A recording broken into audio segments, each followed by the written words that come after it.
Whew, and we are live. Hello everybody, Neirui here. Welcome back to Phoenix Wright. And if all goes well, this should be the final. Well, we are on the final trial of Justice for All, but if we're able to get it all done, the final run of it all. It's true, and it's gonna free up our game slot to move on to the next one.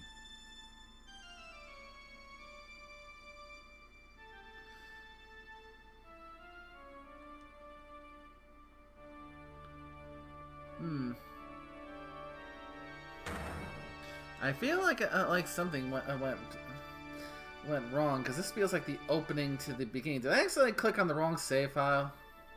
I think you did. You did. No. Oh, No. gosh dang it, we're off to a spectacular No. start. This is how it's supposed to open.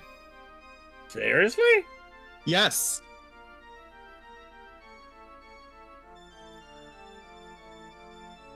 I'm looking at the script for part 4 right now. Well, apparently I'm hitting Nay with a hammer. Or well, gavel. Oh, that explains it.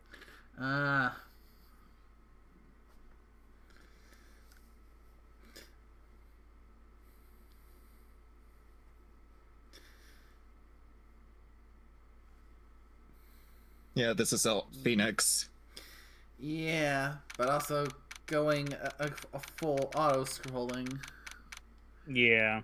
You can tell I've only gone through this like once, since I didn't remember that. I mean, to be fair, the game did open the same way as well.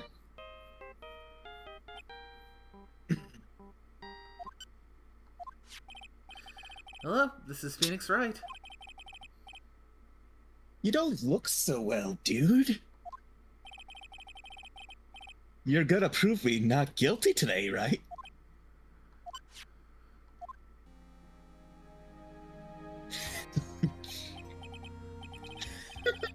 If you please, Mr. Lawyer. Remember, it's not just me, your precious friend's life is riding on today's verdict, too.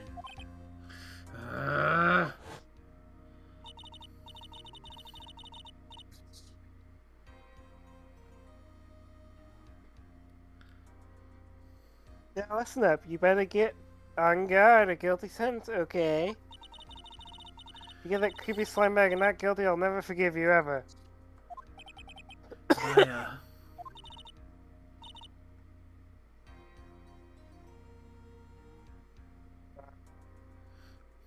I would feel like that's pretty Edgeworth.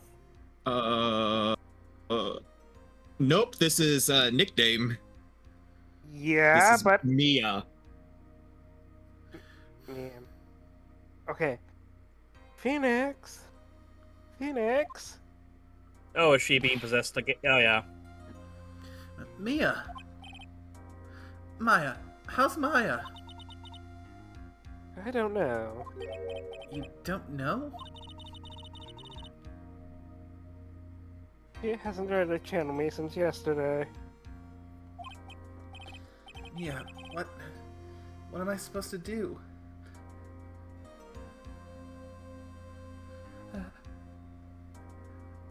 Gosh dang it. I hate it when you have a sneeze coming. It gives you that really big build-up, then it doesn't go off. Yeah, it sucks, doesn't it? I freaking hate duds. If you're gonna go through all that build-up, at least give the catharsis of letting it go off.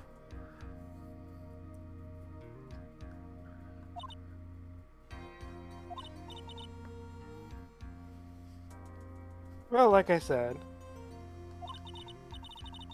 for Laura, the worst times are when you have to force your biggest smiles. But...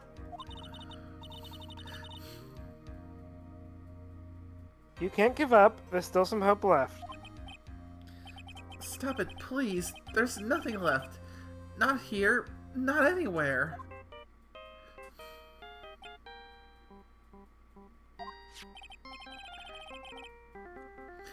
It's that accursed on guard again.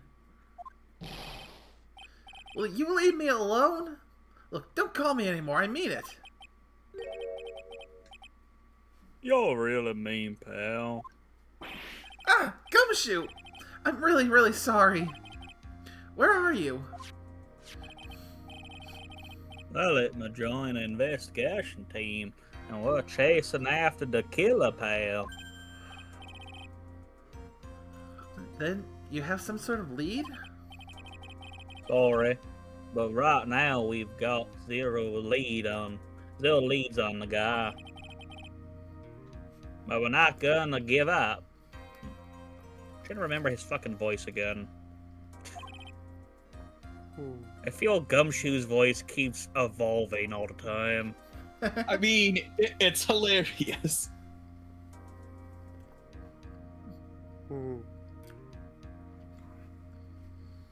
And given that I've actually managed to watch an episode now, I can definitely see see where Gumshoe's got some Columbo vibes to him. Oh, definitely. Minor side tangent. I did not anticipate an episode of Columbo was so damn long.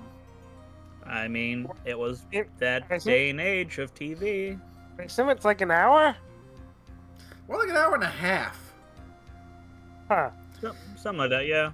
I mean, it's back in like the Murder, She Wrote days.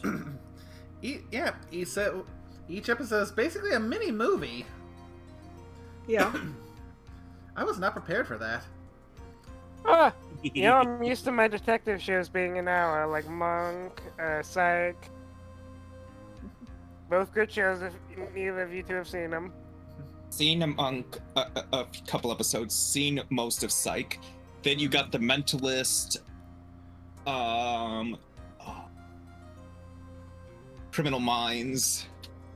I had to be sure, Scorpio, you seem like you miss a lot of good shit. Psych and Monk are ones I've seen, just like Criminal Minds, The Mentalist. I think CSI Los Angeles or some of the CSIs. Yeah. Although on that note, I do need to go back and rewatch Monk, since I get why some people saying how Monk is basically ADD Columbo. It's like you, yeah. They may think I'm crazy. Psych you out at the end. Yeah. I know I'm mixing this stuff up, but yeah.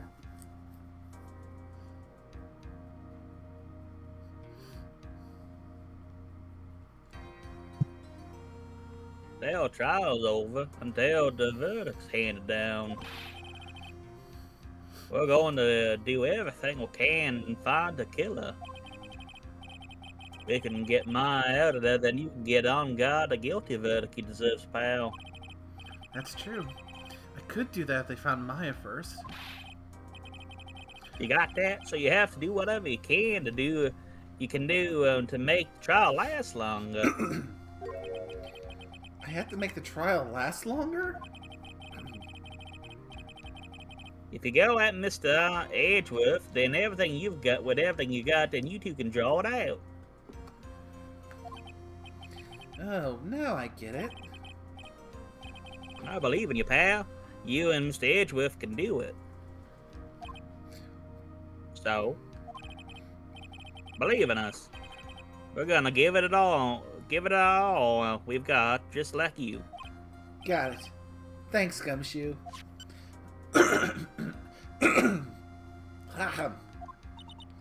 Pardon? Hey, Phoenix. You understand now, don't you?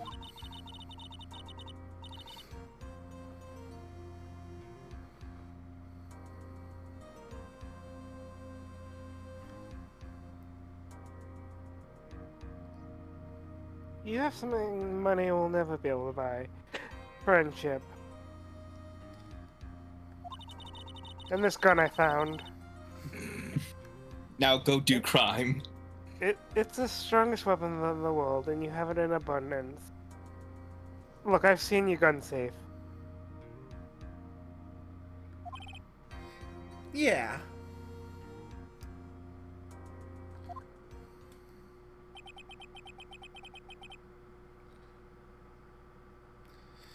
Looks like we're coming to the end. have to make the trial last as long as I can. Gumshoe will come through. I know it.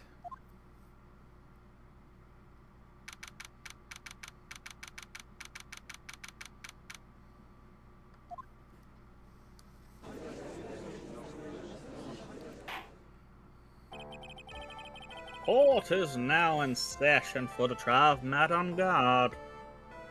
I feel I can always remember his one. Because it's the damn Dino Nuggies. Yes, I gotta have my Dino Nuggies.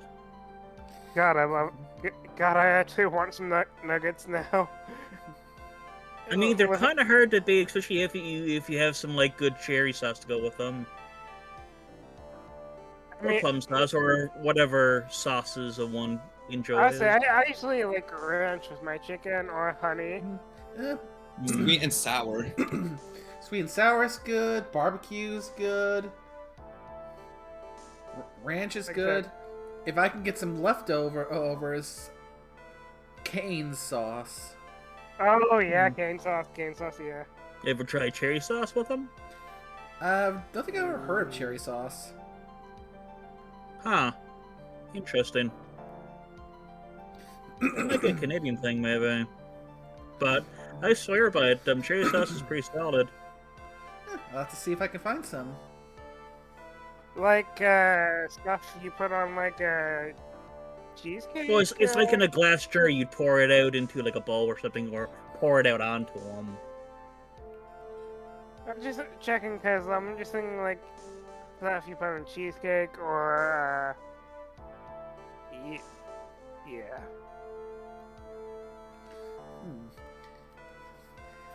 I have propensity to get sidetracked. The defense is ready, Your Honor. The prosecution has been ready for a while, Your Honor. Now, as I recall, we concluded yesterday's session with a big mystery on our hands. Yeah, I may have to refill my water before this case is done. Oh, no worries. I mean, we're gonna have a break halfway, I guarantee it. I mean, we're also gonna have a break whenever my dinner is ready. Fair.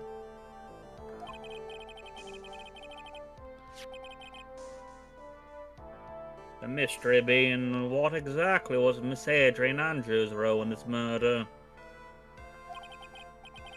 That's to say, is she really connected to the crime itself? Ah, thank you. Yes, you found it, nickname. So that is it. I just googled cherry sauce Canada.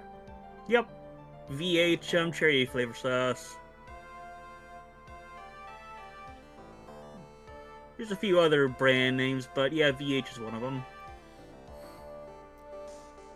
Mr. Edgeworth, if you would, please inform the court of today's proceedings. I suppose I have to see if I can try and find an equivalent locally, then. Yep. It's pretty good stuff, also. Really good if you have, like, say, chicken balls, chicken strips, anything goes well with it.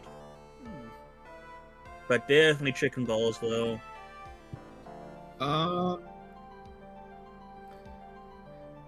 Get your mind out. Apparently there are places you can actually buy it in the States, because I just Googled it. For, like, areas where I am, at least 3 locations came up for me that I could go out and get it, and it's not even 15 minutes away. I mean, I'd be willing to bet Walmart has it. Because it does. Yep. Worst case scenario, there's always the internet. Yep. Yep, Walmart is one of the places listed. I know there's another location, although that store is more state-based where I am. Yeah. And I don't think it's gonna be across the states or in Nay's area. Yeah. And but that location. Yeah, the one potential issue I can see that is that I know Carl's not too fond of Walmart. Gotcha. Apparently Dollar General's another one, and I think they still have locations everywhere. I say, you still live in the same state since you moved with Carl, or is it a different one? Different state. Ah. Well, I was gonna say. I'm not gonna say which though, for obvious reasons. Well, that's why. Not on That's why I stream, asked most if likely, but yeah. That's why I asked if it was the same state or different state, because I remembered what you did before. Yeah, that's the only reason I didn't say the chain of store either, because it's something that I know is localized more in my area, and probably narrows it down too much. Yeah, definitely don't want to dox yourself. Meanwhile, there's me who doesn't give a fuck. It's like it's Ohio. I mean, a state, but yeah, if you know a store, and because I'm so close to the location of one of these locations, yeah, it still narrows it down too much. Even if it is outside the state. Adrian Andrews. She forged evidence that threw suspicion onto Mr. On Guard, and then proceeded to escape the crime scene by wearing a nickel samurai costume. The guilt of these actions are those from which she cannot escape. And you're saying that she is guilty after all? I'm not finished, Your Honor. Miss Andrews has nothing to do with committing the actual murder. I would like to direct the court's attention to this card. What is that? Looks like a shell. This is the calling card of a certain assassin.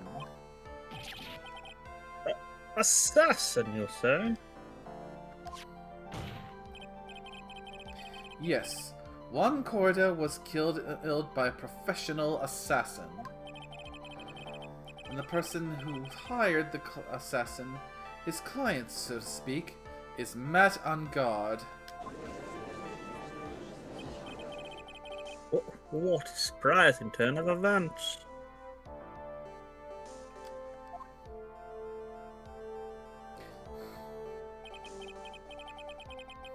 I would think it's become commonplace by now, Your Honor. I know what's going on this time, so I know that everything Edgeworth has said is true.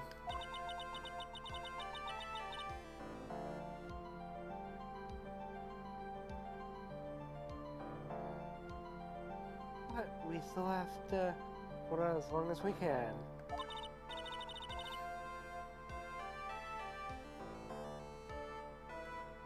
Until Maya's safe and sound. I wonder how the trial will turn out today. I'm still so surprised at the channeling technique. It's kind of fun. You don't think of a law game with sorcery, magic, and stuff like that. Because that's legit magic or something, because... I mean, yeah, that's mysticism right there.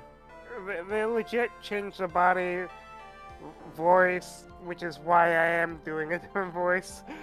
Yeah. Plus, it also kind of uproots that whole shtick of dead men tell no tales. Yeah. And I did want to double check. So you can channel a body of the other gender. I always wondered how that would work. But spoilers.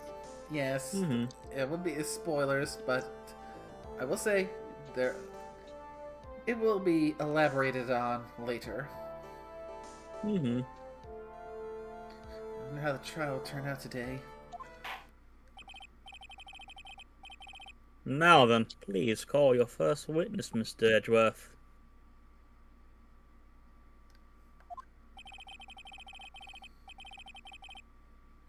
The prosecution calls the defendant's mentor, Mr. Will Powers, to the stand. Oh yeah, I knew I was going to be on stand anyways. Yes, the worst person to have on the stand for what you want to do. Well, at least I remember this guy's voice, more or less. Now then, witness, your name and occupation, please. 1 second. He has to defend his chair. Oh, okay. I am Will Powers. He looks like I'm somebody a I just want to give a hug underpaid to. action star. He just feels like somebody you want to give a hug to. Yeah, he's a big teddy bear. He probably gets like, he comes off like if someone looks like, oh my god, he's a prowler or someone that would do it. And it's like, no, I just want friends. I mean, he's not a teddy bear. He's a kind-hearted lion. I mean, I could see it. It's just looks can be deceiving. I mean, yeah. Actually, what comes to mind? The first time Mia met, not Mia, Maya met him. He did it. He definitely killed them.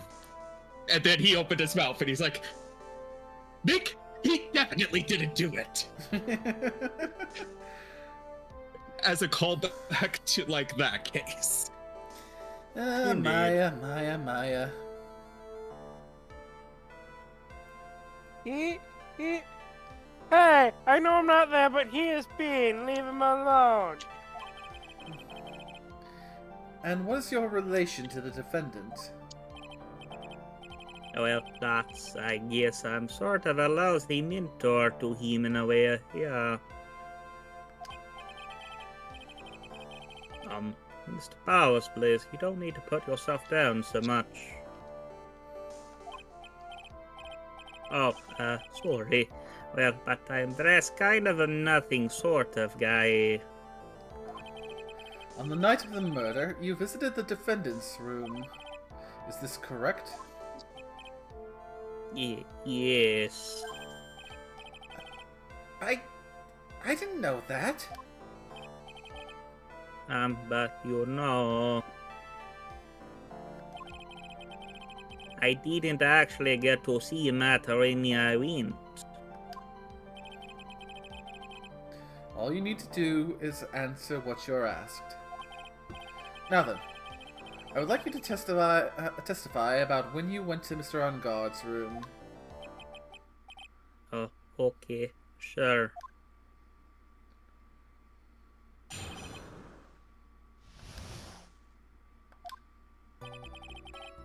After the award ceremony, I went by myself to Matt's room. Matt was standing there in front of his room, still in his neat old samurai costume. Yell was talking with someone. At first, I thought it was the bellboy. I watched the two of them for a while, but then I gave up and went back. I had guests with me that night, and I couldn't make them wait for me. My dinner's here, so hopefully I don't have to talk.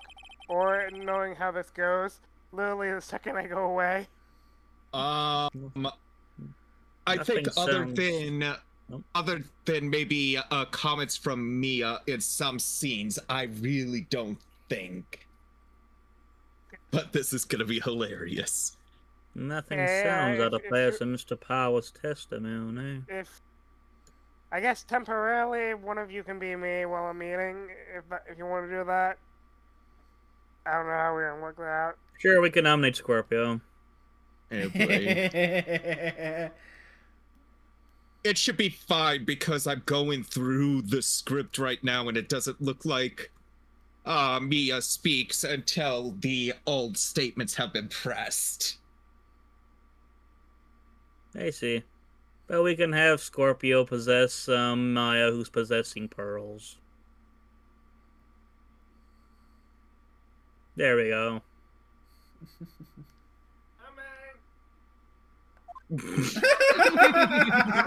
That What did he say? He said coming. He's shouting as he's walking away, but his mic is still open. Basically the same thing when apparently I got caught saying to the dog, why are you so wet? Well, coming back. Or when the being talked about your lacking state of pants. I'm gonna sit here and drink my pumpkin spice tea. Oh yeah, are you actually wearing pants this time? I mean, pants of the sort. Hmm. That sounds sus. It's supposed to sound sus.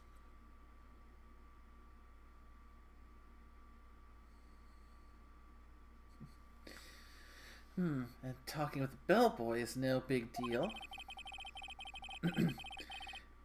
If one assumes that the person Mr. Ungard was speaking with was an ordinary bellboy... Well, what are you implying?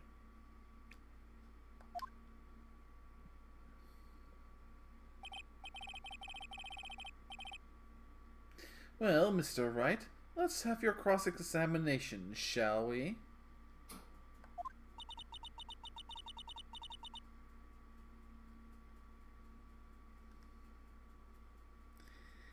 And there we go. Oh, come on, Scorpio, possess Maya. Or Mia.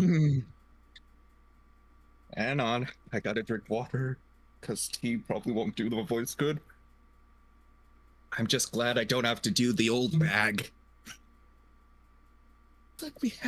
Like we're in another sticky situation. Huh? A trap. Can't you smell it, Phoenix? But for us to find out more, we're just gonna have to charge in first, right?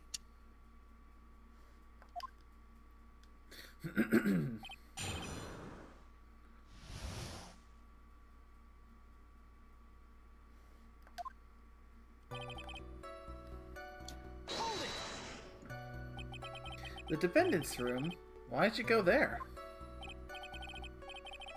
Well, I'm his mentor, like a big brother sort of, and I wanted to say congrats.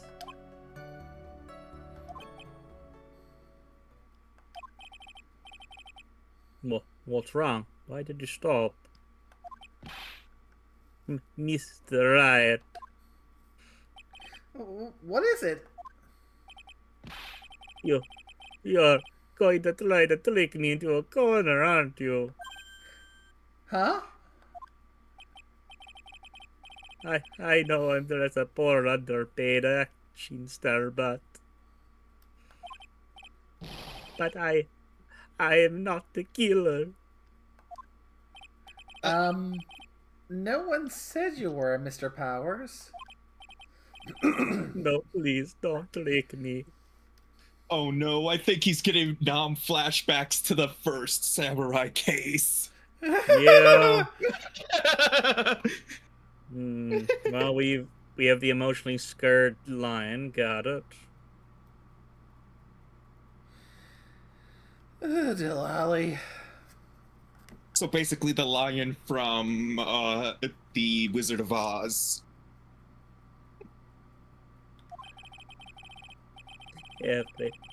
Every time you do your lawyer thing, the witness suddenly turns into the bad guy. My dude, we've established who the killer was. Every time? Witness. I will personally talk to the defense at a later time. So for now, please kindly cooperate and continue with your testimony. Sorry. Oh, this man needs so much more than just a hug. I need a sip of tequila. Can we get him a therapist? So, you went to the defendant's room and then... Hey, wait a minute. How did I suddenly turn into the bad guy here? I mean, you are sort of pseudo the bad guy.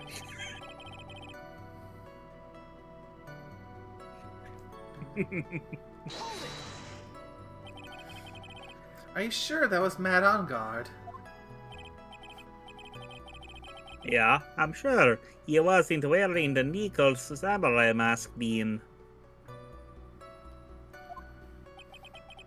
If that's the case, then he really can't be mistaken. And what was the defendant doing standing in front of his own room?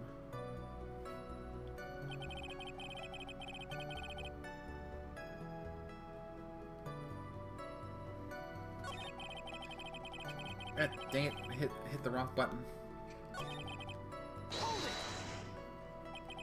At first? What do you mean by that?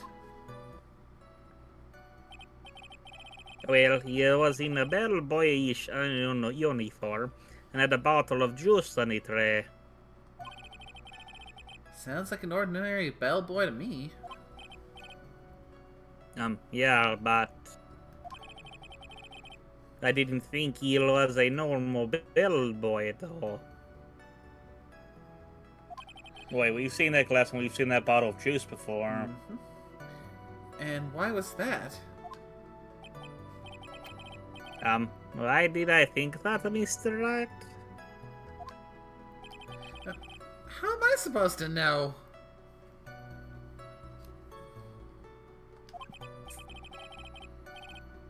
Sorry, but I can't remember that now. Sorry. I guess I'm gonna have to wait patiently on this one.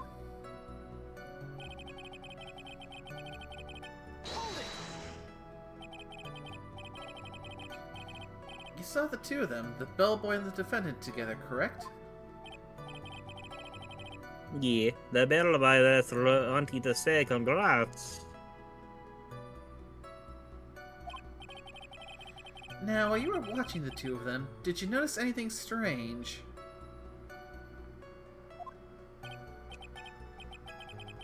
You know, I did feel something weird. I think it was because Matt, well, he gave the bellboy a tip. A tip?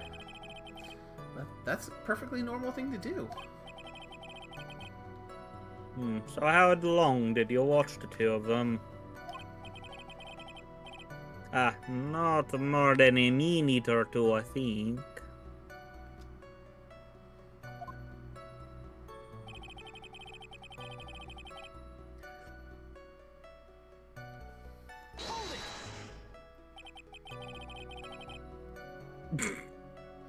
So, who are these guests you're talking about?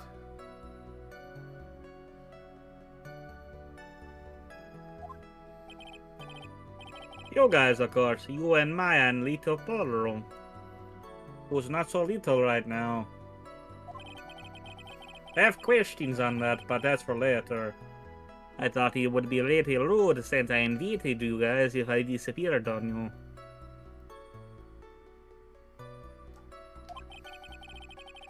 So I went back to my seat pretty soon after seeing Matt in the hallway. This is like squeezing water from a stone. It's probably pointless to press further. You remember this incident? Did Mr. Powers leave his seat that night? I don't remember that happening at all. Maya was making such a racket in her hyper state. I ended up focusing on her. I see. In any case, for his story, he probably wasn't gone for very long.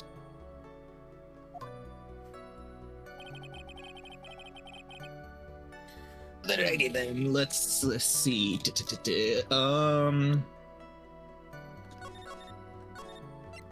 Clark.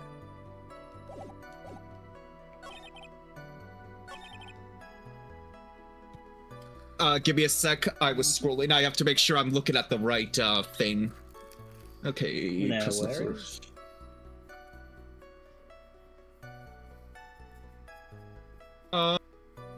Okay, so this is weird because what you're supposed to do is the way you did it, it apparently didn't trigger it.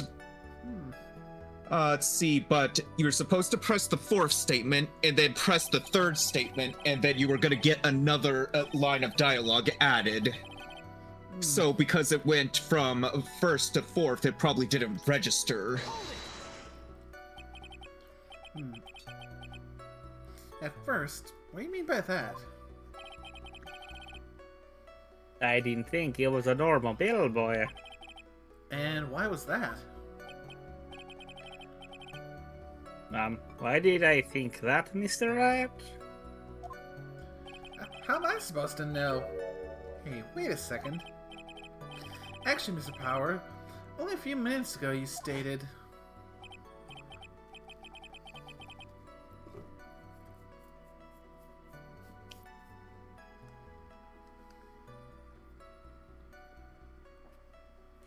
You know, I did feel something weird.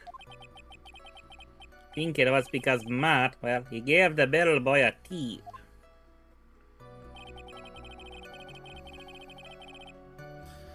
Could it be that you felt something strange about the tip-giving incident itself?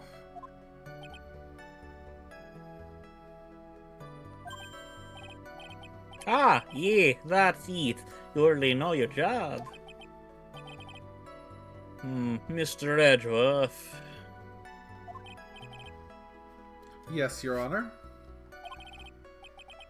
This bellboy, he wasn't an ordinary one, was he? Perhaps we should let the witness tell us.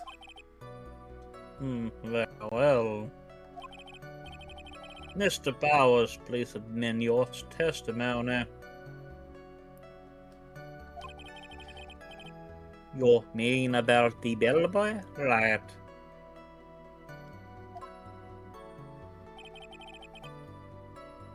Matt gave the bellboy a tip.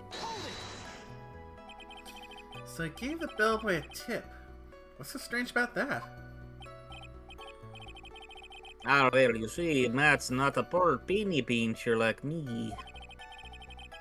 I was trying to figure out how much it was because the tip really shocked me.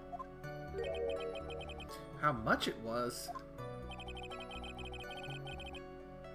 But that's when something even more surprising happened. The bellboy was putting the tip he got into his pocket. And that's when I got my first good look at the guy's face. I was really shocked. I'm afraid I don't follow at all. It sounds like Mr. Powers was surprised twice by this event. I wonder which of his shocking moments I should ask about.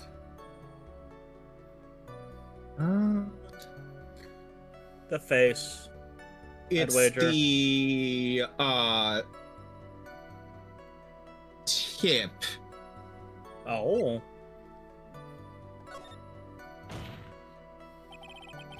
Defendant is a huge star. He can afford to give generous tips, wouldn't you agree? Sir. But giving him that much was maybe a little too much, I think.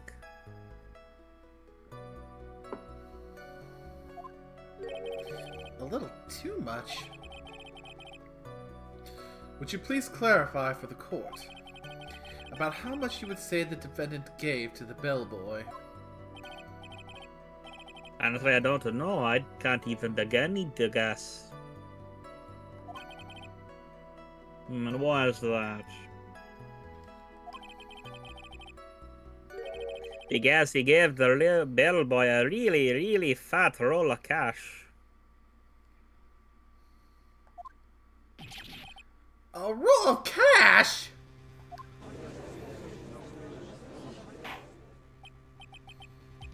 Well, oh, interesting. That certainly was a very generous tip, wasn't it? A very fat roll of cash. That can hardly be called a tip, Your Honor.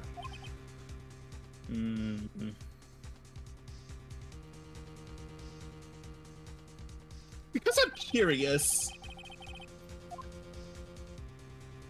Hmm?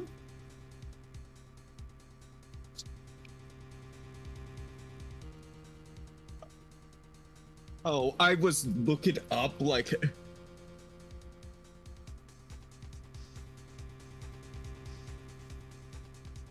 Yeah. Normal for a tip, 6.4 inches long and 0.5 to an inch thick. Is how thick that they're talking about. Or big it is.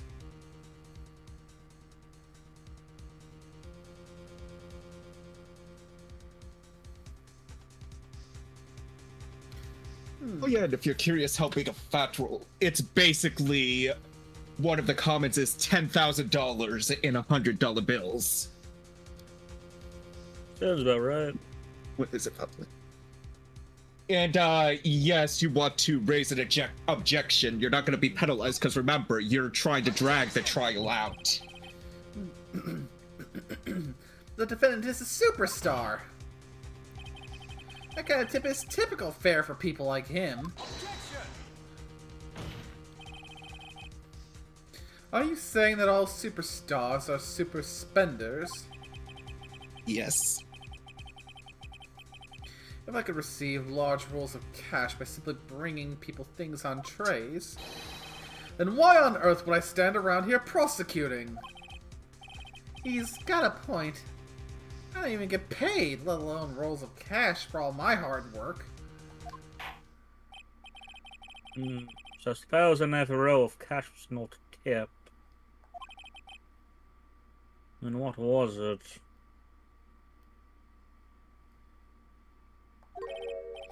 Payment, Your Honor.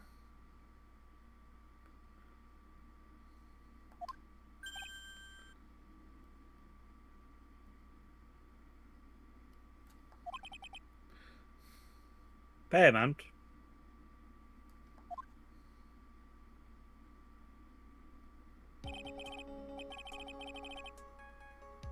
Isn't it obvious? For the murder of Mr. Juan Corrida. Then that bellboy the witness saw. Yes, he was the assassin.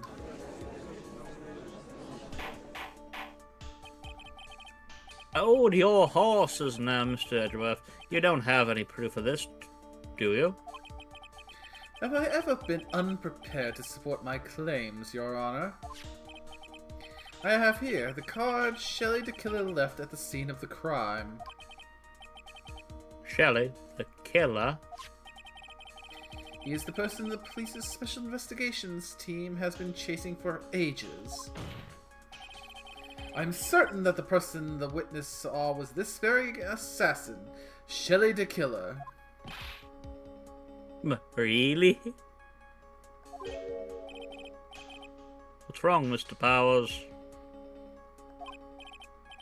No, nothing. There's something that's clicked in my head, and I think I just figured something out. Oh? Actually, I saw that bellboy again later on that night. What? Mr. Powers, please testify. Tell us what you saw. Yes, sir. Right away.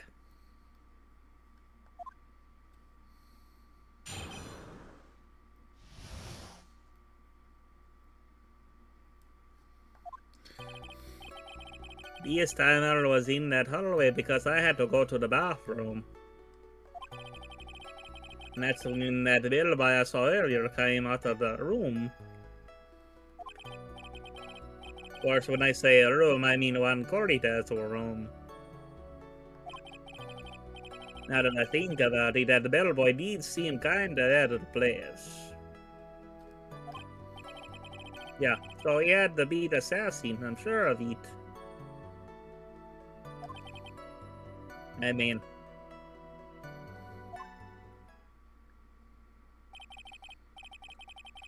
That's it. Thank you very much. That is all we need for now. Huh? But they're not done, there's still more.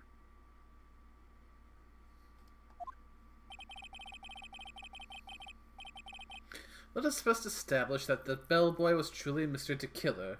Then we shall see. So the bellboy came out of the victim's room. And if that bellboy really was the assassin, then I think the answer is fairly obvious. That would be correct, Your Honor. Well, Mr. Wright, I believe it's your turn to entertain and make us laugh.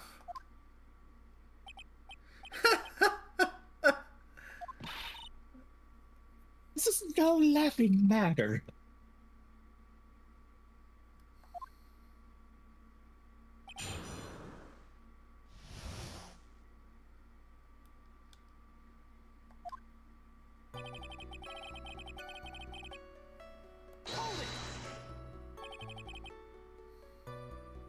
And what time was it?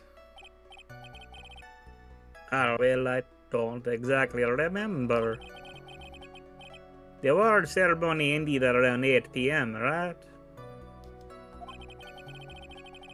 And I went to that room pretty soon after that, and then I came back. And then I went to the bathroom. So I guess maybe it was around 18 by that time. You're not one for details, are you, Mr. Powers? Sorry.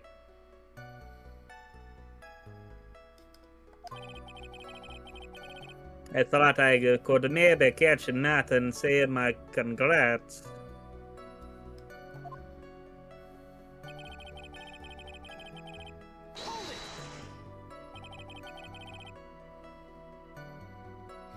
Are you sure it was the same bellboy?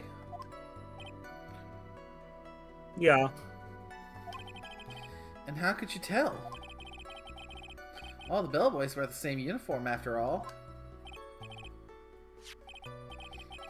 But you see, well, he had those stitches in his face. Ugh. So I'm sure it's the same guy that was talking with the map.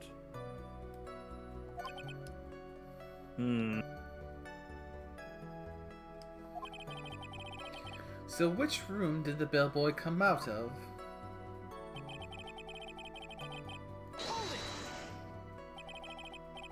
The victim's room, huh?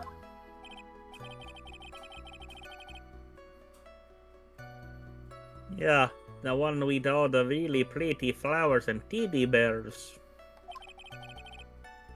It was one corridor's room for all right.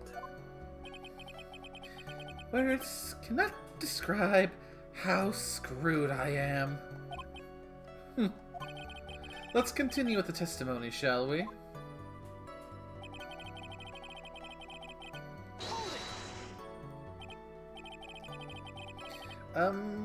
So what was exactly so out of place about him?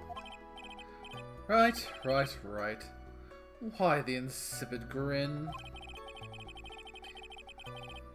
Maybe because I have no idea what damaging thing he's going to say next? Well, the boy was empty-handed. Empty-handed? That bellboy was one of those room service people, right? But he wasn't pushing a cart and wasn't holding a tray either. You'd call that a little strange too, wouldn't you? I agree, that is a bit strange, Mr. Powers. Is it really that unusual for a bellboy to be empty-handed? What should I do?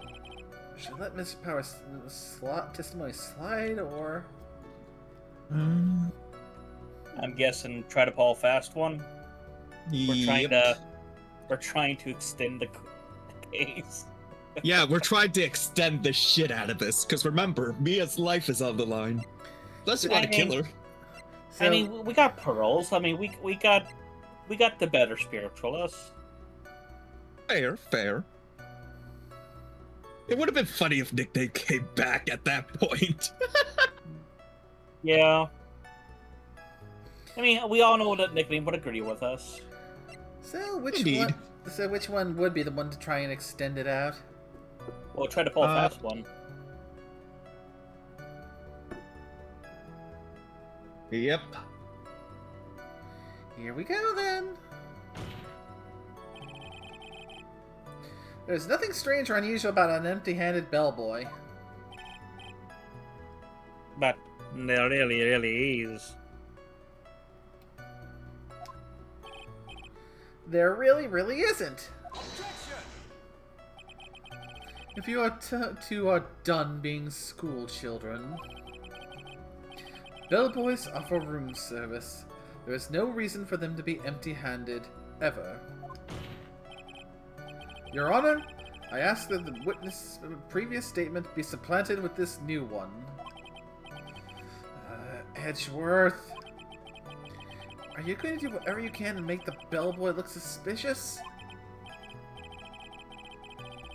See very well. This court recognizes and grants the prosecution's request. Mr. Powers, if you could amend your testimony, please. Yes, sir. I thought it was kind of strange. Yeah. Oops, sorry? No worries. So you're saying that it's suspicious for him to be empty-handed? Yeah. Really suspicious. I mean, when I first saw that bellboy,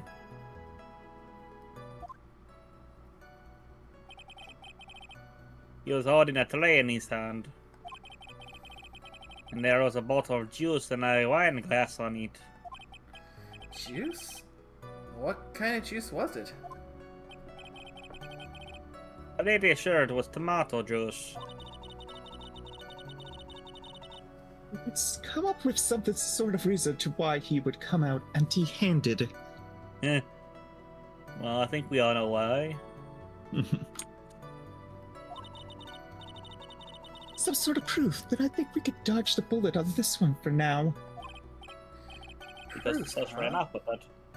Sounds like another job for the court record. We all know the sus stole it.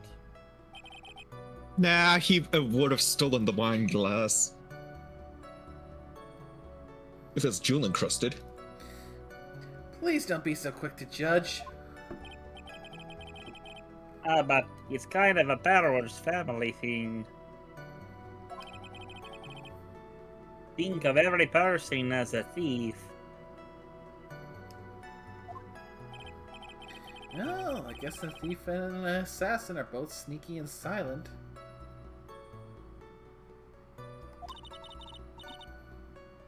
That's not the point, Phoenix. In any case, if that bellboy was the assassin, it would be very bad for us. But he really is the assassin, you know?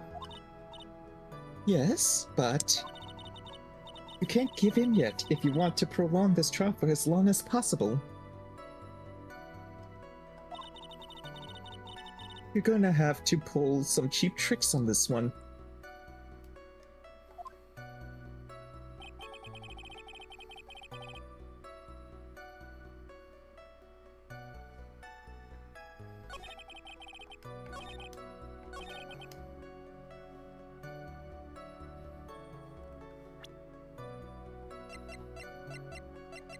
Let's see. Yeah. Yeah, I knew I'd be back, and I'd have a line. I'm glad You had Scorpio multiple. I fucking told you. Shut up. Mr. Powers. Don't worry. Yes. You're easily influenced by other people's words, aren't you? As soon as you heard that the bellboy might have been the killer, you got caught up in believing it must be true. But, isn't he really suspicious? He's got all those stitches and...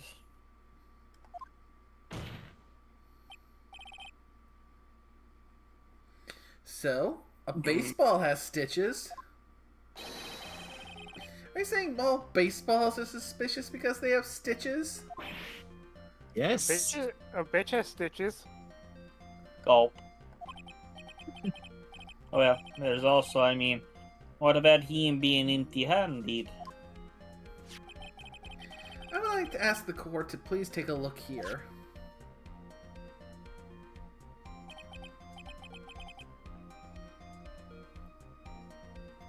This crime scene. Oh, I see some already. Actually, no. The tray's over with the bottle, isn't it? There's a wine glass sitting next to Mr. Corrida's body. The liquid inside this glass is tomato juice. And now, if you would look at what is on top of the table in the lower right corner here. A tray and the drink. Anyone can clearly see that it's a tray with a bottle of tomato juice on it.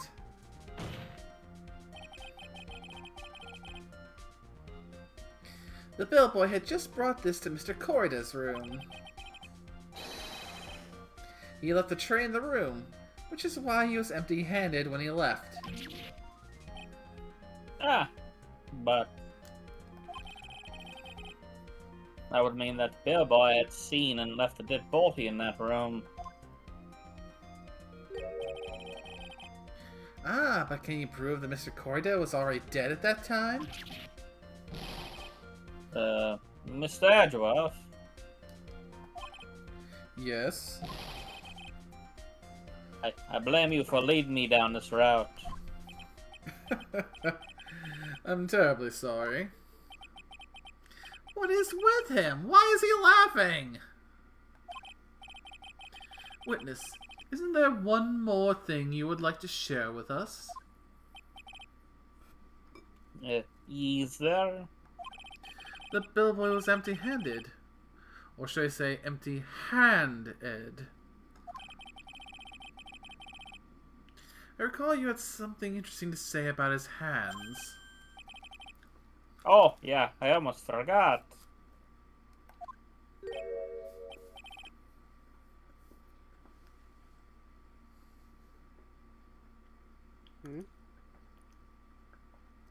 Hydration, keeping this up for tonight. Ooh, what you got? Water. H2O. Mm-hmm. That's some high quality H2O.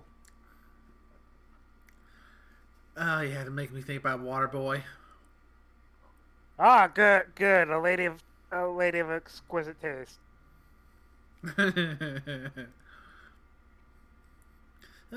What? Yeah, the bellboy, he was wearing gloves. Gloves? Yeah, each black leather ones. Oh, the other bellboys don't wear gloves like that, right? Black leather gloves, you say. Why didn't you mention them before? Just sorry, it sleeps in my mind.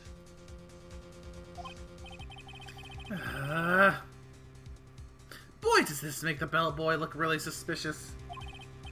Alright, kind of focused. Can't get lax here. So what if he had gloves? A lot of bellboys wear gloves. Come on, Mr. Red, that bellboy was wearing black leather ones. So, a football is made of leather. Are you saying all footballs are suspicious because they're made of leather? Wow. That argument again. But that man, he received a large roll of cash from the defendant. And then he was seen leaving the crime scene wearing black leather gloves. Don't think that even someone like myself can believe that he was just another bellboy.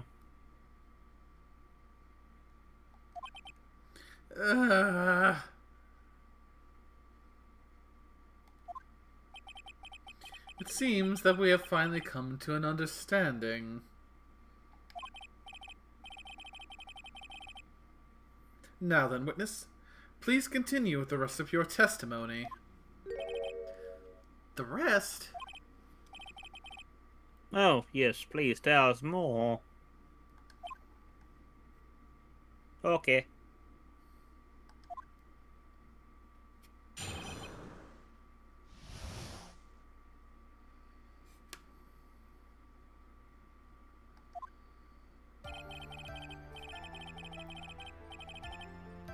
After leaving one room, the bellboy went and knocked on Matt's door just like that. He gave something to the person inside the room. Then the old guy just left without even going into the room. After that, I went to the bathroom and then back to my seat.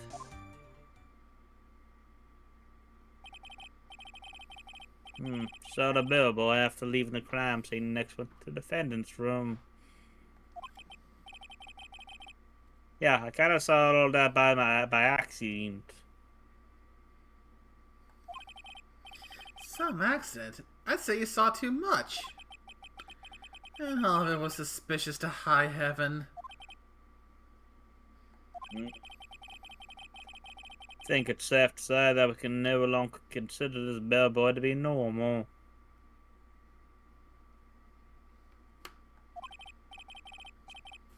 Now then, let's get started, shall we, Mr. Wright? Your cross-examination, please. Yes, Your Honor.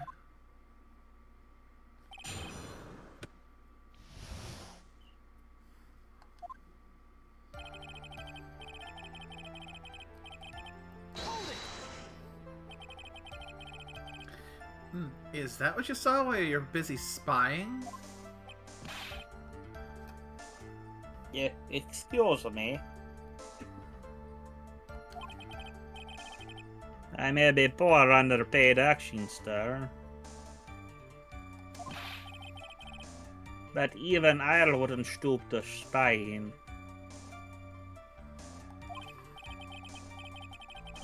Well, I think the point is, where did you watch all this from, Mr. Powers?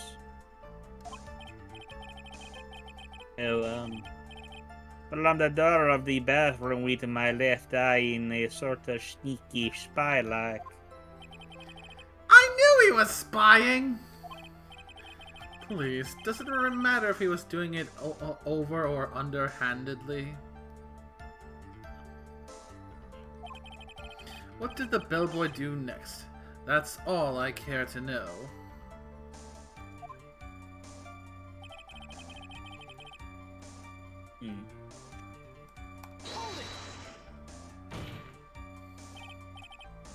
I said hold it.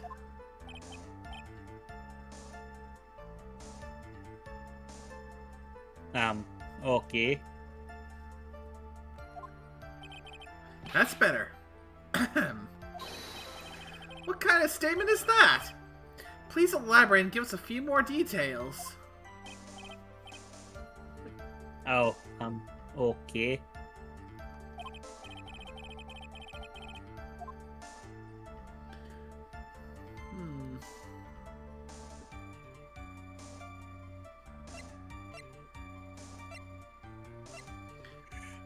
You're gonna have to essentially cycle twice, because you need both in this case. So who took this something the bellboy handed off?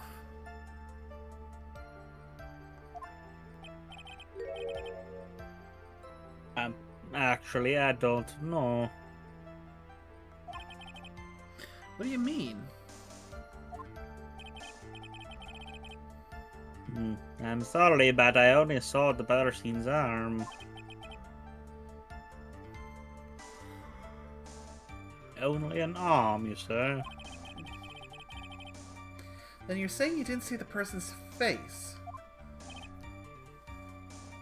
Yeah. Well, it was Mr. On God's room, correct?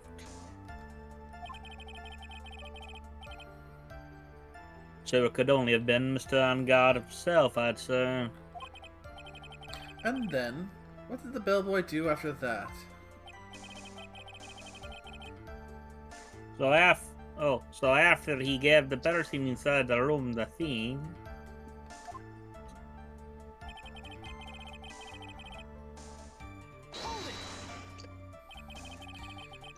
Where did this bellboy go after he left Mr. On Guard's room? He opened the door to the Viola Hall. He went in there and who knows after that, lad? I do.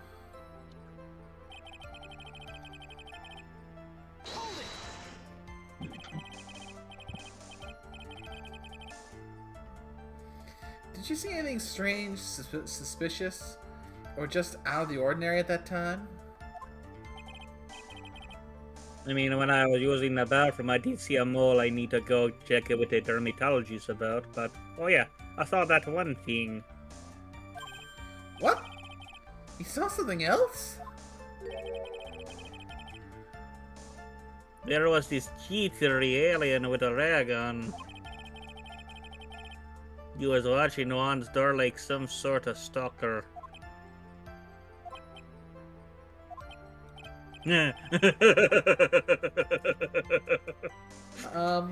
Everyone's like, no, we could just forget about the alien. Yeah, I think we can forget about the alien. Yeah, Mr. Power's testimony just now was just as vague as his first. It's a little troublesome, isn't it? But I'm sure if you press enough, everything will become clearer.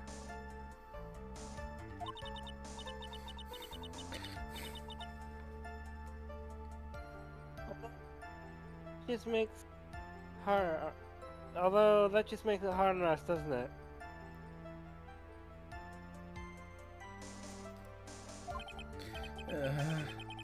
Talk about a lose-lose situation.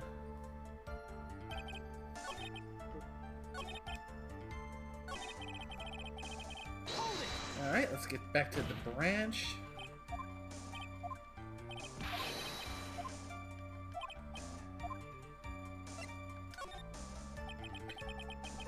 You gave something to this person. Yeah. And what was this something? Ha ha ha. If I remember what it was, I wouldn't be calling it something, would I? But it implies that something was removed from the crime scene of the crime. Are you sure you really can't remember, Mr. Powers? I think it was something kinda small. I would like to summarize the testimony up to this point, if you don't mind.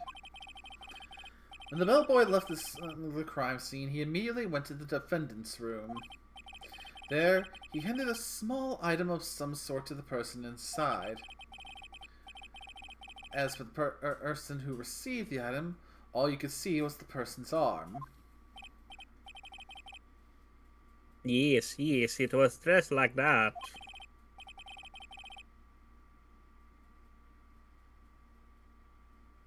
Mr. Edgeworth, is all this really that important? Of course, Your Honor. I think that this is of the utmost importance. This is when whatever was removed from the scene of the crime was handed over to the client.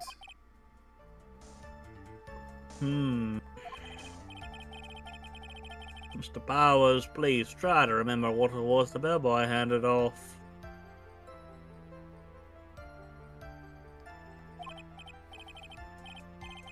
Well, let's see. I think it was... no.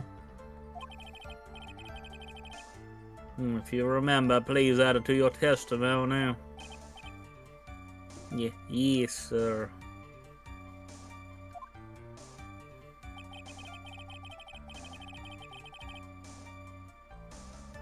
If I saw it again, I would say it for sure, but I think it was some sort of wooden statue. Wooden statue? Interesting. A statue? Is it? Yeah, he kind of looked like one, I guess. If I saw the actual thing again, I'd probably remember you know.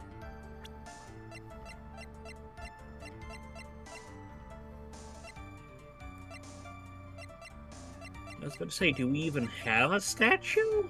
Other than, like, the bear? Wait. No. Oh, the figurine. Okay.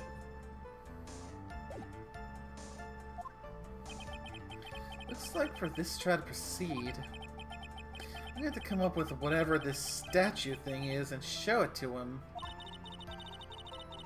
You're gonna have to just trust your instinct on this one and take a chance, Phoenix. I take it that as the fuck if I know. And I can't help but have my mind go in a certain direction considering how much Star Wars we've been playing recently. I mean, Mia has been your Force Ghost for quite a few cases now. Yes. Which is kind of funny, especially considering I'm Mia, and I'm doing the Inquisitor, and I'm dealing with Force Ghosts right now. Yeah. It's also fitting given Nate's spiritualist. Or at least Jerry is. Huh. Doubly appropriate, like I said, since I'm an Inquisitor, and I literally just started encountering fucking ghost after ghost after ghost. Uh-huh. Like, what are the goddamn odds? I swear Fair. I swear some of these pics are just... Yeah. These things do seem to have a nice habit of working out, don't they?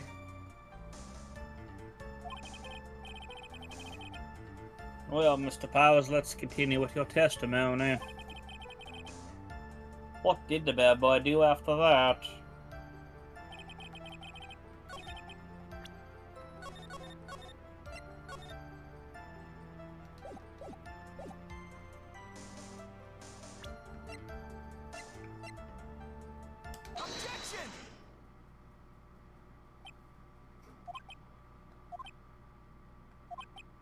What was the objection for? What was the point of that pregnant pause? Where did that objection come from? Oh, speak up. It was me, Your Honor. What is it, Phoenix? I have a feeling that something bad is going to happen once I show this. Mr. Wright, if you have something to say, please spit it out. Yes, Your Honor. Okay, Phoenix, deep breath. Mr. Powers, the something you saw, was it this item? Oh, hey, that's it. That's the something. Well, Mr. Wright, you really figured it out. I recall we found this at Matan God's mansion. At the defendant's house?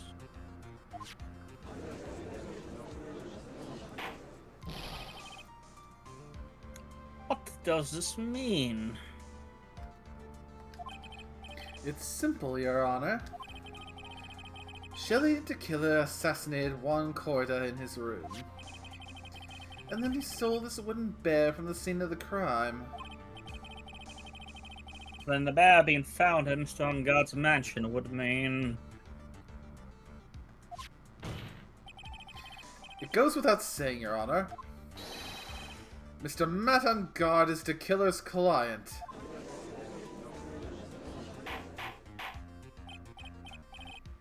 Order, order, order! I said order. Can I have some chicken nuggets?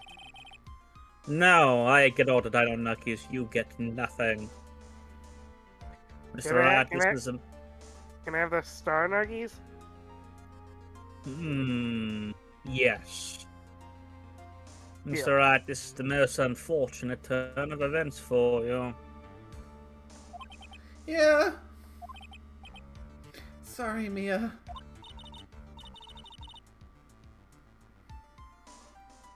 Oh, you're right. You just was down.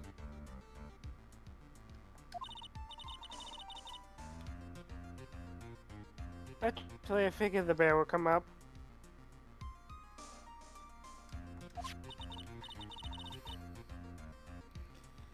Now than it would have later on.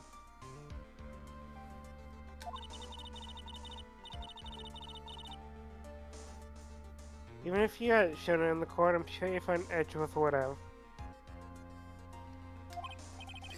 Ah, I almost forgot that he knew about it too.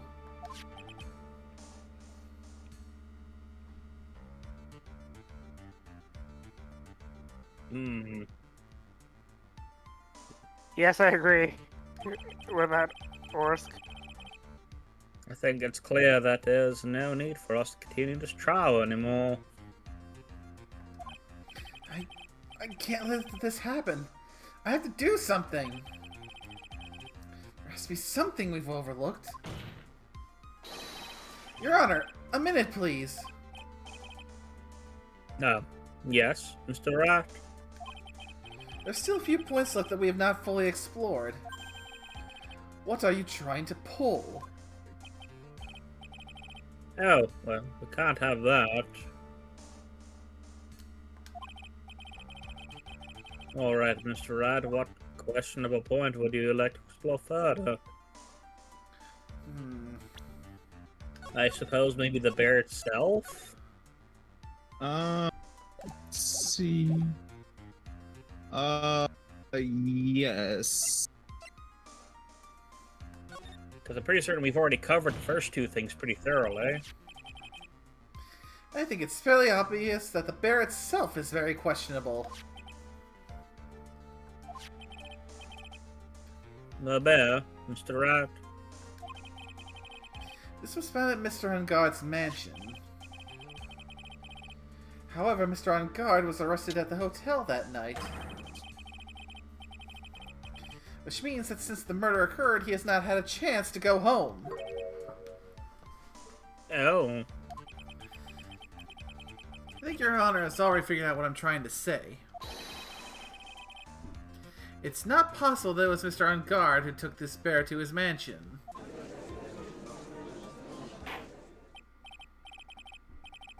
Why?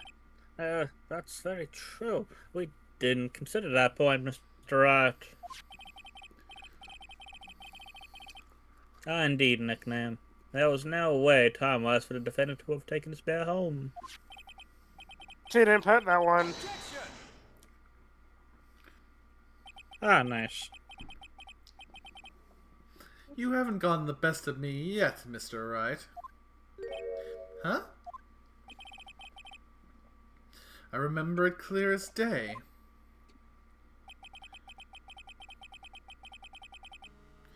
I remember what you muttered to yourself at Ungard's mansion.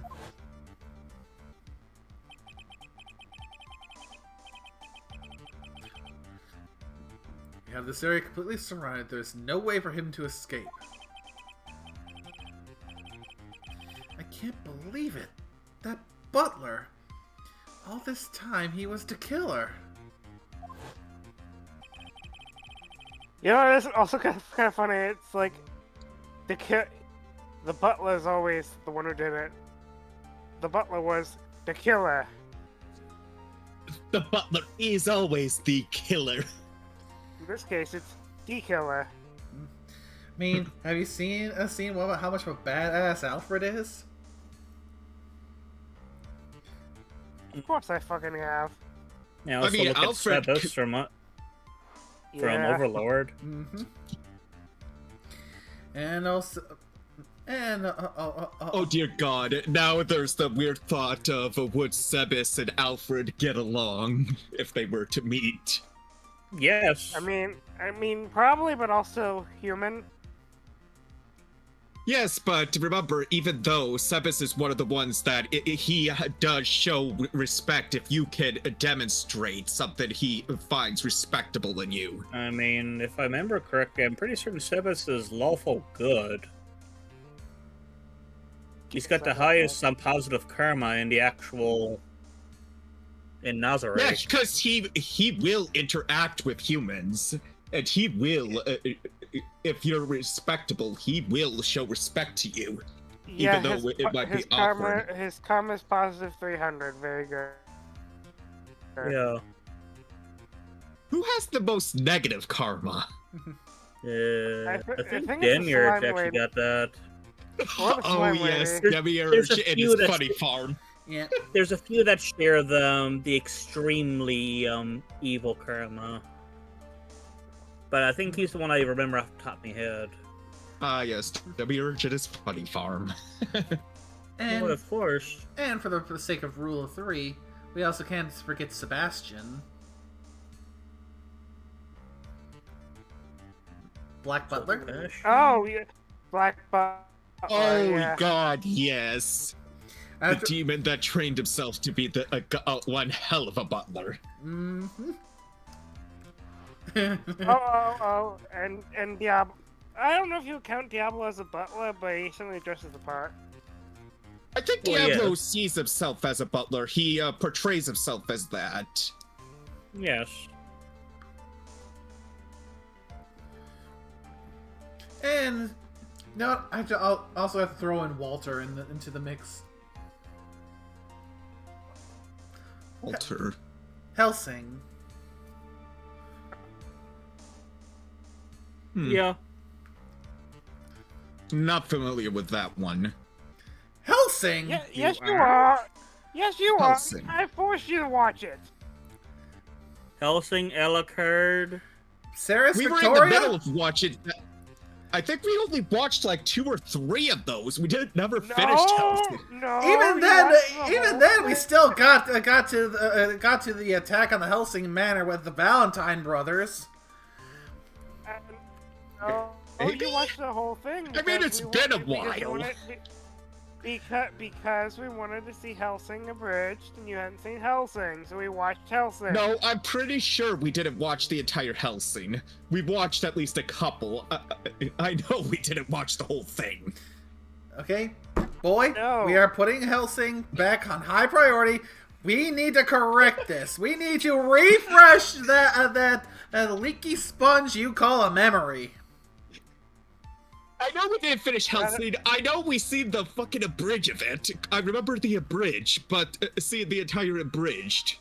But we haven't watched the entire thing as a whole. 99% sure we have, but whatever. Nickname? Get the duct tape. Oh no. The tangents we go to.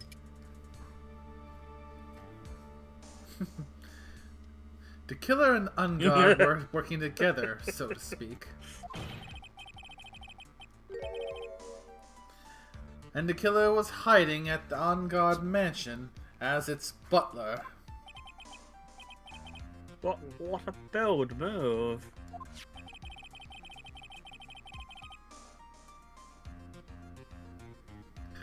The bear figurine was brought back to the Ungod mansion by the killer himself.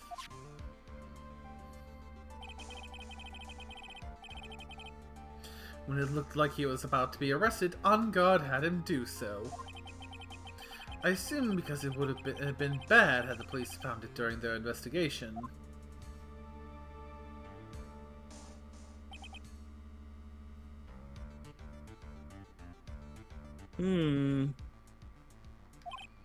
Well, Mr. Wright, you've been quiet for a while now.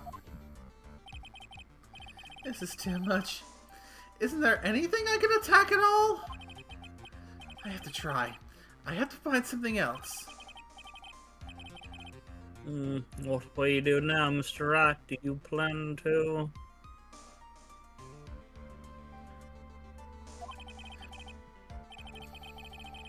I plan to expose a clearly shaky place in Mr. Power's testimony. What? Still another one?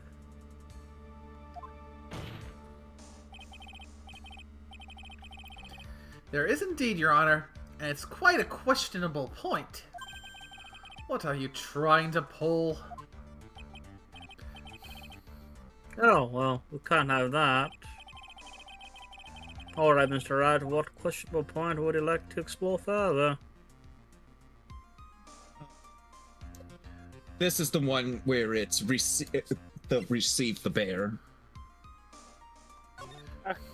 Okay, I checked. 4 in Overlord, 4 people have the lowest karma in the thing. Oh, this could be interesting. Eins, Albedo, Demiurge, and Iguava. Yeah. I forget it's actually a name of something. Iguava equals 41. There was one thing in Mr. Power's testimony. Honestly, the other 3 mixes. That was very unclear. And that is the identity of the person who received the bear.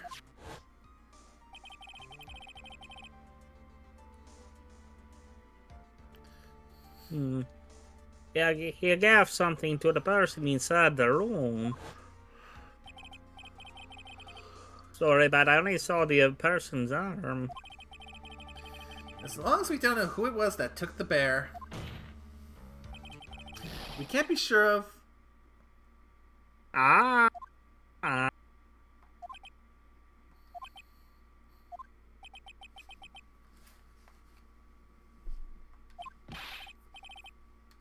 What is it, Mr. Powers? You're going to scream like that, then at least give us a good darn reason for it.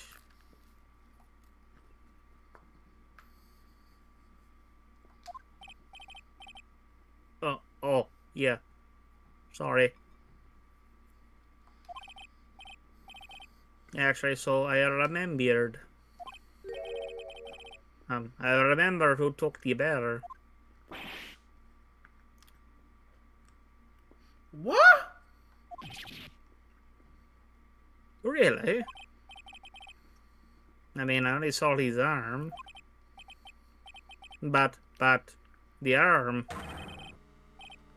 It was the Nico Samurai's arm, I swear.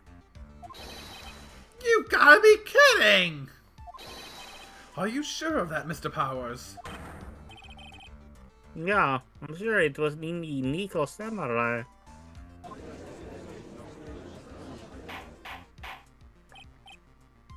Order, order. It's like you've dug yourself your own grave yet again. How many times is that today? I've lost count. So the person who took in this little bear was the Nickel Samurai. And as we all know, Matt on guard is the Nickel Samurai.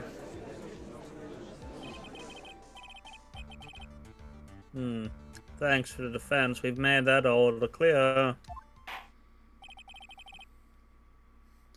Think we've heard enough. But now why the bear figurine was at the defendant's mansion?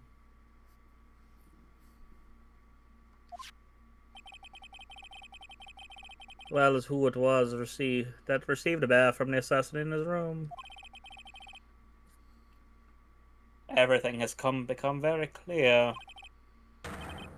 Client, who hired the assassin to commit the murder was Mr. Matt on guard.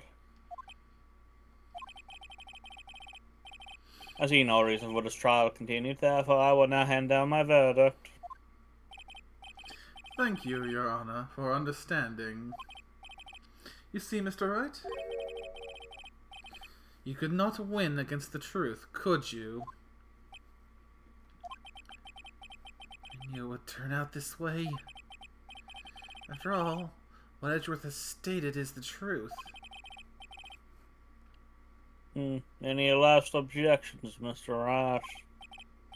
Well, do I? What should I do?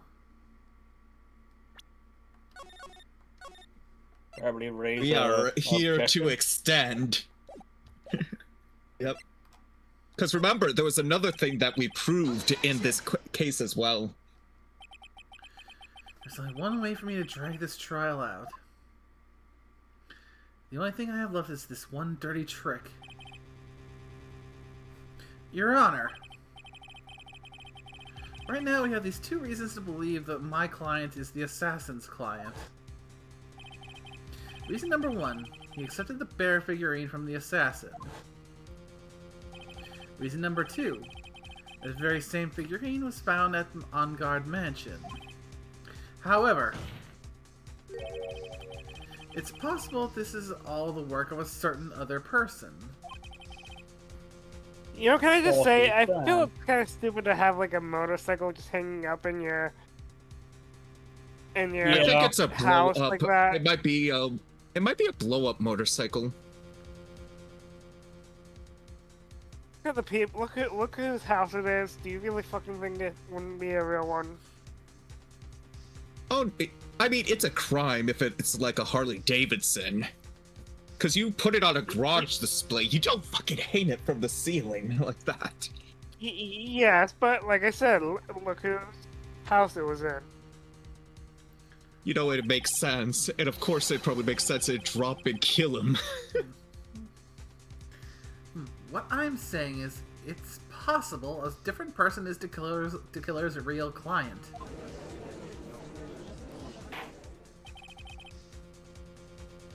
The real client. Yes. Is this all you have?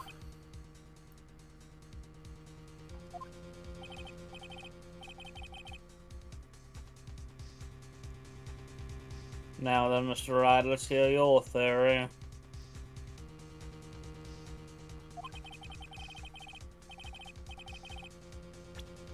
Who do you say is the killer's real client and therefore the real murderer?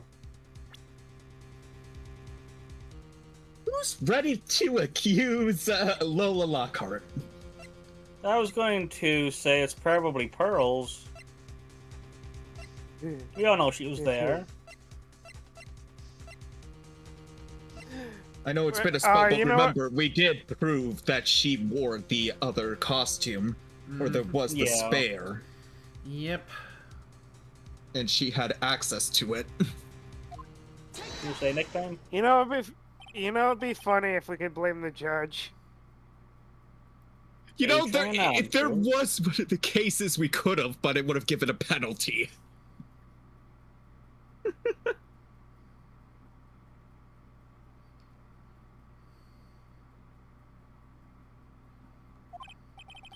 Yes. We already know that she tried to frame Matt on guard for the crime.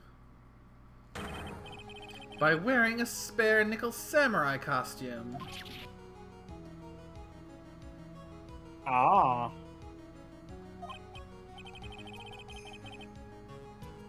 Then the nickel samurai is on that I saw.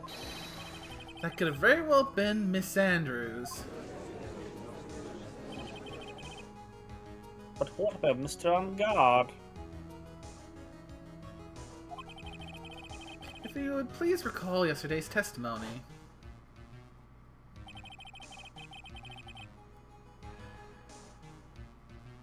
The defendant was taking a nap during the break period.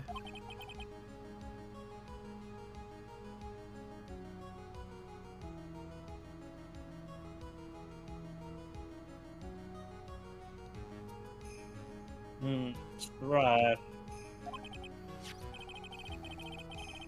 Then finding his figure at Mr. On Guard's mansion.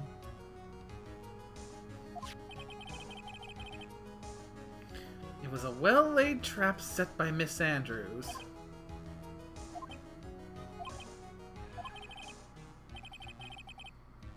Mr. Edgeworth, what's your opinion on this? I can't even begin to count the flaws in the defense's logic. Besides which, there is no evidence to support it. However, I can't fully discount its possibility either.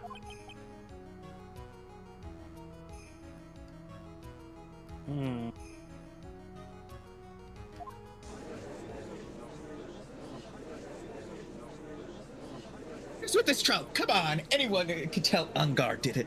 I can't believe the defense would go so far to pin guilt onto somebody else. Yeah, unbelievable. It's something pity. It's murderous of all things to do.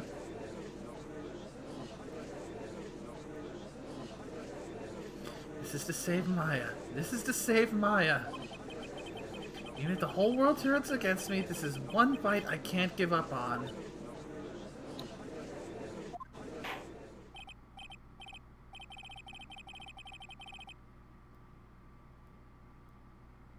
Order, order, order. All disrupted parties will be forced to leave the courtroom. Your Honor, for the benefit of the defense, I'm willing to play along with this what-if game. His what-if game, Mr. Edgeworth? The prosecution is prepared to challenge the defense's theory. Mr. Wright, even you must have thought it strange and wondered. Why would the criminal want this little wooden bear? He's right. The killer did specially bring that bear to Ungard right away. Why do you ask? Is there something special about it? Absolutely. I'm sure that once the court knows its significance, the true killer's identity will become crystal clear. Your Honor, the prosecution calls upon a witness who will clear all doubts against Miss Andrews.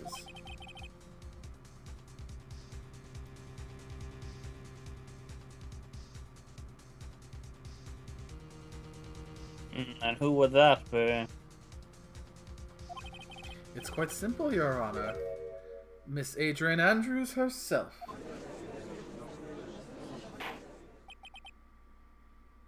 I see.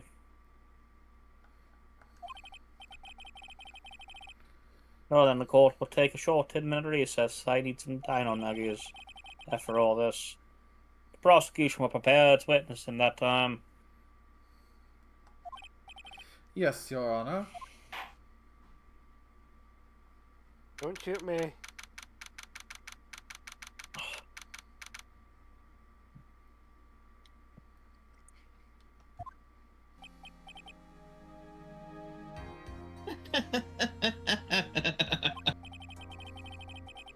Oh, I knew it was a good idea to hold her hostage. Don't you agree, Mr. Lawyer?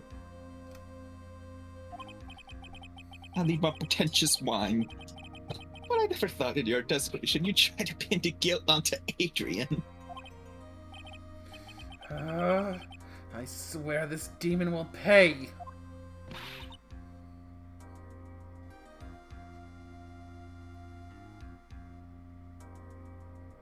Indeed, indeed. Mr. Nick! Pearls? Where's Mia? Oh, they tell how it works. And I believe that's actually right.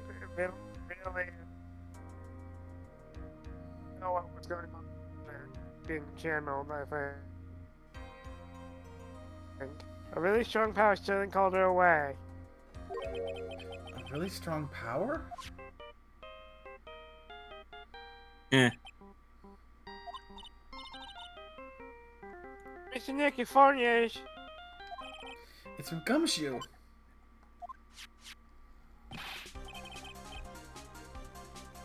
How's it going? Yeah. Have you been hanging in there, pal? Yeah, sort of.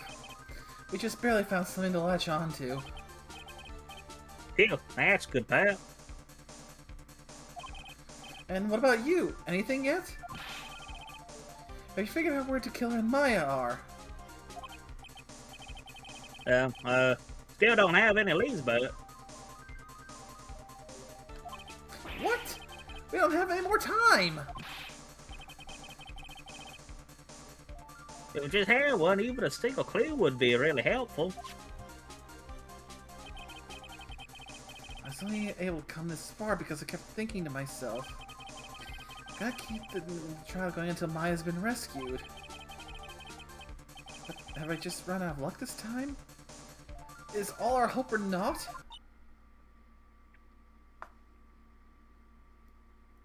This is Mia again. Huh? A tent?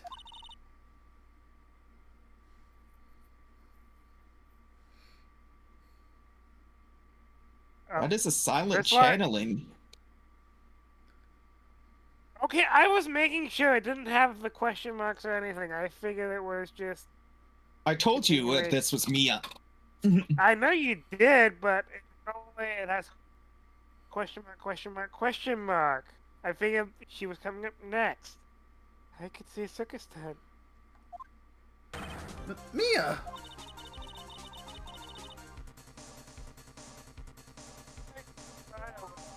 Until a few minutes ago.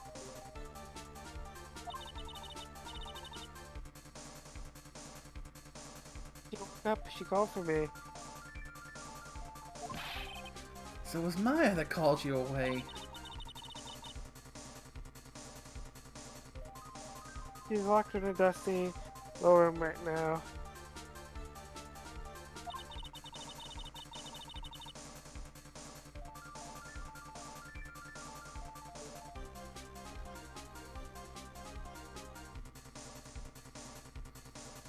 I could see a circus tent outside the window about 300 feet away. Gumshoe! Is there a circus in town right now?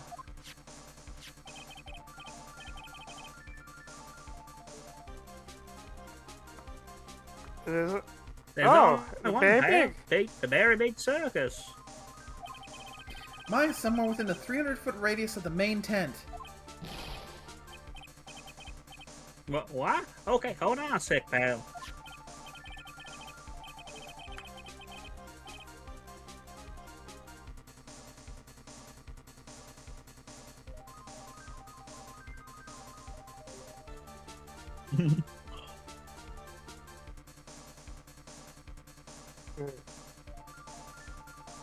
Hey, draw a circle on the map about a 300-foot radius from the main tent. Hurry.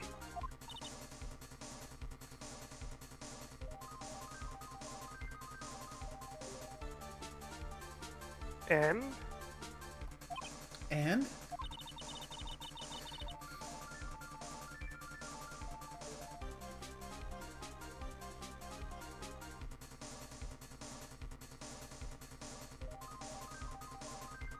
I could see a mailbox under the window, just outside. Gumshoe, there's also a mailbox.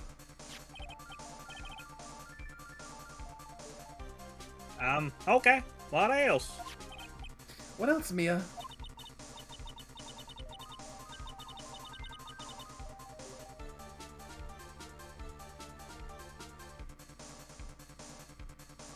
I'm sorry, but it was a very small window. I couldn't see anything else.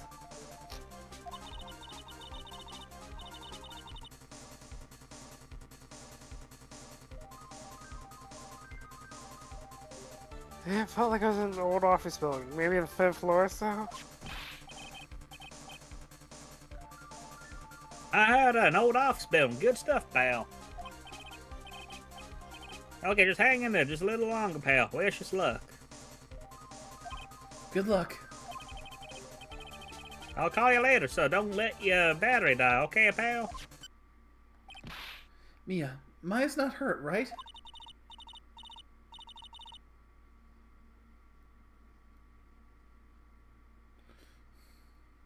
He's in a pretty bad state, Phoenix. He's being starved. Gumshoe, please hurry.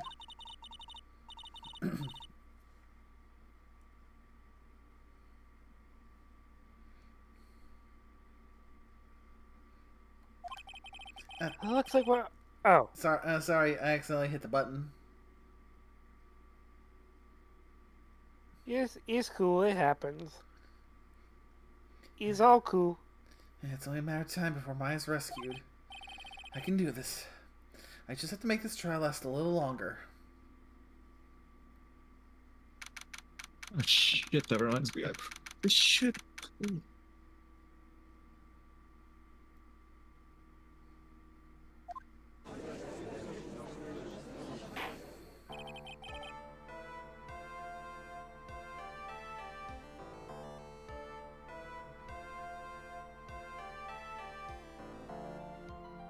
Court will now reconvene. The killer, the man who murdered the victim, handed this to his client. From this, one obvious question arises. Why this particular item? I believe the answer to that question will provide us with the name of the real culprit. Now then, the prosecution calls the defendant's manager, Adrian Andrews, to the stand.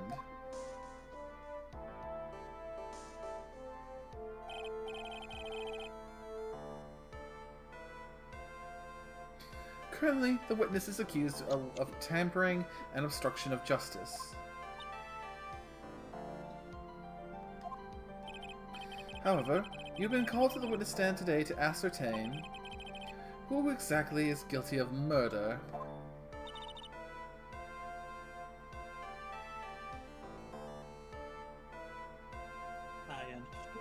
I understand. Very good. Now, have you ever seen this bear before, Miss Andrews? Of course I have.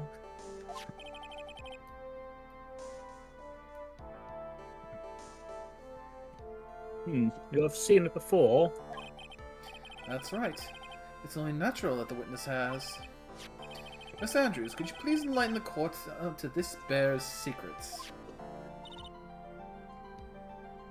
Alright. Why does she...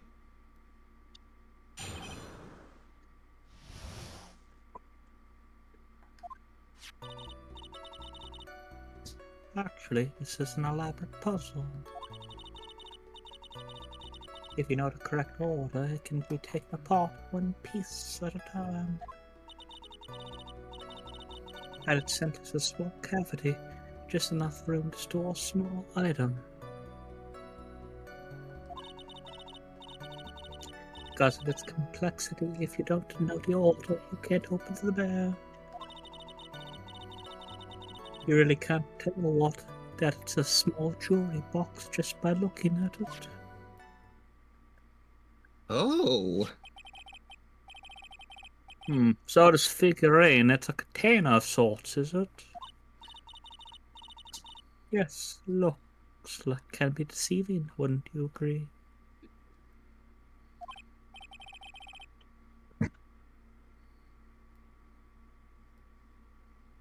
Yes, it's superb craftsmanship.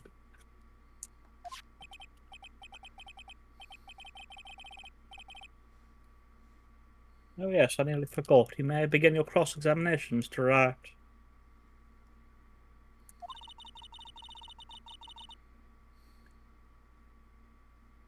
Looks like there really was something to that bear after all.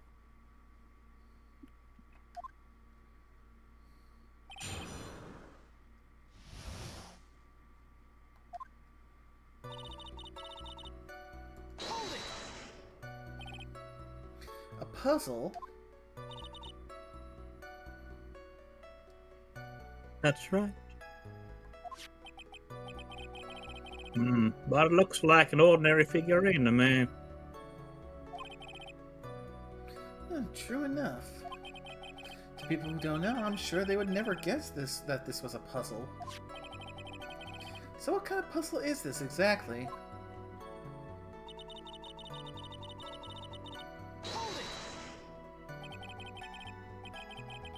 So you can take it apart.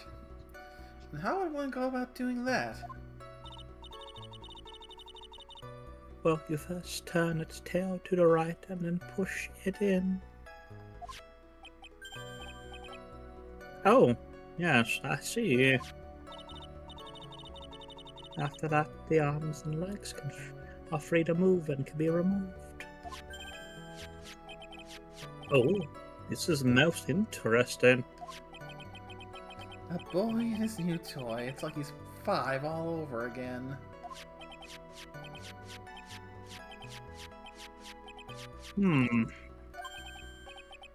Oh, don't mind me. Go ahead and carry on. I think he's lost it. So what do you find after you take the puzzle apart?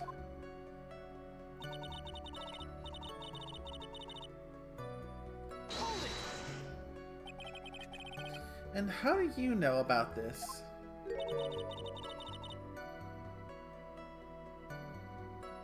I know, because I was the one who bought it. Huh? It was a souvenir from when a friend and I went to Switzerland.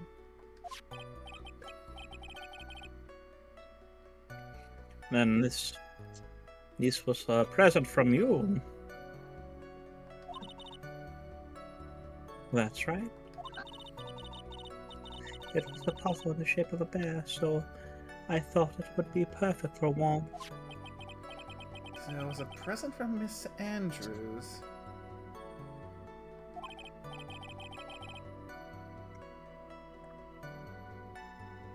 Witness, let's continue your testimony.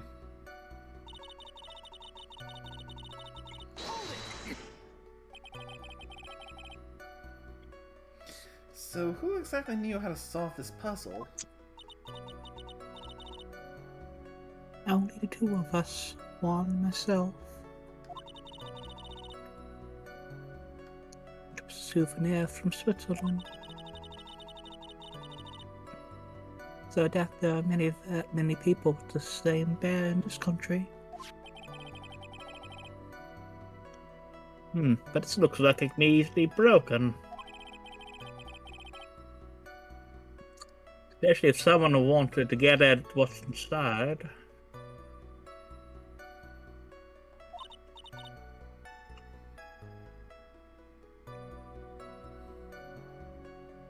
Well, it's a toy.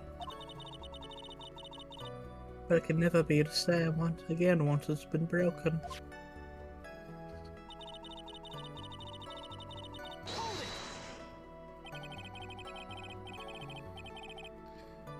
Who else knows that this bear is actually a small container or jewelry box? I never told anyone.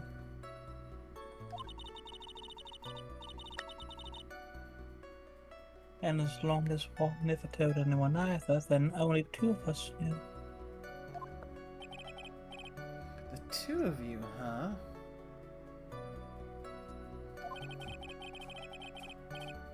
Then of course that means Mr. On Guard didn't know, right?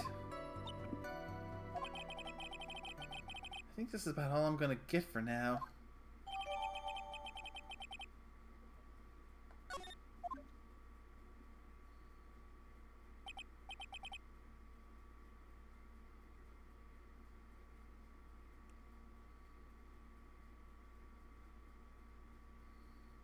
Well, Mr. Wright, I think even you have come to realize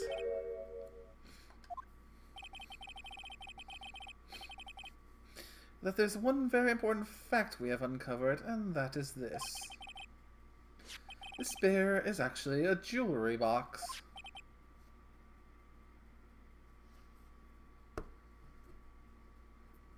Mm-hmm.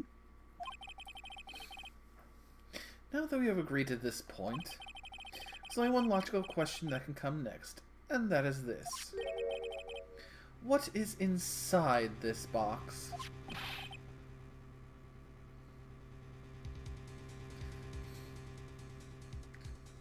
What's inside? That's right. That's what we are going to find out next. Witness?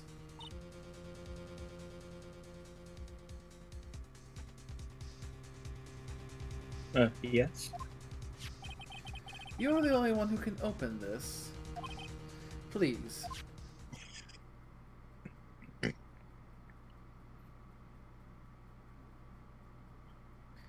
a painful silence hanging over the courtroom. All eyes are on Miss Andrews now. She solves the puzzle and takes the bear apart.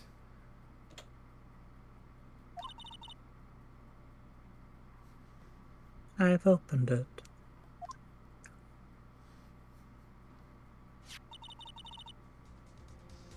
Is this what you wanted? What is that? Looks like a note. I don't think we need to guess at what this is. Do we, Mr. Wright?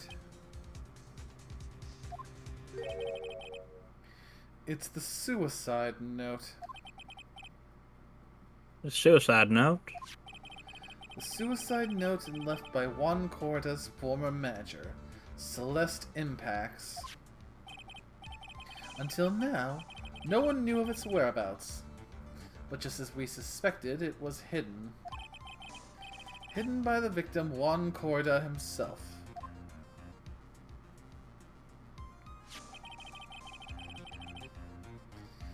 It seems Celeste Impacts had very beautiful handwriting. And she just as beautifully signed her own name on this document. This is most definitely the note she left right before she committed suicide.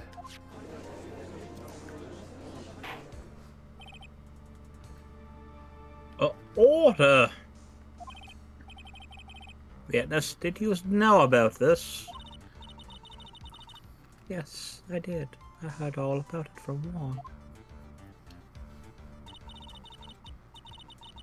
When I discovered his body, I looked for the bear. I wanted to destroy the note before it became public.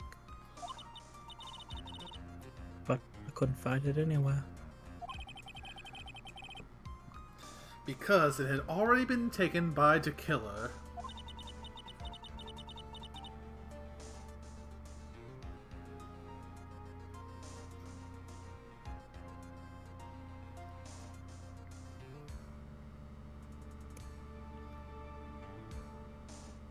Bean. Always typing something and something else. Give me a sec. No worries. Everything is going at Mr. Edwards' pace.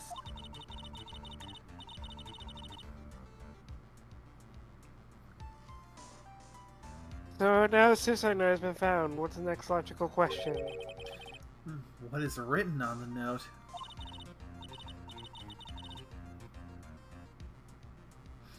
That's right, at least that's what I would think.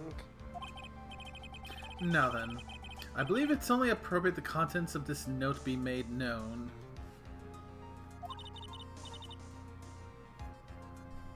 I can't stop you, can I?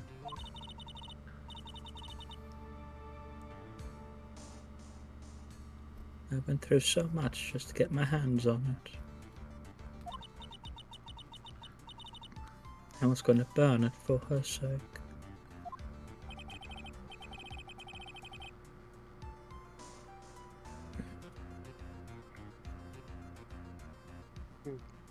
I'm deeply sorry.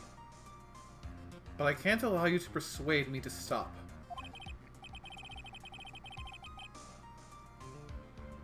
Your Honor, if you could please read the contents of the note aloud. Very well.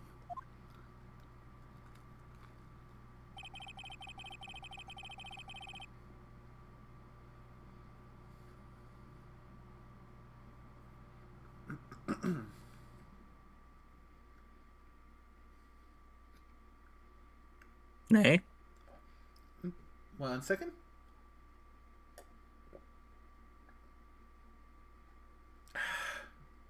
Hydration. Ah, there. The judge's voice rang loud and clear through the deadly... wrong pipe! God! God!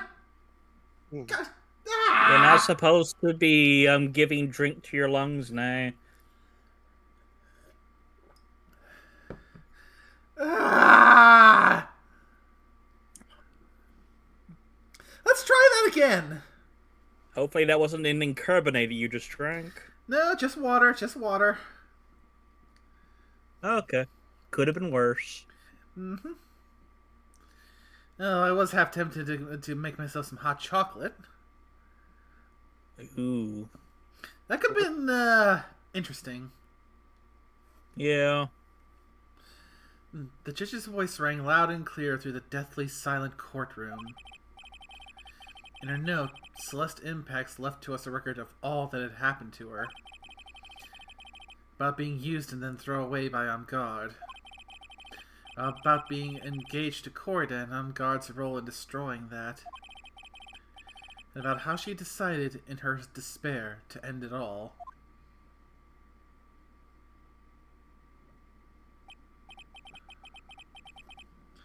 And it's all Miss Impacts had to say.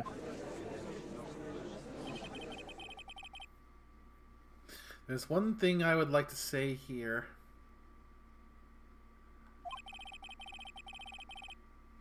The prosecution has no interest in slandering Mr. On Guard.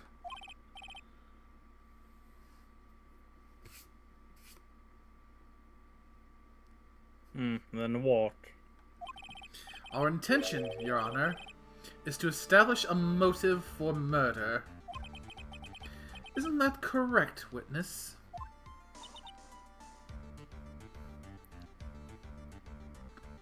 Yes. On the night of the murder, one was going to make the contents of the note public.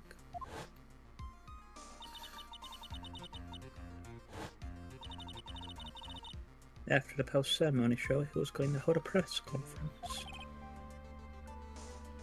My word. Matt On Guard values above all else his refreshing like a spring breeze image. Which is why he had to stop this note from being made public. At any cost.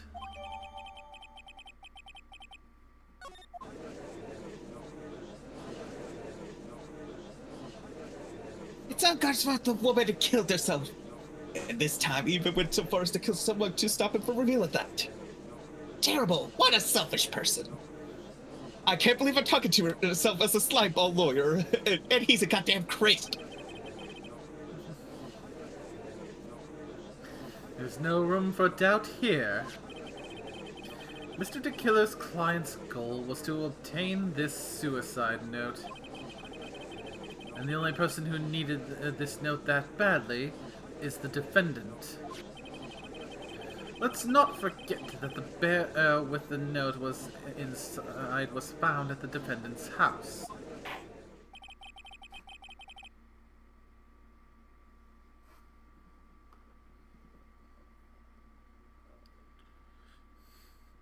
Seems we have come to the truth at last.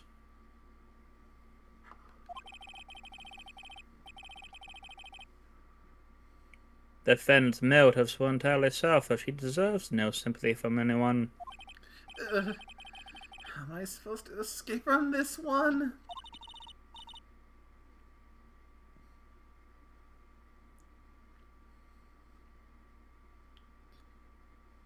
Why the hesitation, Phoenix? Gumshoe hasn't called yet, so you know what you must do. I know. I have to carry on and buy him some more time. Okay, there are two deadly pieces of evidence. The figurine and the suicide note. Maybe somehow I can find a way out of the situation through one of those.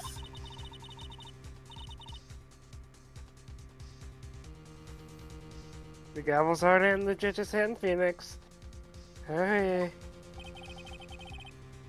Suicide note or the figurine? Which one of these should I pursue? I believe it's the suicide.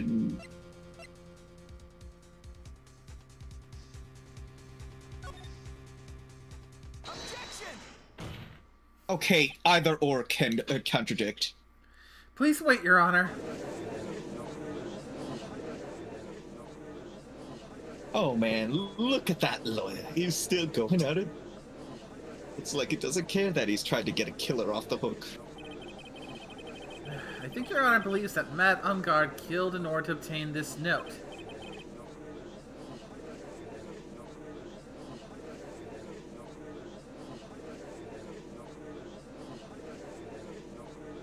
Yes, that is correct. Well, that seems a little strange. In fact, I think there's a contradiction here. This note was hidden by Mr. Corda until the night of the murder. If that is the case, I say that Matt on guard could not have known what was written on this note. Oh. I didn't think of it that way. Exactly. But I did think of it that way. And I thought it was rather strange. No one in their right mind would kill for a note without first knowing what it said.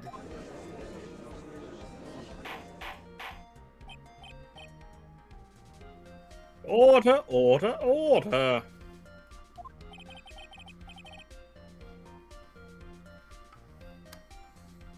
You make a valid point, Mr. Wright. Mr. Edgeworth, what's your opinion? It was just a flash. I think I did rather well on this one.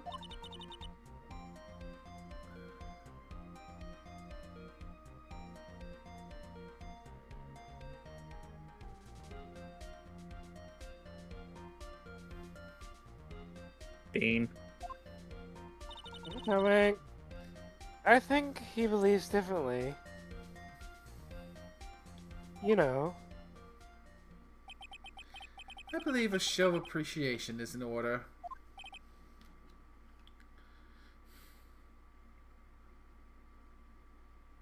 Huh? The defense seems to be in love with wishing more despair upon himself.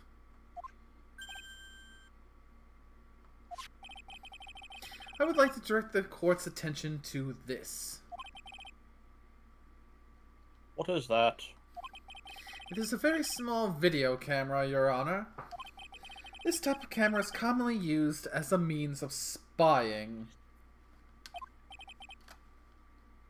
Spying? What the? I thought that spy camera was in my possession! Matt on guard and the victim both thought of the other as their biggest rival. They even went so far as to use this type of item to find each other's weaknesses.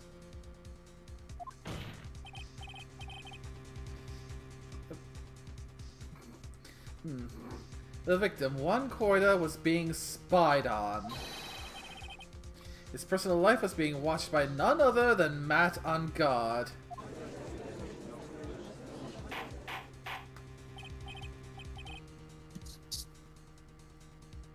Order, order, Mr. Wright. Yes, Your Honor? You don't tell me you knew about your client's spying activities. Well, sort of.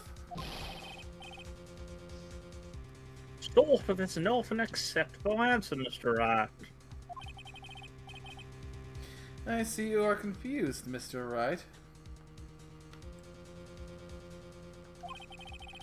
You're probably thinking, but I have the camera that was in the stuffed bear's eye. But this camera that I have is not that same one. Last night, I searched the victim's house on a hunch. Using this. Gumshoe's Bug Sweeper. By the way, Mr. Wright, the defendant's fingerprints were found on the camera. Madam Guard's fingerprints were on, huh?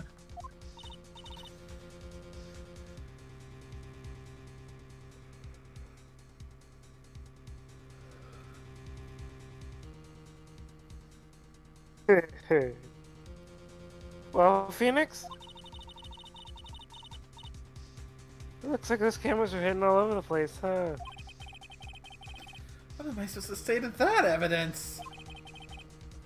I think this is the end. It's fairly obvious that Mr. Angard learned of the suicide note through this. He was watching the victim all along.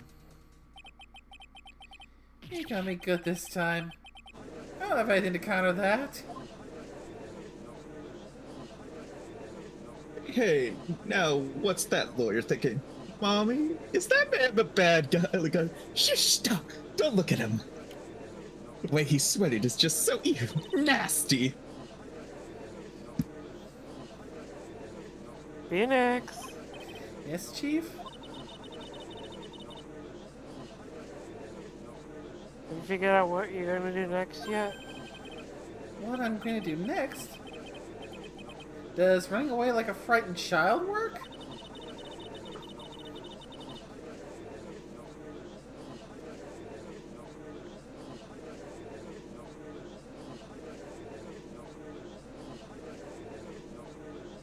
I know it seems like a subject is very close to putting the lid on this case.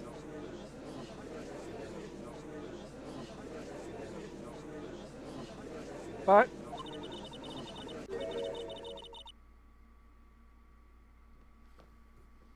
in his eagerness to prove his point, he forgot one very important thing. Well, what is it, Mia?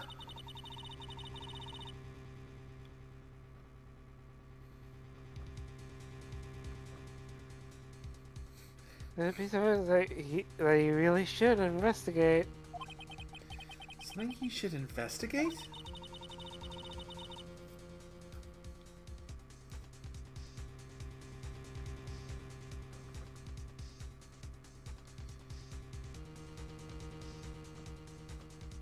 I would really hate to see the good prosecutor get scolded.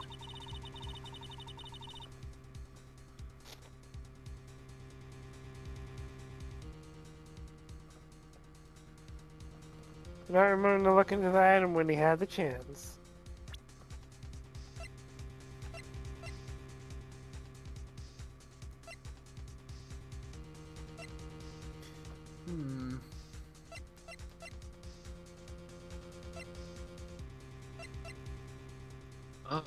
Give me a sec, 'cause I was looking, Why are you the sewer note. Why are you speaking in riddles all of a sudden?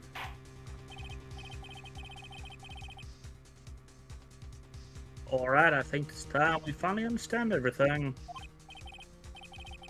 Well, Mr. Wright, you don't have any further objections, do you? It's this piece of evidence that Mia's talking about.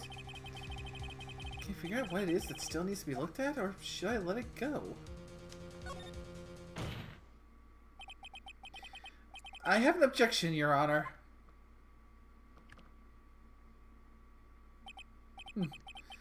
That was about the weakest objection I've ever heard, Mr. Wright. Objection! Your Honor, the defense has no intention of letting this go so easily.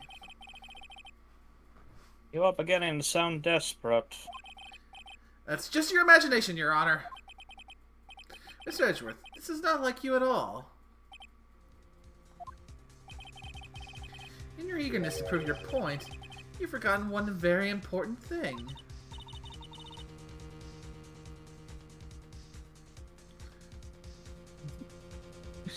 Shut up, Mia.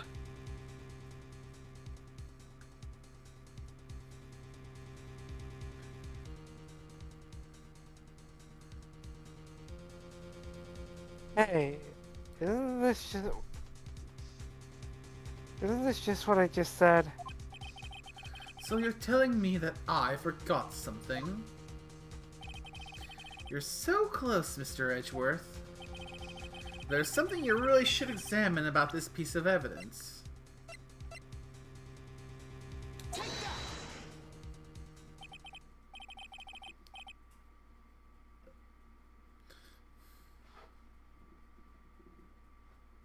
That is Miss Impact's suicide note, right? Who knows? I mean, sure, this suicide note was found inside this bear. But this bear was in my possession until only a few moments ago. Which means... the handwriting on the suicide note has yet to be analyzed.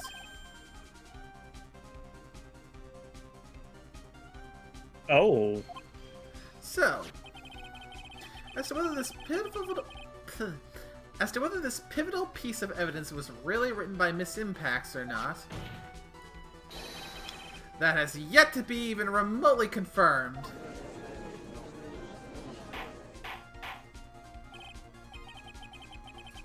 Mr. Wright, you can't seriously be saying...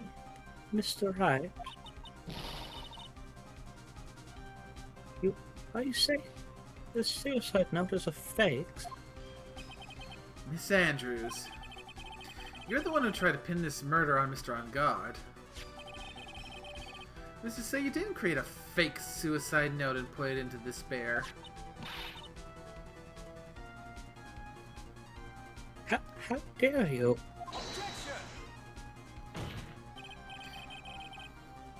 Your Honor, the defense is indiscriminately... Words. I cannot words tonight. The defense is indiscriminately accusing the witness again.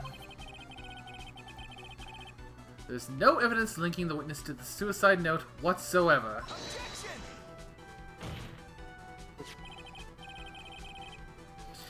But if this is a fake, then the witness is the only person who could have made it. What? Recall the witness's testimony concerning this figurine. The only person other than the victim who could solve the puzzle is the witness herself.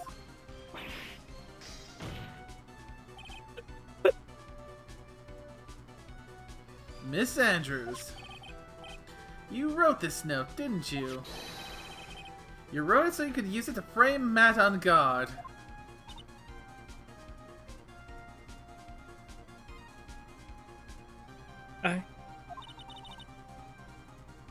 I did no such thing. Right? If you're going to pronounce this suicide note a fake, then show this court some evidence to support your theory. Mr. Edgeworth, you are the one who presented this scrap of paper as evidence. That means the burden of proof lies with you, the prosecution. Ugh.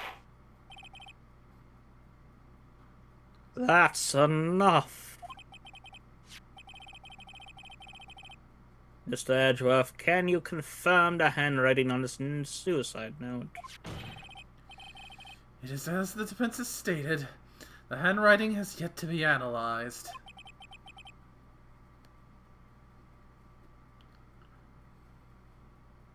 If that's the case,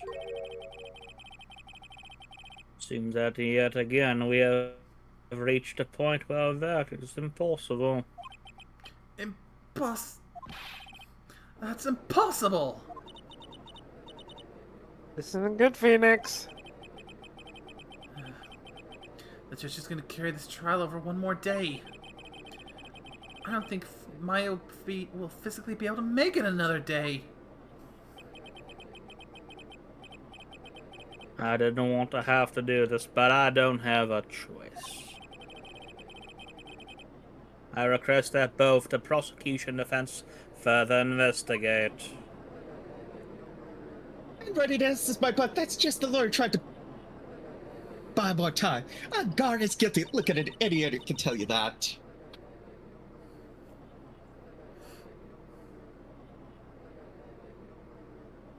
We reached the end of the line.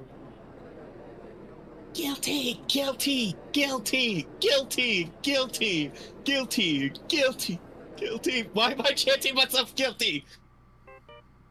Fuck you, it's the bee.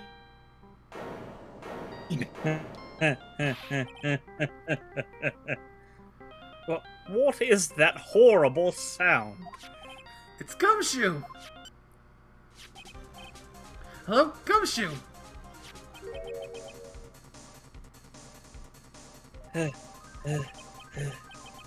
What's with him? What's with that sigh? Where's Maya? What happened to the killer? He got away. What? Sorry, pal, I really am. I don't know what to say. Besides, I'm sorry. There's just some way to make it up to you, I really do. Anyway, what's going on? Well, we found his hideout, pal. But the two of them were already gone.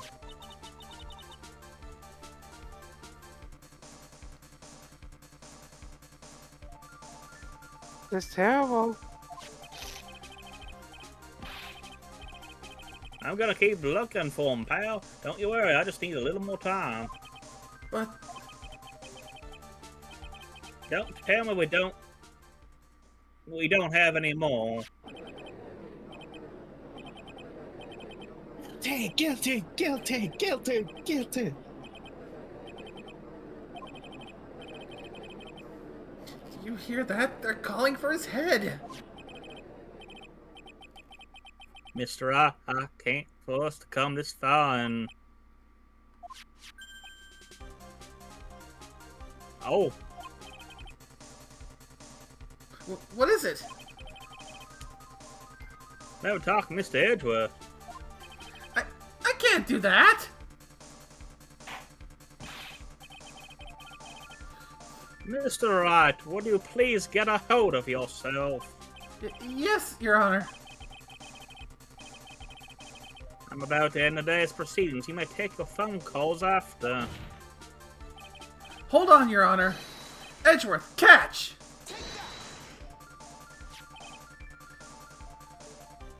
Mr. Edgeworth. Please, you gotta buy us some more time. Court is in session. I'm sorry, Your Honor. You were saying? Mr. Wright, this is a court of law. I'm sorry, Your Honor, but I'm reluctant to do this, however. It appears that I have no choice but to suspend proceedings until tomorrow. this time, I really can't do anything. Court is now adjourned for today.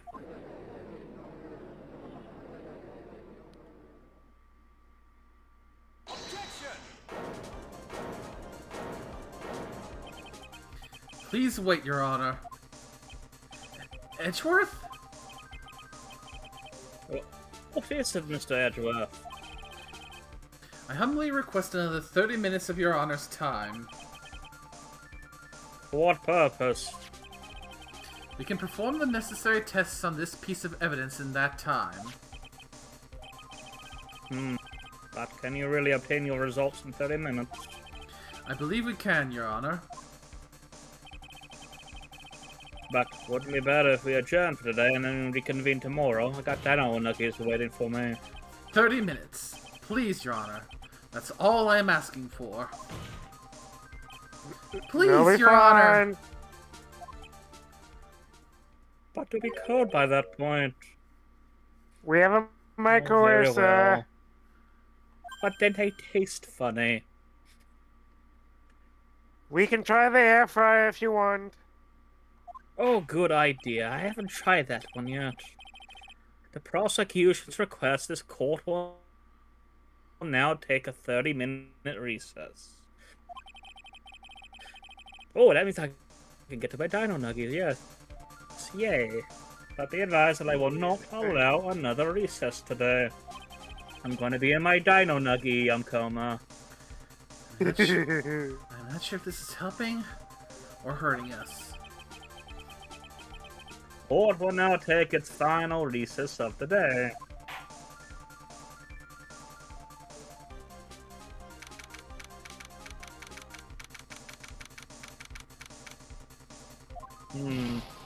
Right. Well, what's going on with Maya's situation?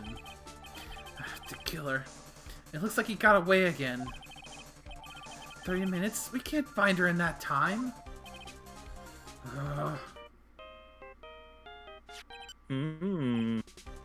Report.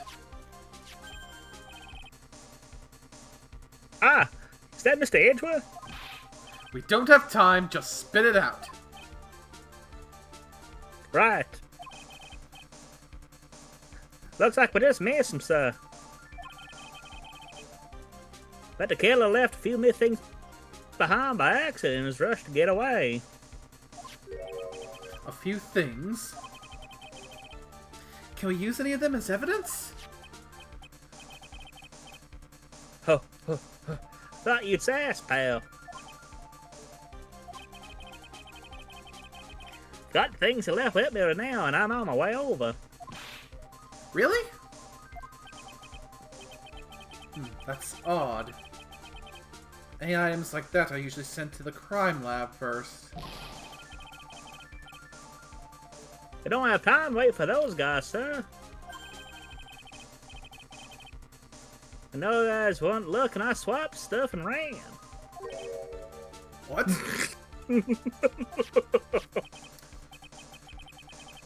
Well, I'm not a detective anymore, sir, so I had to.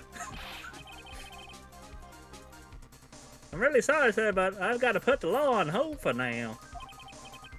Sounds bad. I hope he doesn't get in too much trouble over this. My hunk of junk car, I'll be there in another 20 minutes, sir. Don't worry, I'll be there. Wait for me. Alright. Just get here in one piece.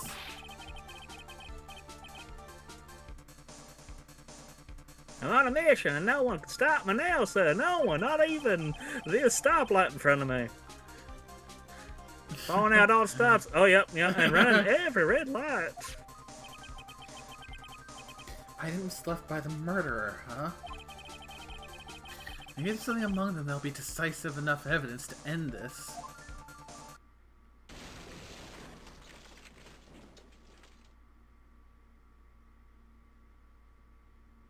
The fuck was that? Hey, what's wrong? Detective Gumshoe, answer me! Oh, I crashed. That one can't stop me.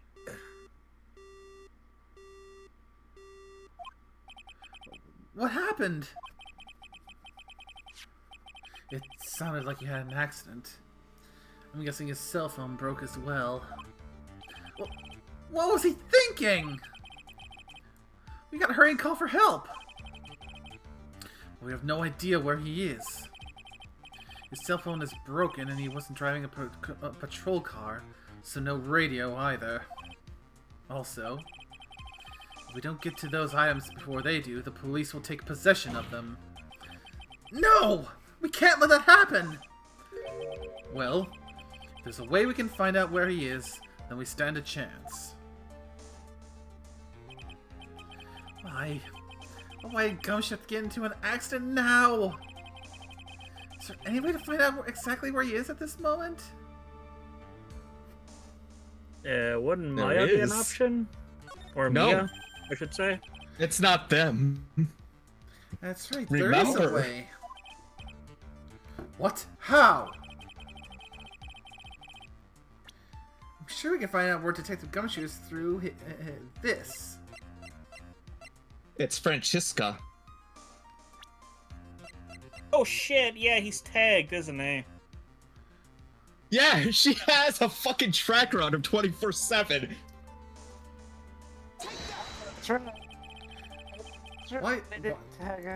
Why do you bring up Francisca at a time like this? Oh, I see. I'll try to get in contact with her. The chances are slim, but she's all we have. Francisca. Will she even want to help us? Edgeworth. What is it? I don't have any right to judge anyone ever again. I know my client is guilty. But what I'm doing now... I'm pinning the guilt onto someone totally innocent and using the evidence to do so.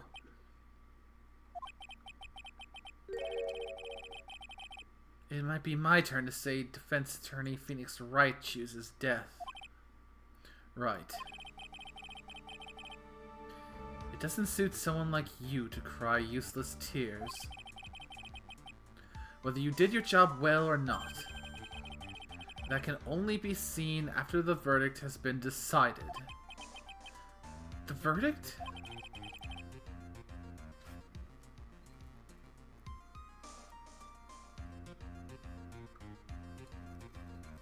Is Prosecutor Edgeworth here? Yes, bailiff? There was a phone call for you, sir. He said it was extremely urgent. They're probably finished with a handwriting analysis. I have to go take this call. In the meantime, think hard about what it is you must do. Dun dun dun. And now we are at a perfect time to take a break. Well, most definitely. That is fair. My hydration is I almost need completely... more tea. Yeah, I need more water as well. Also, nickname, the list for the auction has been posted. It looks glorious. There are a couple that I'm looking at like, they look fun. So, yeah. I know, right? This is going to be a take 5. We will be back to continue the trial, but... Whew, Yes. we're at 2.5 hours from just the first half of the trial. So, refill your hydration. Go potty if you need to.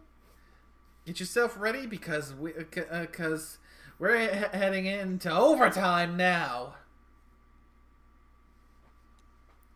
Take 5.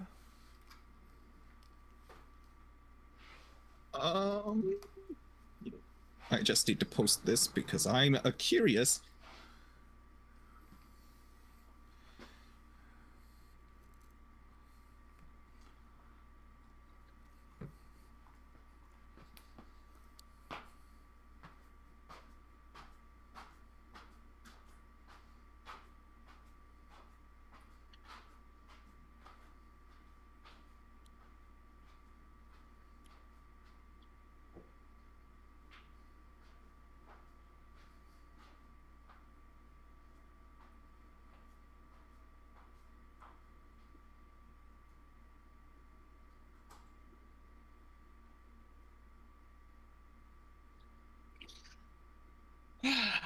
Time to get some tea.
Oh, Scorpio, my buddy.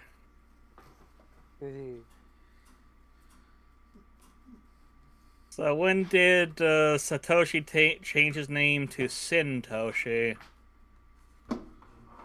And Sato Ahe. The Sintoshi thing was on purpose. I had, since knowing Satoshi, he'd probably forget to get an invitation to the thing. Yeah. Of course, Maid helping him isn't necessarily gonna put his right name on. Yeah. Look, he's earned a little respect, but, doesn't mean.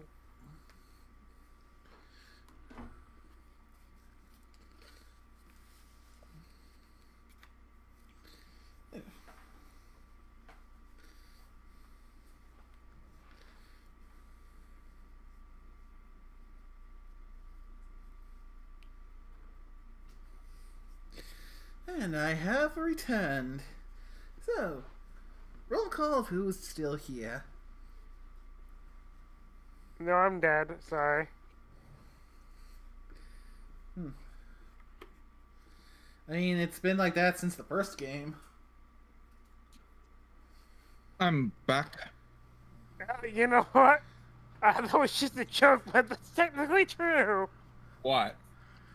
Oh, when I made the joke saying, like, when they said, roll call, who's back? I said, no, I'm dead. Her response was, it's been like that since the first game. I'm like, well, fuck, technically that's true.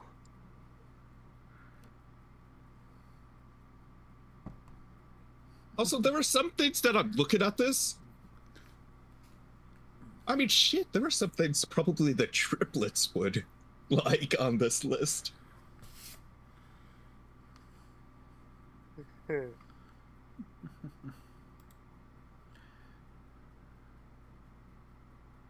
God damn it. I'm looking at number 25 and I'm thinking, you know, it probably would have been a shit ton easier to do something like that than fucking go the method that he did to get it.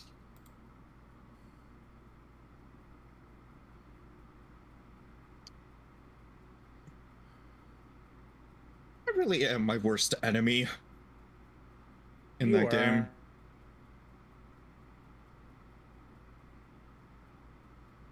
And we probably won't get a Oh, I was about to make the joke. We'll probably not hear a comment from Orsk until he gets back.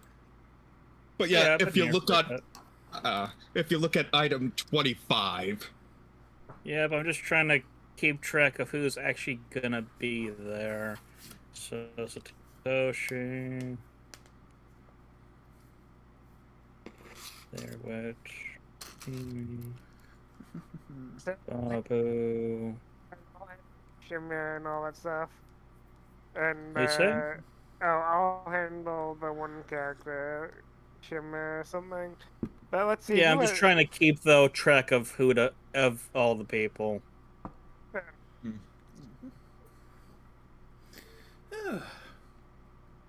Alrighty, since we're all back, let's resume. Oh dear God. Satoshi's not allowed to get number 4.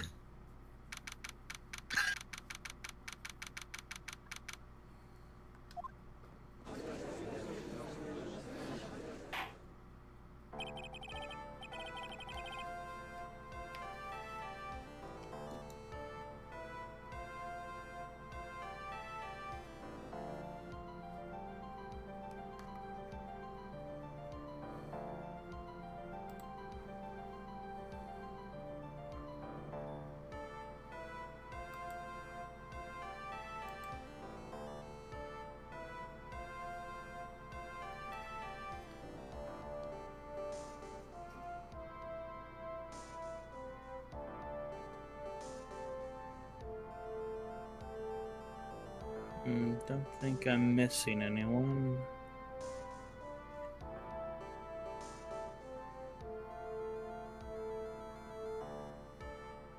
Okay, back to this. Court will now reconvene. I assume both sides already. Yes, Your Honor. Yes, Your Honor. I can understand the defense acting like this. However, why do you also seem distraught, Mr. Edgeworth? That is... It's nothing, Your Honor. What's wrong with Edgeworth? God, did he have to make a deal with me?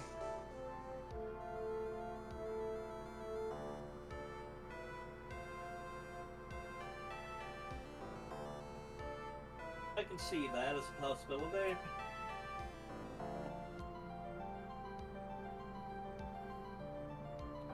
Also Bean.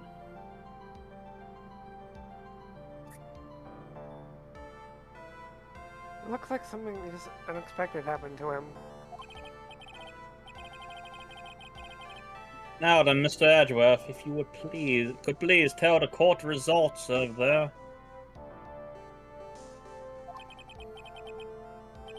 handwriting analysis on Miss Impact's suicide note. Yes, Your Honor.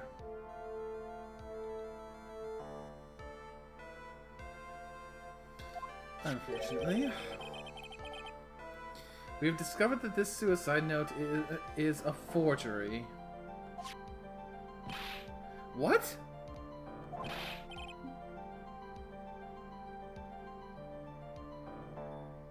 That's okay. What do you mean, Mr. Edgeworth? This note was not written by Miss Impax herself. It is a fake.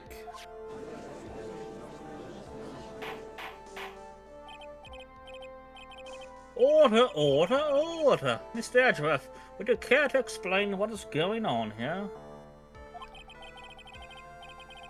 This was not written by Miss Impax, and who wrote it?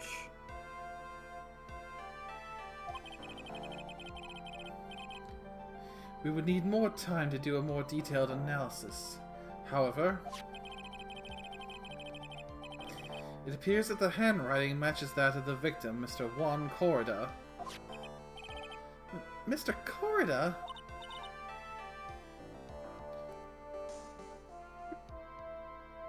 Wow.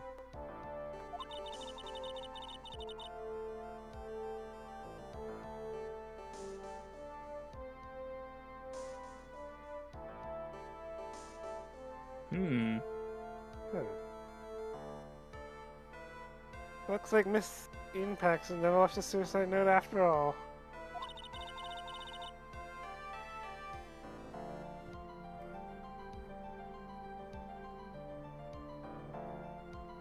He never wrote anything about On Guard. However, Your Honor, even though the suicide note is indeed a fake, Mr. On Guard could not have known that, and so that facts remain unchanged. Acting under the assumption that it was real, he had plotted to possess it.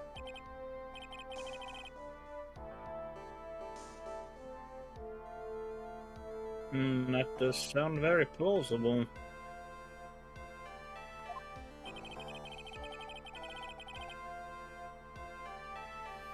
His theory that Angard had no idea that the suicide note was fake.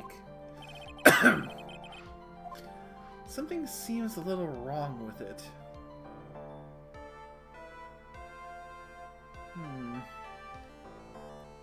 Probably present evidence. Because we are trying to take up time here now, so...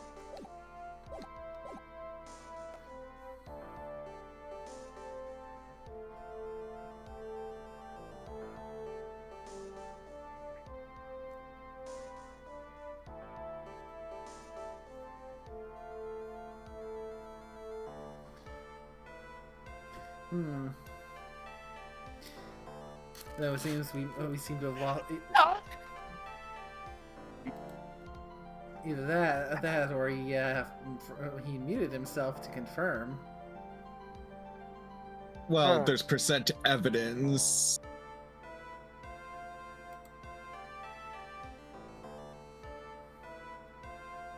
Or I think choosing back down, there's a risk of a penalty if I'm reading the guide correctly. And scaling the judge's thunder.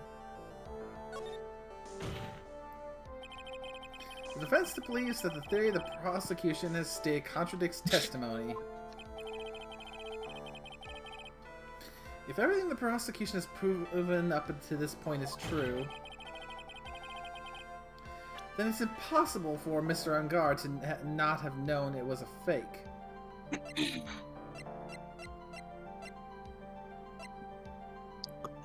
I'm not going to bed yet, you little.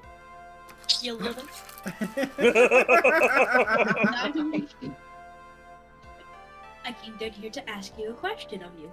Well, you need to mute your mic first. He's not gonna. Yeah, he never does.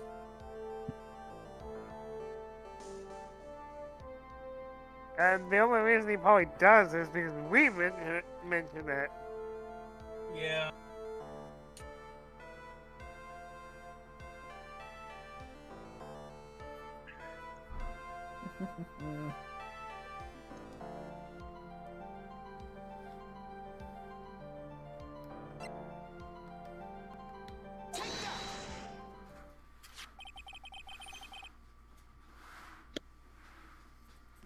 What is this little item called again?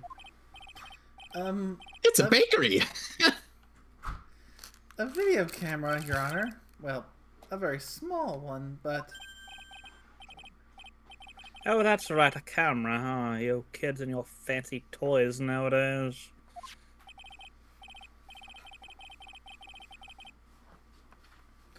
Mr. Edgeworth, earlier you claimed that Mr. Ungard knew of the existence of this note because he was spying on the victim, isn't that right?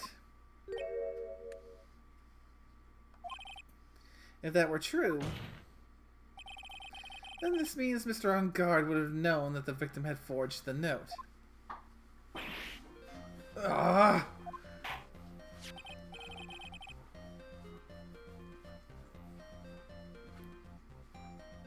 So then the defendant knew this suicide note was a fake.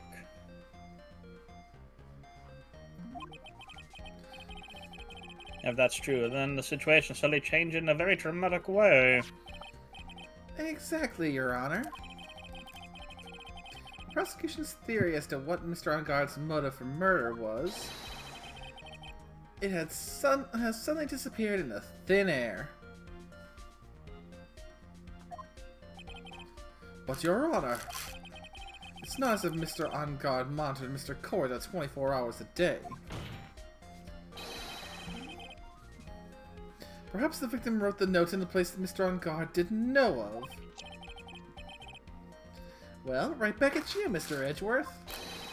Why don't you show us some proof that the victim made the forgery at an unknown place? Ugh.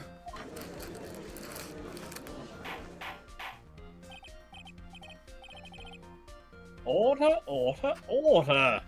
Miss Edgeworth.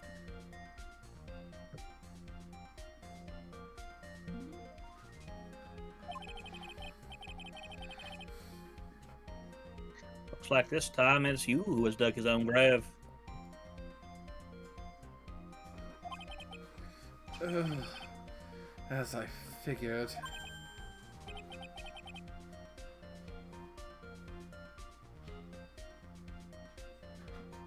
Huh? As you figured? As I figured. It came down to this after all.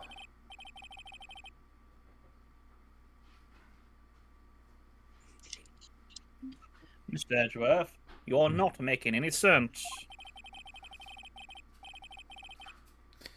When I heard the results of the handwriting analysis, I thought this might happen. The question is, what next? What next? If the prosecution can't prove Mr. Ungard's motive through the evidence, then we must prove it from another angle.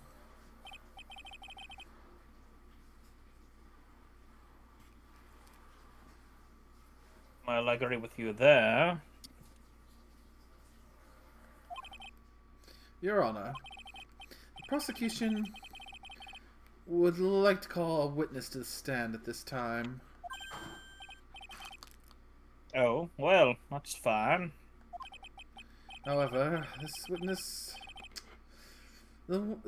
is a little unusual. Oh no, is it gonna be Scorpio's one again? Edgeworth stuttering? This is not like him at all. Unusual? Well, what sort of witness is this person, Mr. Edgeworth? This witness is one who is perfectly fit to answer once and for all the question of who was it that hired Shelley the Killer to commit murder? That's impossible!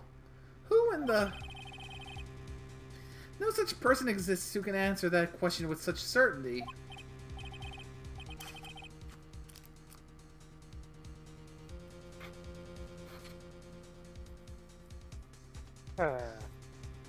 Yes, Mr. Edgeworth. Who is this witness? It's,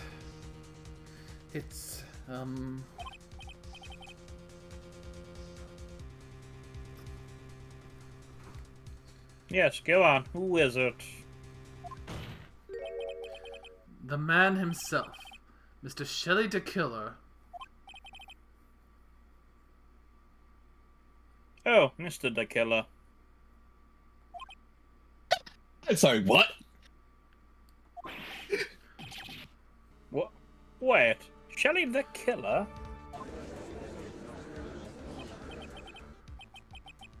You mean the killer? I mean the assassin? Yes, Your Honor. He's coming here to the witness stand. Well, yes, in a manner of speaking. I recognize that this is a very unusual circumstance, so I ask for your permission. Well, Mr. Wright. Yes?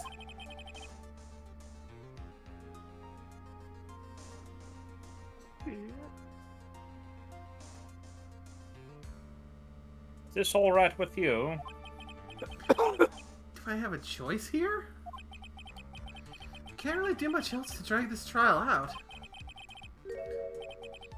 The defense has no objections, Your Honor. I wonder if it really is alright to do this. Very well then. Prosecution calls its witness to the stand. Edgeworth, is there no other way left to us? Scorpio, you're making some noises. I am not making noises. You were. Oh shit, I forgot. I'm basically the lethal company. No, don't let him go out there. He has the mechanical keyboard. Nothing to worry about. I'm just chatting about tea. Indeed, nickname. Yeah. Now then, witness. Your name and your, occupation, please.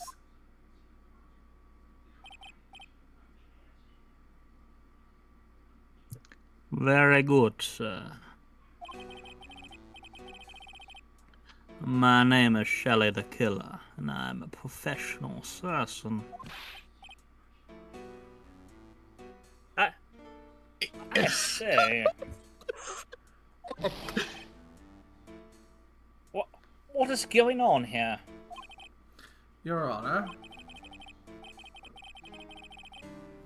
How can you remain so calm, and what is the meaning of this two-way radio? Actually, Your Honor, it was delivered to me just now, and it came with a condition. As long as we do not trace its source, Mr. the Killer will testify to this court. So this must be what that urgent phone call he got earlier was about.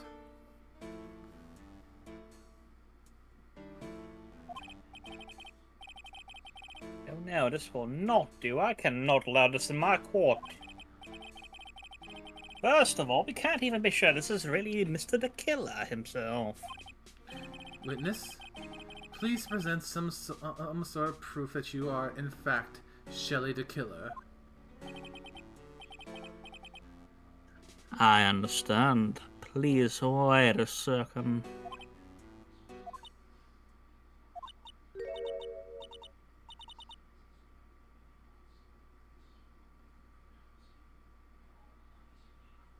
Bean. I poke Bean with stick. Mother, I'm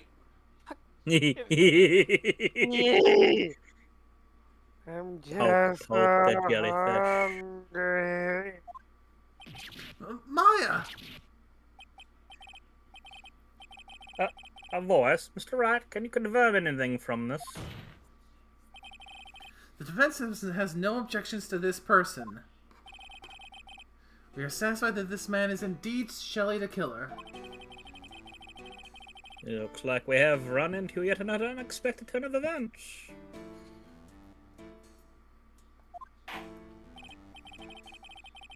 Well, it doesn't seem like we have too many choices under these circumstances, so... Now then, witness. There's one thing I would like to confirm before we speak of anything else. And what would that be? At the request of a client, you killed Mr. Juan Corda. Is this correct?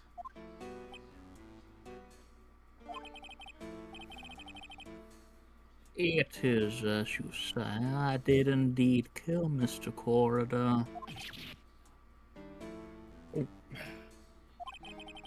Now that we have answered that, let's move on to the name of your client.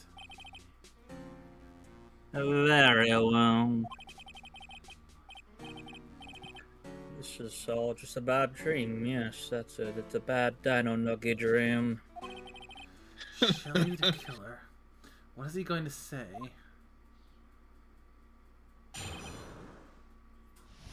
Jesus, I'm getting all the fucking witness testimony tonight, aren't I?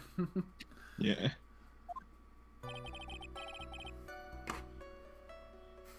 There's something I must first state. To an assassin, nothing is more important than the trust between the client and himself.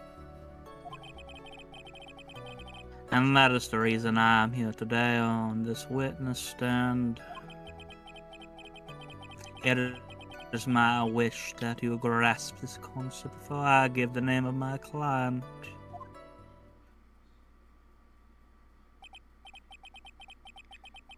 Mr. the Killer seems to be a very clever man. I don't say he seems to be mocking us.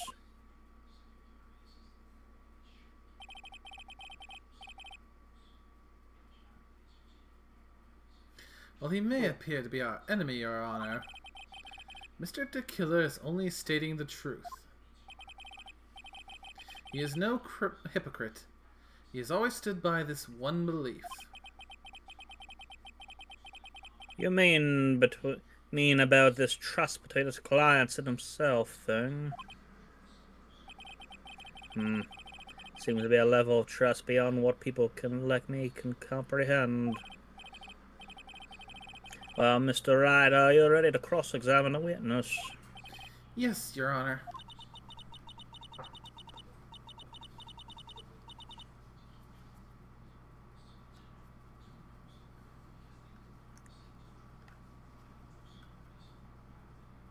There's no way to know what's coming next, so stay cool and collected, Phoenix.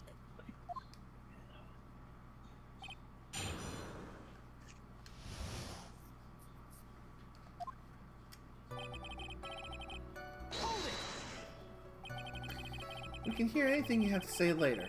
Can you please just tell us your clients? I don't think you'll understand your place, Mr. Attorney. I said this is something I must first state. Do you know what the word first means? Sorry. Go on. Well, it appears this one, witness, you can't badger Mr. Wright. That's only because you don't know about Maya's situation.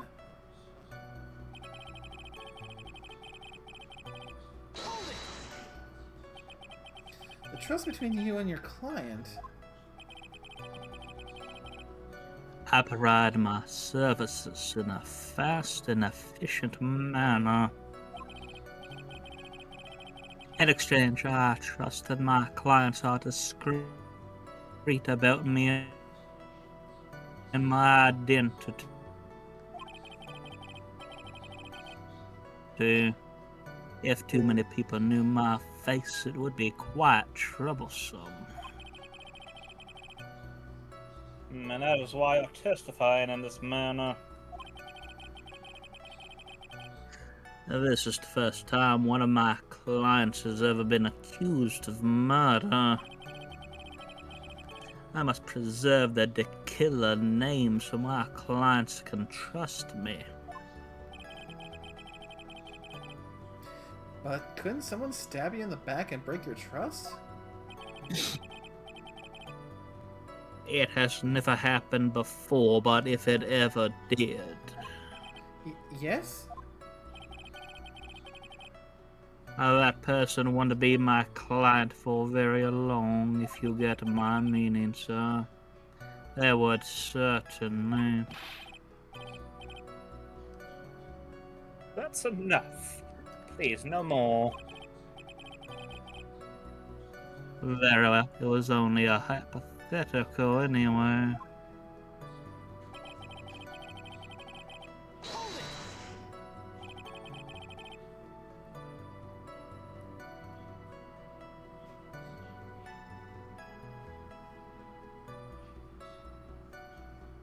That seems a little strange to me. I mean, you're about to tell us the name of your client. I don't think this would be very bad for them.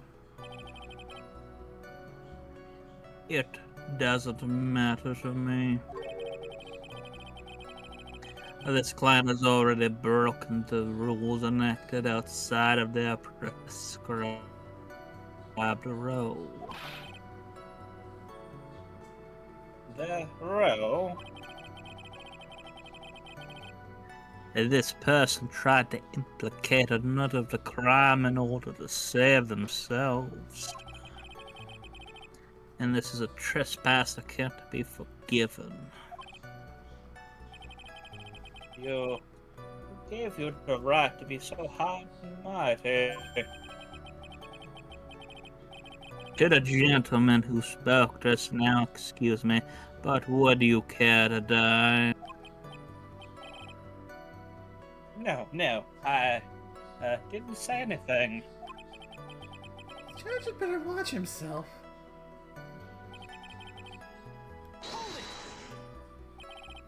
We understand, so please tell us the name of your client. I'm afraid I cannot do that.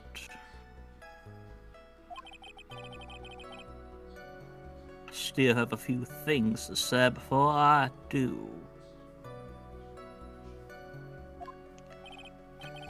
That egomaniacal... It is not good for your health to be so aggravated, good sir.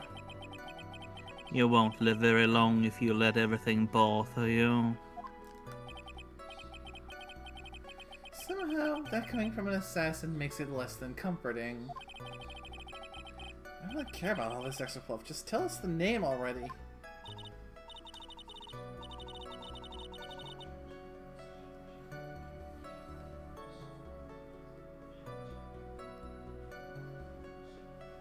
Patience, try to calm down a little.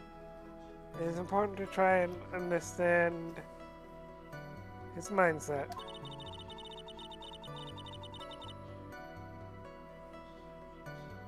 Very true. Seems very steadfast and close, so you're gonna have to work a way to get him to talk. I'm not his therapist, you know.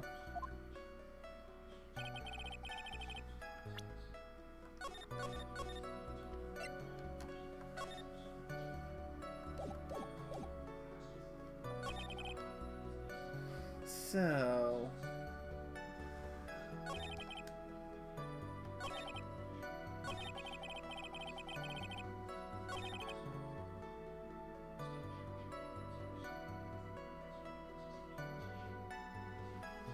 Yeah. And indeed, nickname, I agree with you.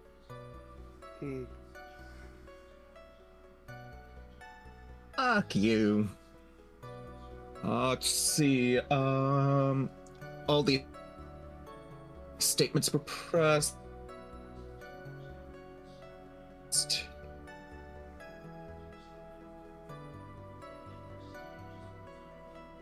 Press the second statement again. It's gonna add another statement. Yeah, just between you and your client. I suppose we can just go until we get to something new. Yeah, I was about to say... It's the fact that, oh. Yeah, I'm sorry, but I was wondering about something you just said. You said your client had already broken the rules. A person who frames another's the worst kind of human being. And that's why you feel you can betray this person. I've no trust relation with a client who can't understand their assigned role in matters. Just my luck. An assassin with a conscience. Who would have figured? Now then, everyone, do you think you can understand my logic? This case just keeps getting better and better. If you can't, then I'm afraid we can't proceed any further. Everyone understands your point, I think. Really. In that case,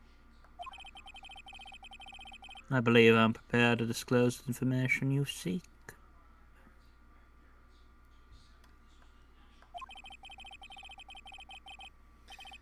You've made it crystal clear that you value trust over all else.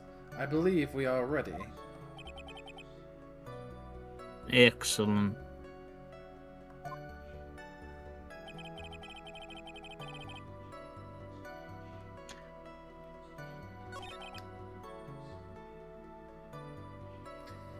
Okay, so where to now?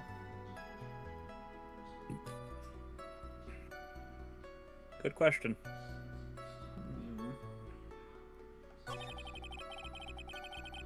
Good question indeed.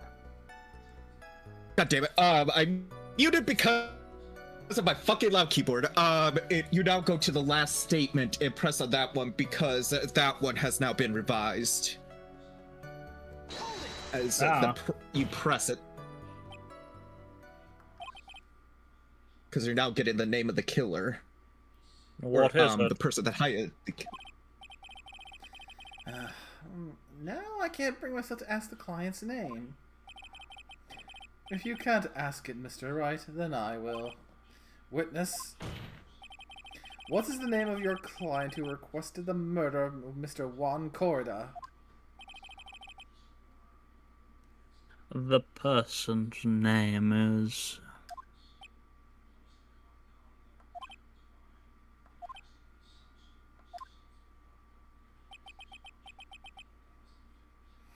Adrian Andrews.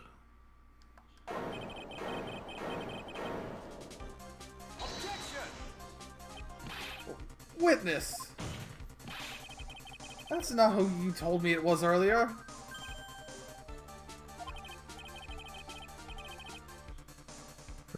What are you talking about, Mr. Prosecutor? I should think I know my own client, and it is Adrian Andrews. What?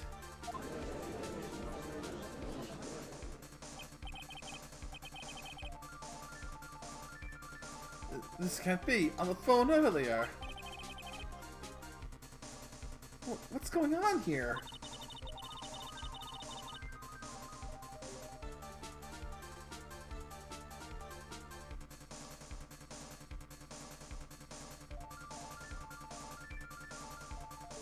My guess is Mr. Killer just stabbed Mr. Edgeworth in the back. stabbed Edgeworth in the back?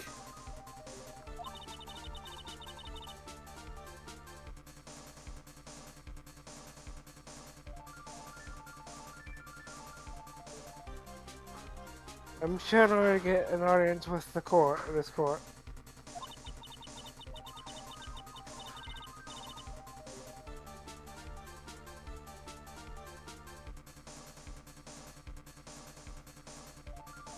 Mr. Gale told him a different name. Matt on guard, perhaps?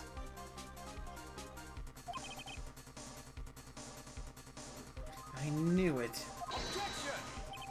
This is outrageous. I was deceived. This witness is telling a very serious lie. But you were the one who summoned this witness.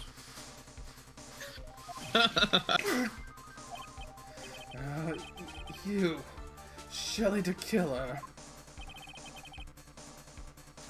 My testimony is the truth, as clear as the sky is blue. And the blood in your veins is red. The defendant at the moment is Matt on guard, am I correct? All I wish to do is help procure his acquittal.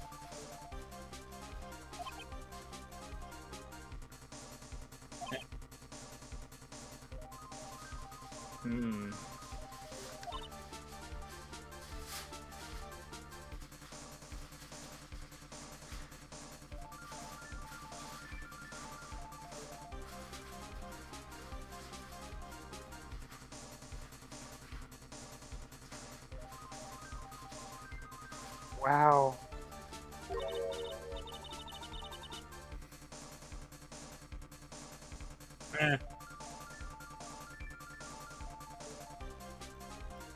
All of a sudden, it feels like we can actually win this. Yeah.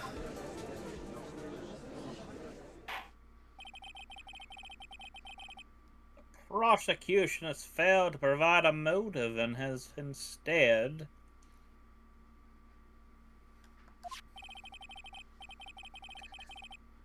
provided a suicide note, which is a forgery created by the victim.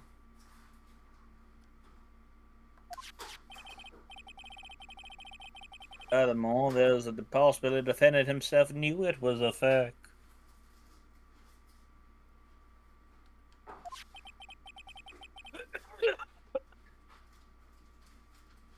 But most definitive of all,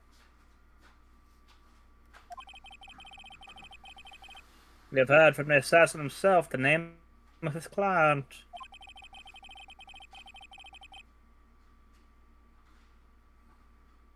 Mr. the killer's client who requested the murder was not the defendant at all.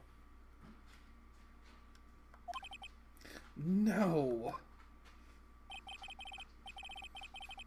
With all this evidence, it is obvious to me that this means that Mr. Matt on guard is innocent.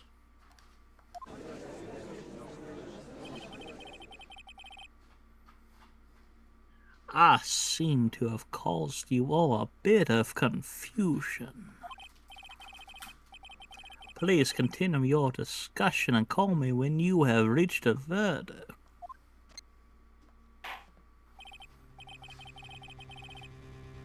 Bailiff, please bring Miss Adrian Andrews in immediately.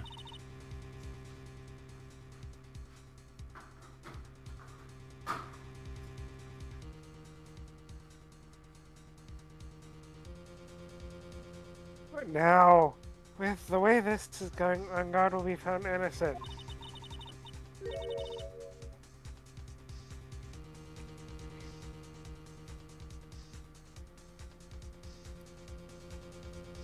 This may be our last chance to save Maya. Yeah, but Edgeworth is right. The killer is lying. And on guard, my client, I know he's guilty. Can I live with myself if I win this?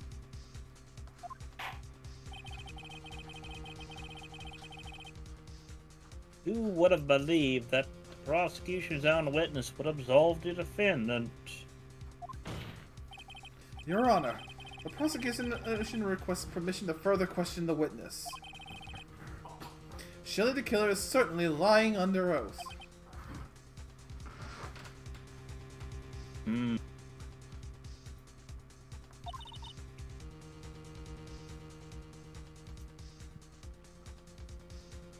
It wasn't me. Listen, everyone, please. That testimony just now. It was all one big lie. Miss Andrews. The suicide note may have been a fake. But that man, Matt, he's the reason Celeste died.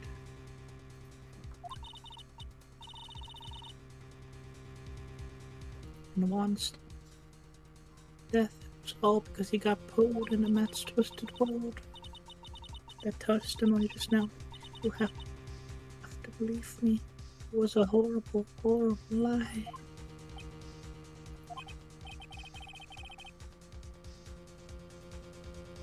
But Mr. the killer himself has testified.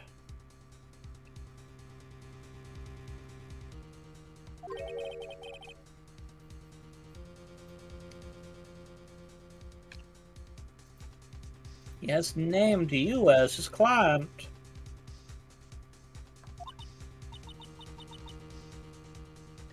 No, that's not true.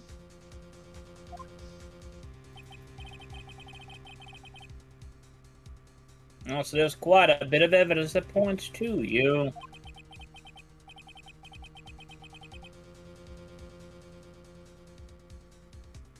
A knife and button donning the nickel samurai costume.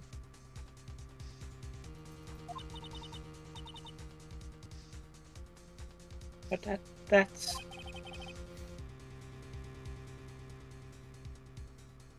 You even have a motive.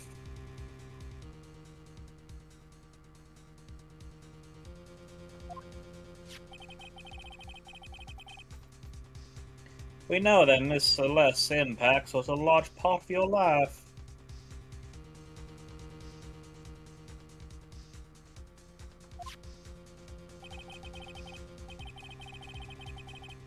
You wanted to follow her. You wanted revenge against two who hurt her.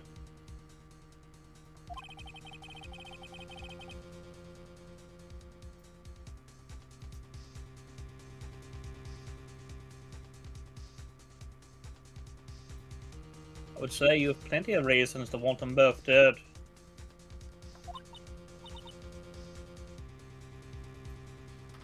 I know.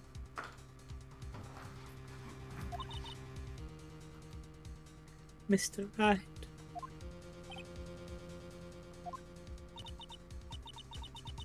You know the truth. Tell them. Tell them the real story. Who the real killer is. Tell them.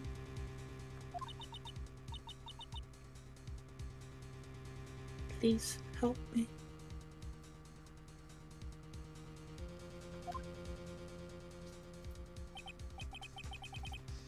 Yes, I know the truth.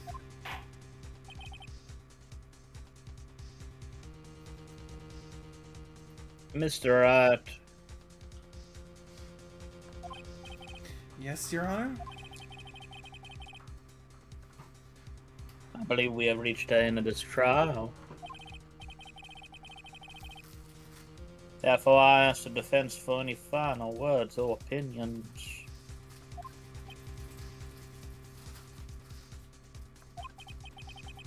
I have to decide. Do I take the not guilty verdict and save Maya? Or do I throw this chance away and wait for Gumshoe's new evidence?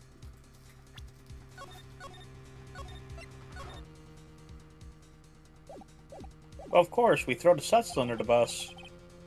What am I supposed to do? From what I can, I actually think we I think, must continue. The show must. I think I think both works, don't they? No. Because here's the problem. There is a point that, based on what choices you make, you can screw yourself and get a bad ending. Actually, I don't know if we're at that point, but yeah, you can screw up. Oh, because I thought. Oh, yeah. I Oh, wasn't wait, thinking no. about it. Yeah, you can. This is still continuing on. But there is a point that if the wrong choices are made.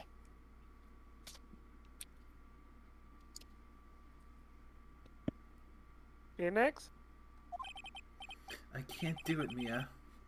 I can't accept a not guilty.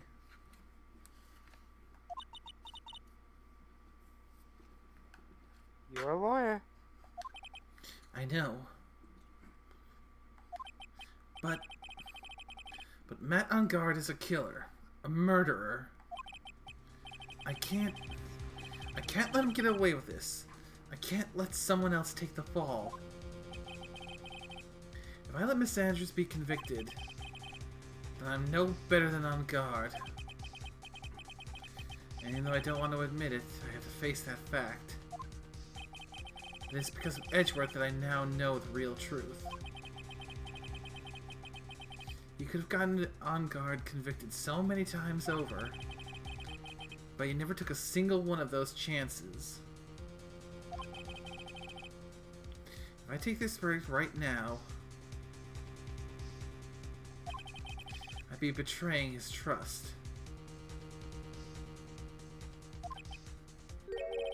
His trust? I never thought about it until now. I trust him?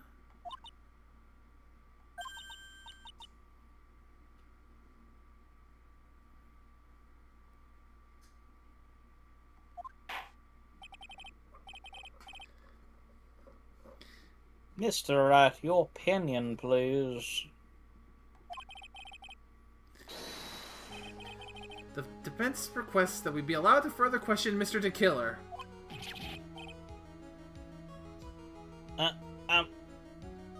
Am I hearing you correctly, Mr. Wright? Right.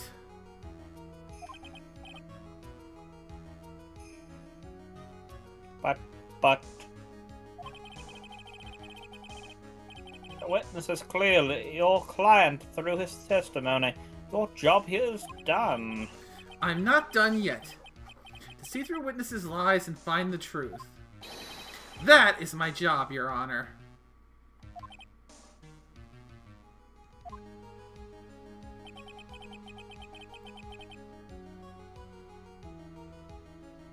There's still more evidence to look at.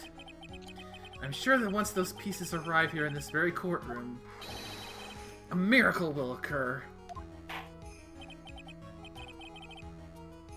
Very well, the trial will continue. Mr. Edgeworth, please re-establish connection with Mr. DeKiller.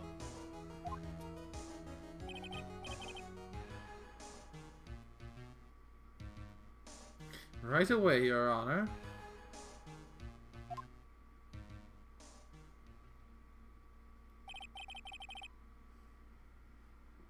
Has a verdict been reached? Before that, we would like to talk with you a little more. About? All you needed from me was the name of my client. What else could you need me for? Well, actually, we would like to hear everything you know about this case. That is how things are usually done. What is he talking about? Usually done.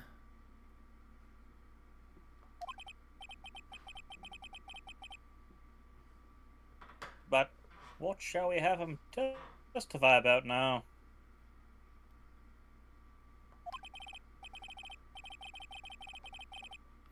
Mr. DeKiller, if you don't mind, please testify about your client in more detail. You illegal people and your procedures. Is it any wonder no one likes to go to court?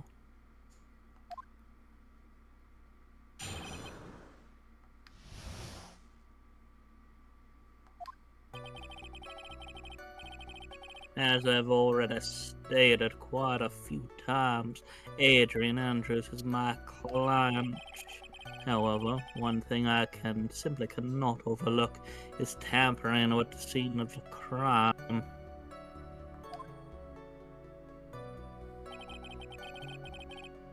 My client did it to frame another for the crime, while pretending to be the first person to discover the body and enter the scene.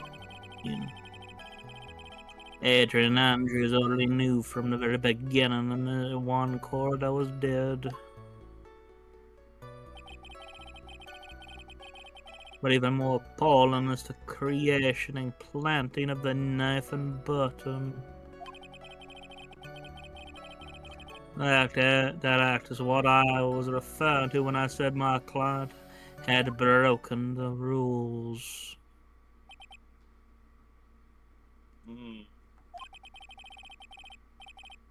This is a most unexpected turn of events for 5th time now. However, this time everything has finally been revealed. Objection! Just a second, Your Honor.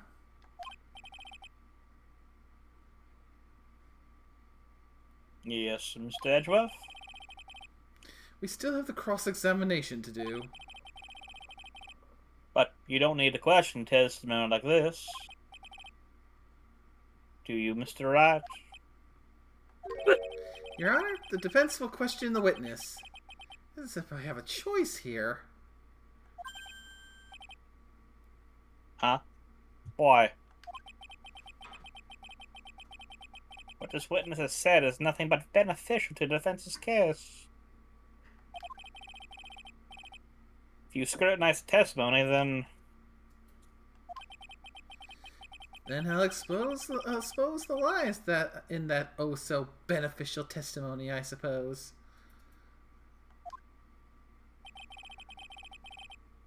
I don't understand what's going on anymore. That makes two of us.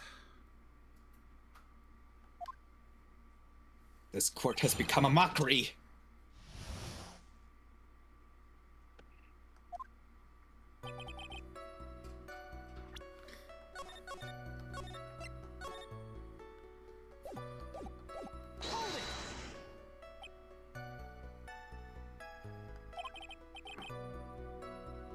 What is it, Mr. Wright?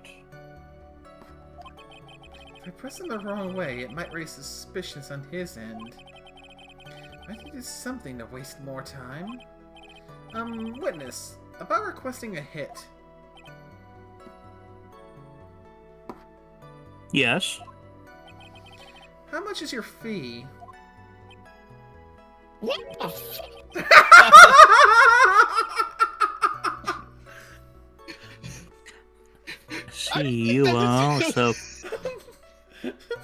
I see you are also quite a dark-hearted man, Mr. Attorney, a kinsmanless to you and I.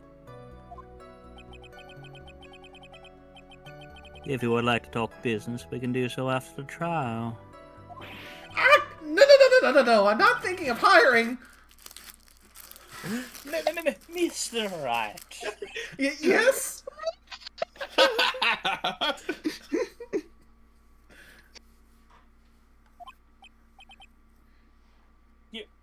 You want to kill me? You want to be dead, don't you? I don't you did nothing wrong. What? Why would you think something like that, Your Honor? Guilty, Mr. Phoenix Wright, you are hereby declared guilty.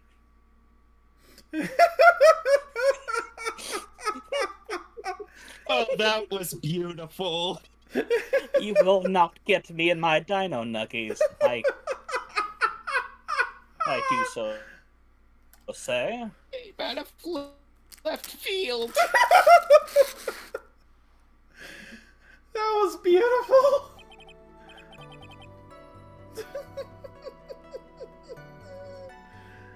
Witness, let's continue. Out of all the things to ask. Okay, mental note around the 3 hour and 30-minute mark. That's gotta be a highlight. Oh, God, God, yes. The price.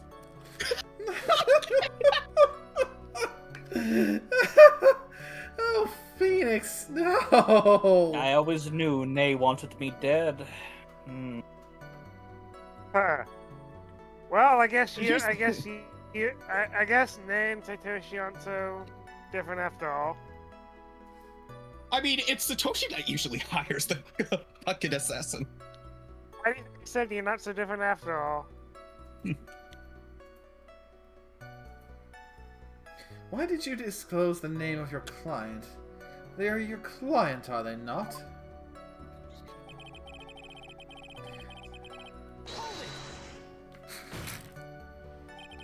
I would think that most people wouldn't be able to overlook a person hiring another to kill.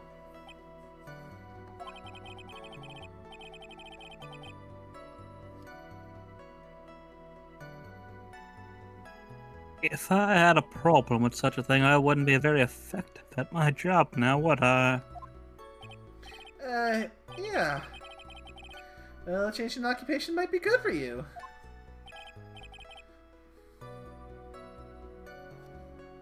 However, I will say this. Even though I'm the one that does the deed, my client's always the real guilty party.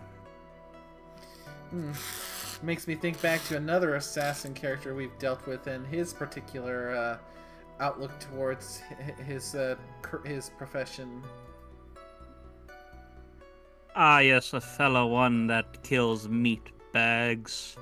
I get along quite well with him. I wasn't referring to HK-47. I was referring to a different assassin.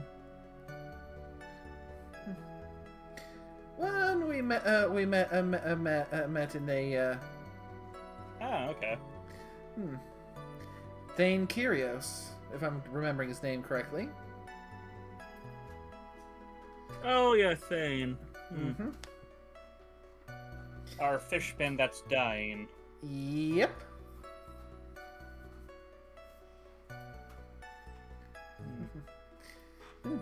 Perhaps once we get to a point where we need to take a break from Phoenix Wright, we can maybe try and work in like that canon run for Mass Effect.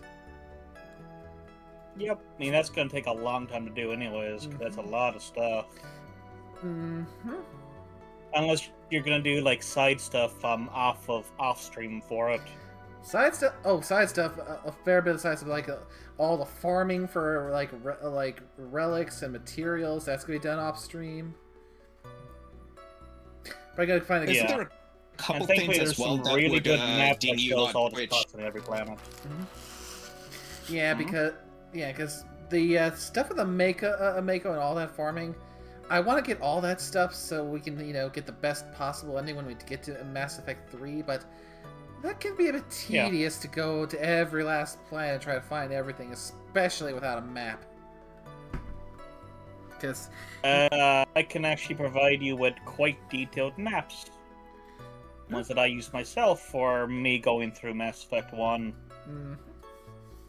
I mean, I'm pretty sure there's a whole bunch you could probably find, even if it was a video guide. Yeah. Yeah.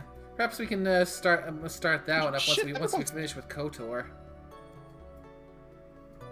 Shit, that reminds me, I have Mass Effect in my library that I probably should continue at some point.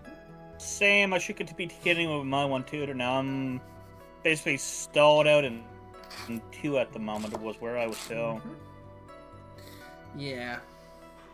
So I still got some time to make some of the decisions for those, because some of those decisions aren't going to be required to plan out until we get through Mass Effect 1. Because again, one of the big decisions is, who are we gonna romance? Well, I mean, I know best girl for 1, 2, and 3. Although, when you get into 2, it splits into two different best girls. But that's just me. I mean, there is a lot of time, because there's also other games I know we had on the back burner, like called the other story. But your mic is shitting the bed, my buddy, unless that's me. I don't know if it's me or not, because people are using the internet at home, I think. Okay, that's been... I was wondering what happened. Like, I heard stuff, like, before or other stuff. Yeah, because it kind of sounded like he was roboting on an old-timey radio. Yeah. I mean, as I was saying, actually, I might try to drop a call into reset, but we had a bunch of other games on it, that, like the Coffee Talk Adjacents, and then the adventure one. Yeah. The old-timey, gotta make the drink. Yeah, plus there's a few other games outside of this style that we also need to pick up on and finish because we kind of stopped partway through. I mean, I love these like coffee talk type games you're doing, and the visual novels. Oh, you know, that reminds me. There is a game that came up on my YouTube of recommended that might be interesting for you to stream. Oh? And I think it's... I'll tell you or show you later, but it's actually a fan-made game, and I was watching a YouTube video playthrough of it, and it's actually pretty good. I don't know if it'll ding, but even if it's something that you wanted to try to play on your own time, I could probably tell you. Event Horizon? No. Actually, I'll say, if you've ever heard of a game called Sonic Omens. Oh, I've seen a YouTube playthrough of that one before, yes. It came up and it's like, wait, where is Omens? Because I was going back and I decided to like watch through Shadow's game, and I'm watching through Sonic Adventure now just to watch the other games. Out of curiosity, and that came up in my recommended. I'm thinking, wait, I don't remember that on the list. It is fucking good for being a fan made. I mean, heck, one of the things I'm waiting for to play when it finally gets to its finished state is Project 06. Oh, you should probably stream if it's that. That's the Starbucks one, right? Do you cut out? No, I said Project 06. Oh, Project 06. The fan project that's been going and trying to basically fix Sonic 06. Oh, I think I heard that because there's a walkthrough that I watched. I think it's just bad, and they were saying that one they made a game where it's like if you wanted to experience 06, that's the version you want to experience it. It won't fix everything, but it'll fix a lot of the beats that they dropped the ball on. Yeah, I mean, from what I've seen, they've been doing a fantastic job of making that game with the game it was supposed to be compared to the game we got. But anywho, that goes without saying, Mr. Yeah, the Killer. we should continue. I'm gonna quickly Yeah. Although briefly before on the topic of Event Horizon, there is also a spiritual successor that recently released a demo that I've been looking to try. Oh. I'll show it to you guys later if we I'll be time. back. I'll be back. I'm going to restart my Discord and see if that will fix things. Well, tell it to stop howling.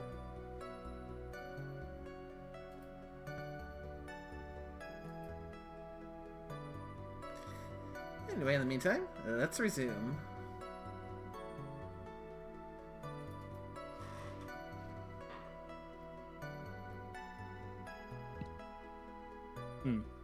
And their fate is to live with the knowledge of their guilt on their shoulders. However, my client this time thought that they could run away from their own guilt.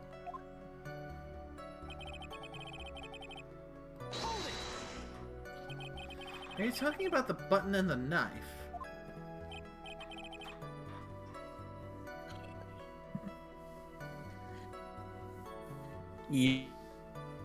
Yes, and my business card.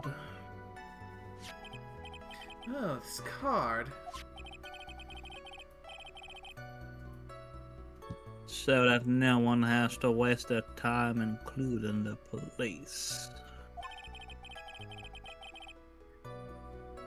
I always made it a point to make things as easy as possible. Try to make things easy.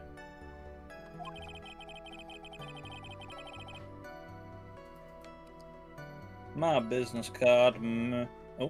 My business card makes it very easy to identify who carried out the service. He's pretty devoted to his work.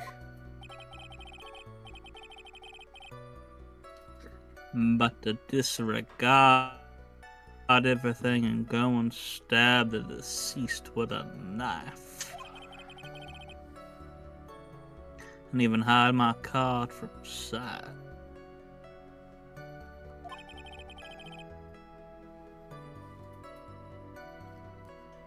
That is something I cannot overlook. It's really hard to tell if he's being truthful or not without him being here.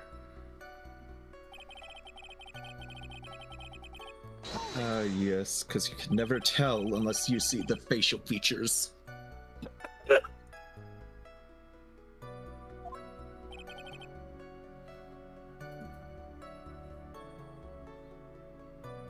That is correct.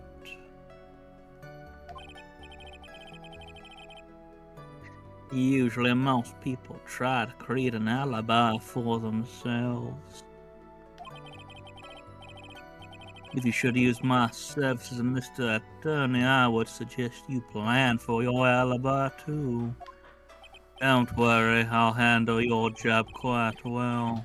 No! We all know you want the old man gone. I already told you, I have no Look intention at of using him your services there. ever! Sweating buckets. Oh, you know you will. Someday, somehow.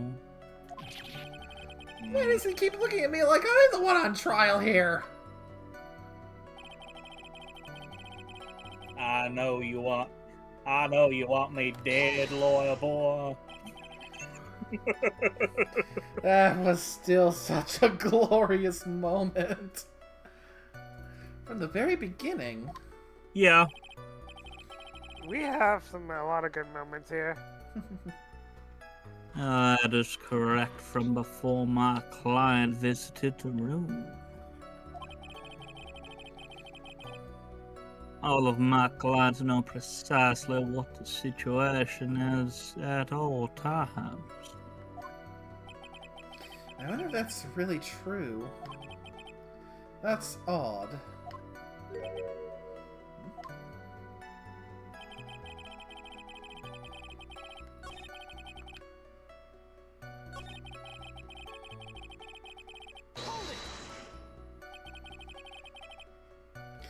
So why do you think your client did that? What do you mean by why? Well, fiddling around the city scene of the crime is pretty risky. Why would someone who requested a murder go to the crime scene anyway?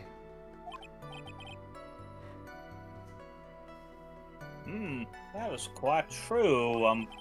Potential murderer, I assume it was probably done to frame Mr. Ungard. If that's the case, then why didn't the person just request that you do it?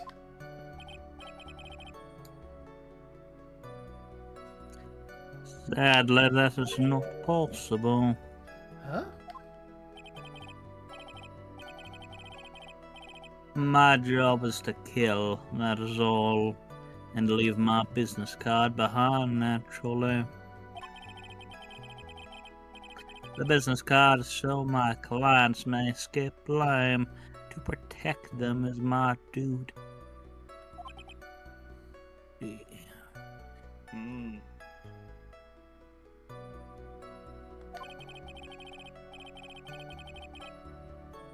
Even if they say it's for revenge, setting someone else up to take your fall.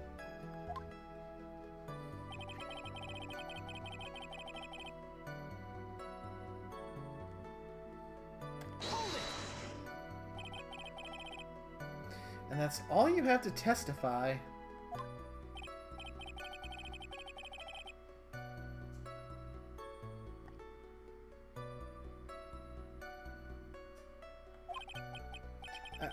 Dang it. Hit the button. Sorry about that. Yeah. Yeah, I suppose, again, as in you plan to continue. I must, as I have yet to find a person to take my place and become the fourth successor.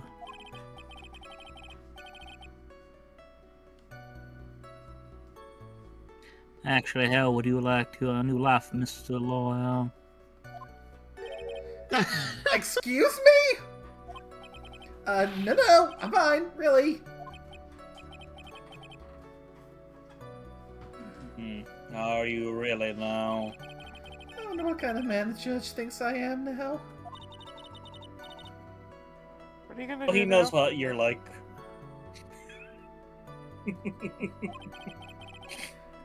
Well, this particular round of cross-examination turned interesting. All I can do now is expose the lies.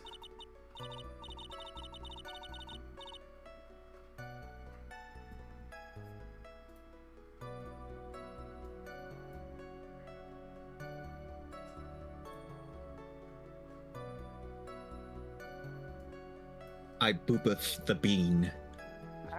That's true, however, you realize that they'll... I didn't even finish! Sorry.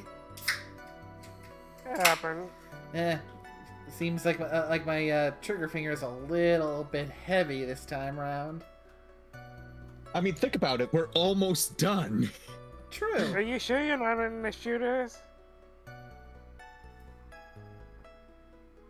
Shut up.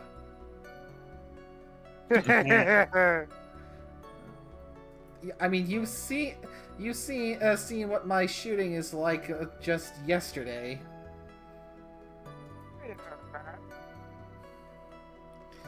Because we only have 2 more cross-examinations to get done after this. Dear God. Just 2 more and we're done with I'm cross-examinations. so confused. The one thing I know for sure. testimony. Besides, You hit? she's gonna be a joke. Besides, that was just dice roll. Assuming you're talking about the KOTOR thing. Mm-hmm. I mean, there were the points where I was on the turret.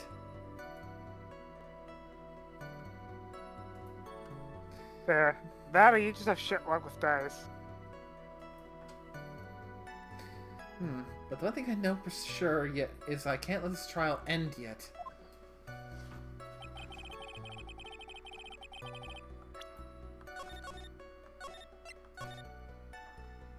Okay, to get things moving, it's the wine glass on statement 5.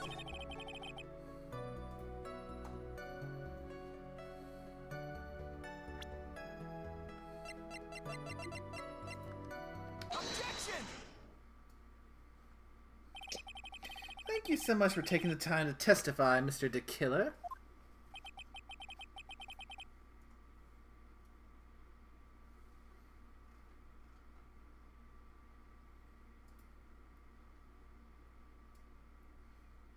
Because this. What is the meaning of that attitude now, Mr. Lawyer? When Adrian Andrews entered the victim's room, your client had no idea that Juan Corda had been murdered.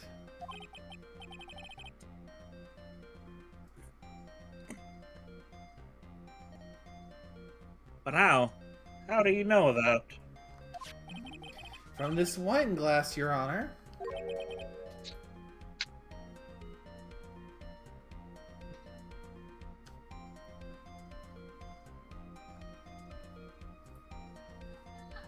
The glass?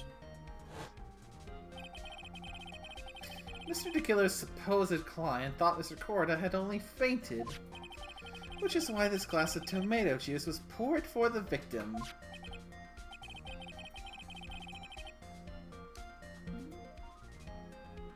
But isn't that just part of Adrian Andrews' calculated plan? That's not possible, Your Honor. This glass bears the fingerprints of that person. Had this planned, they would never have left their fingerprints behind. I see your point. Mr. Edgeworth, what's your opinion? Strangely enough, I had the same exact thought just now. Witness, how do you explain this strange phenomenon?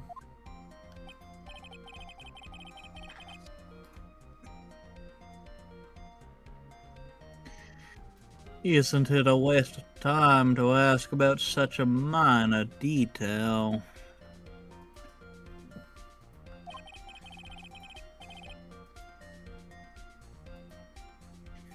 It's not a very important point anyway, correct?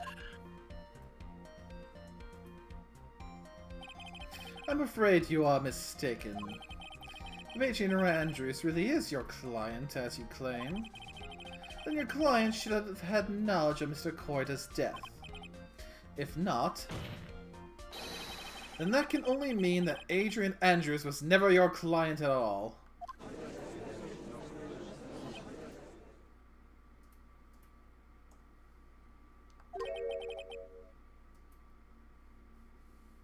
How strange.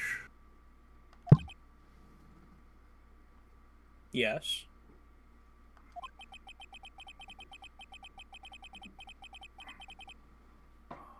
Why is it that the attorney has yet to raise an objection at this absurd situation we find ourselves in?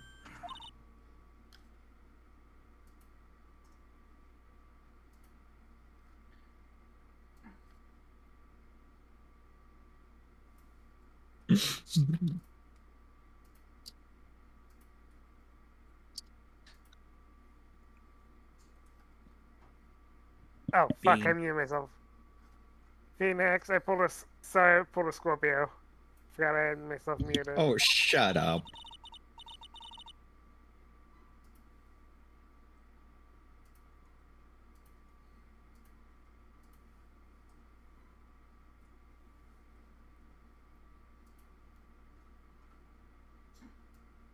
If the killer figures what we're up to, we're in real trouble.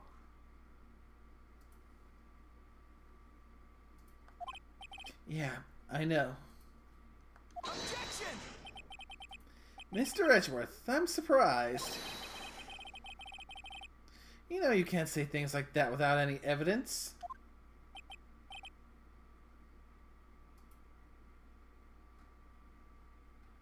Oh, sorry.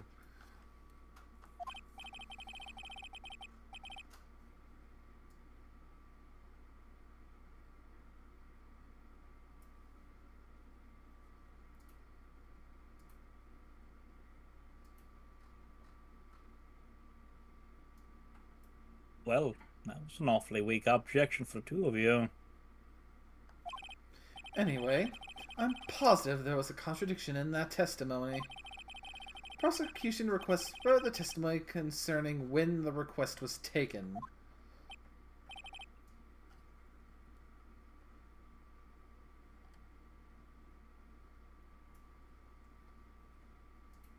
Very well.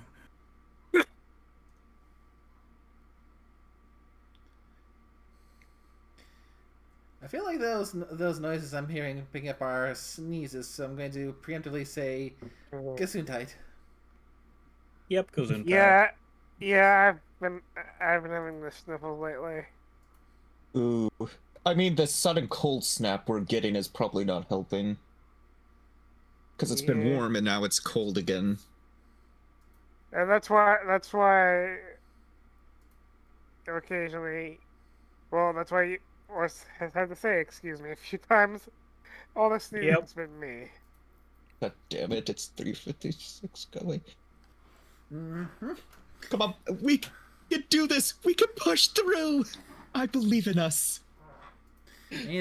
We tried to start earlier, but one of the folks here ended up taking longer to get ready than the others. I needed my munchies. And the one I was gonna grab for my munchies apparently already got eaten without my knowledge. Otherwise, I would have been here sooner. I just took the opportunity to wait a little bit to check other stuff out.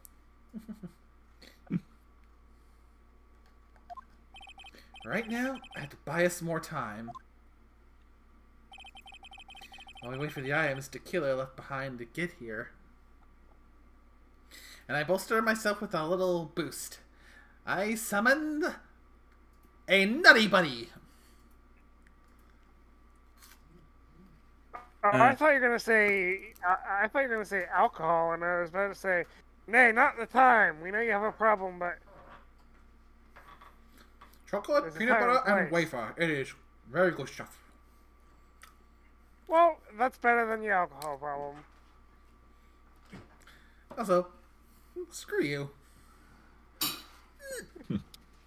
That joke will never die.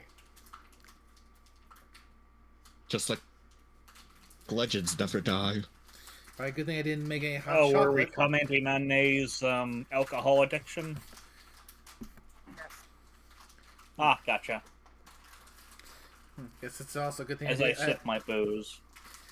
I guess it's also probably a good thing I didn't go for hot chocolate because I have gotten into the habit, if I can help it, having my hot chocolate with a shot of Bailey's, because that is the good shit. That is a good combo. I mean, heck, Bailey's is really damn good on its own, and I owe it all to Coffee Talk for introducing me to Bailey's. Oh, like I said, if you ever can, I mean, you Coffee might Talk. Want to, do you like them the trifecta? Or technically it's a quartet if since we're including the milk. Actually, no, it would be a quintet because there's milk and the eggnog. But oh well. Mm-hmm. But yeah, getting back to this.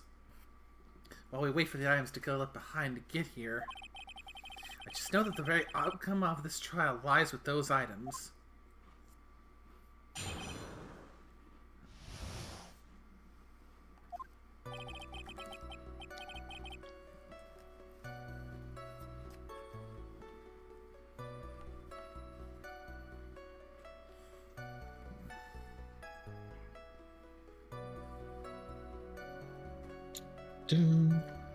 This request came to me, about a week ago, perhaps.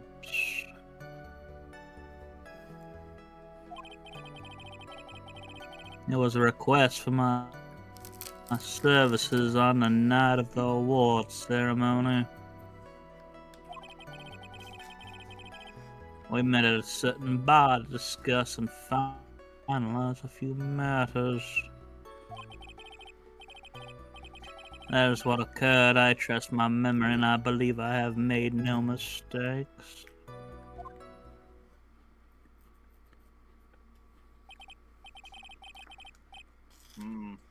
So you physically met your client, huh?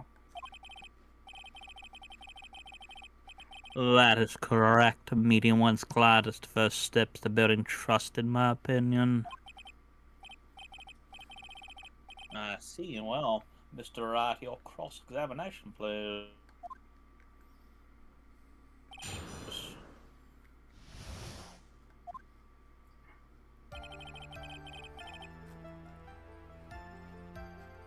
So it's just one more cross-examination after this one, Scorpio?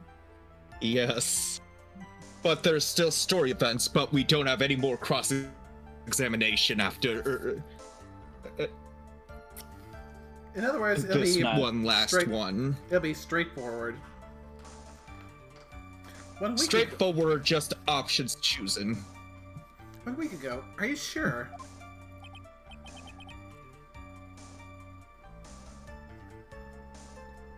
Yes, I'm quite sure.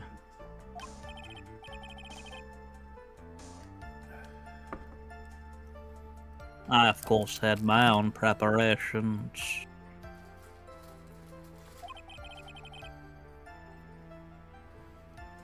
I was barely able to finish.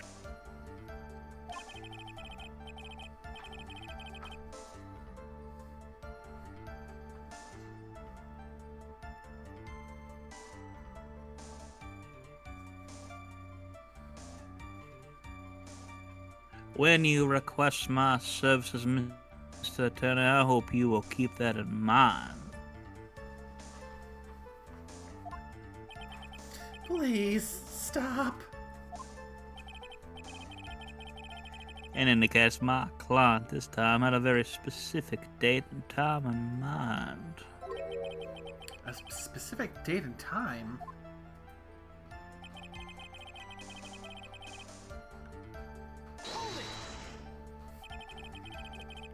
Did you ask why on that specific night?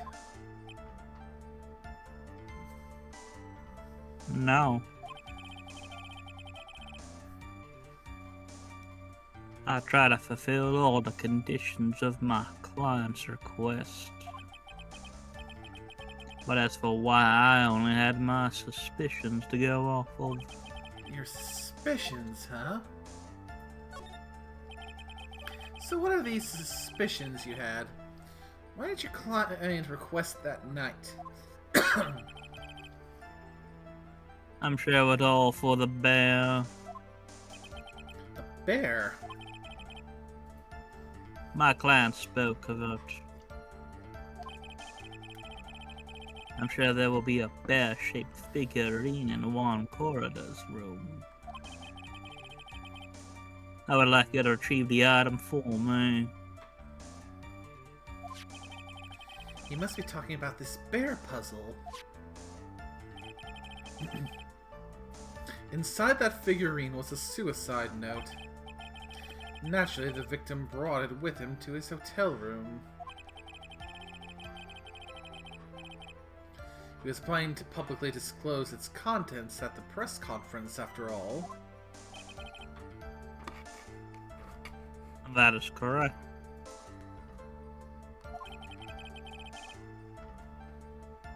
And if I had not done the job that night, I would not have known where the bear figurine was. I see. Well, Mr. Wright, was the testimony just now of any importance? Hmm.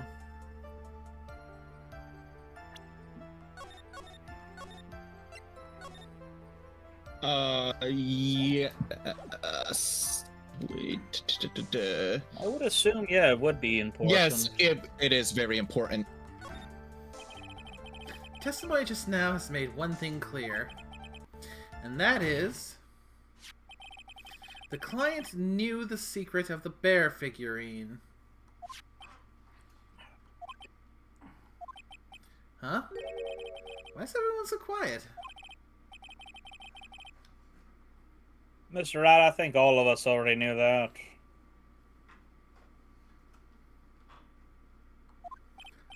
Oh, really? Witness, please continue with your testimony.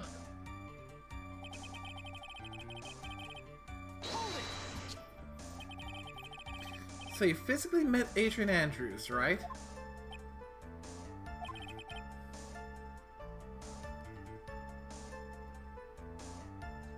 Of course I did. What's that? What's with the brief pause? Witness, I would like for you to give us a few more details. I always meet my clients as a matter of principle.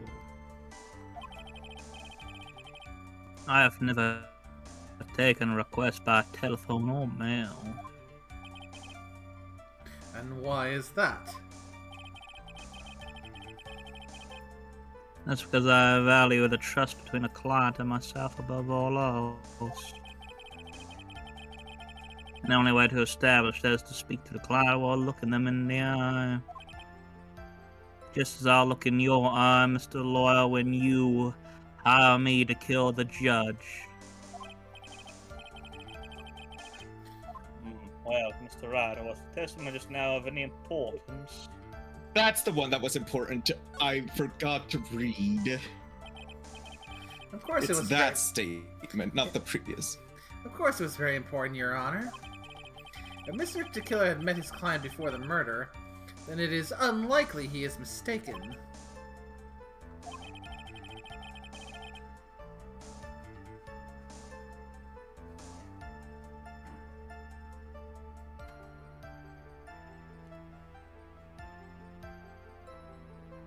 So you're saying his client really was Adrian Andrews? I guess so.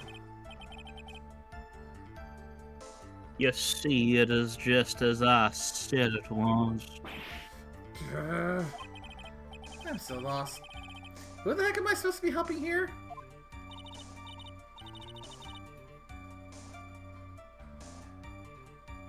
I think you skipped a line there.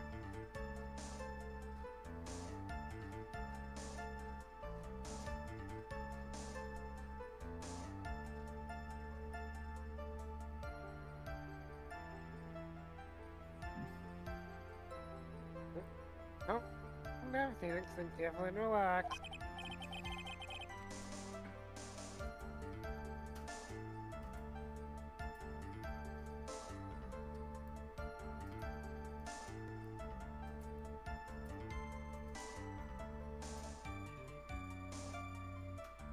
Now then, would the witness please continue? And the witness made a faux pas.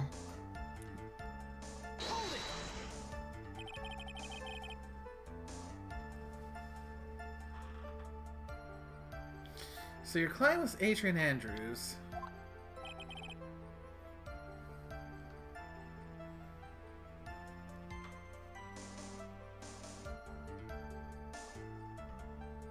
That is correct. Well, he says the two of them met. If they did, then there shouldn't be anything wrong with this killer's testimony. Well, it doesn't seem to be anything strange this time around.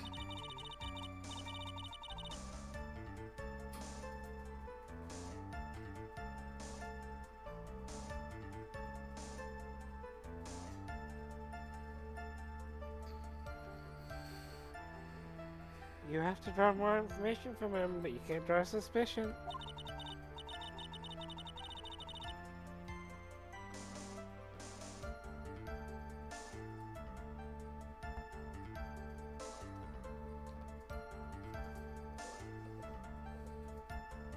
If you can do that, you should be able to find a flaw in his testimony somewhere. Talk about a delicate balance.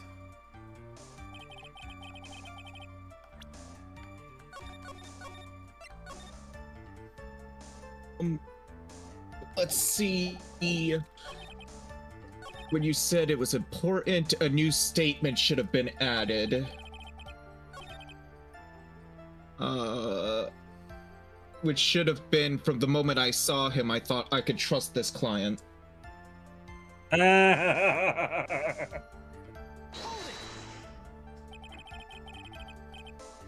So, you physically met Adrian Andrews, right?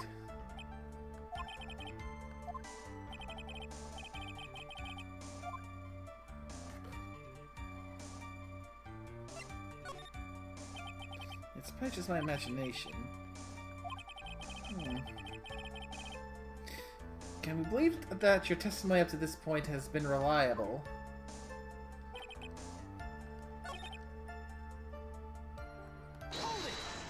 gonna try that again. Cause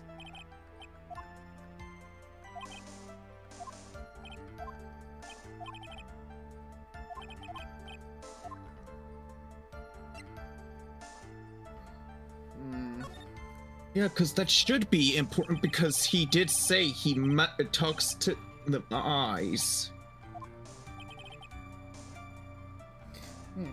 My question was, did you really meet Adrian Andrews in person?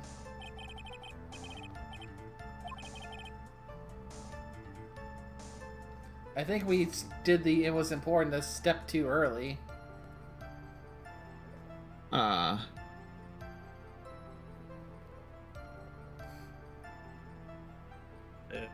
already said this line?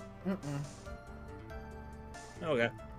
It was only through talking with him face to face that I began to trust him. That's when I thought I can trust this person as a client. It's true what they say about talking face to face.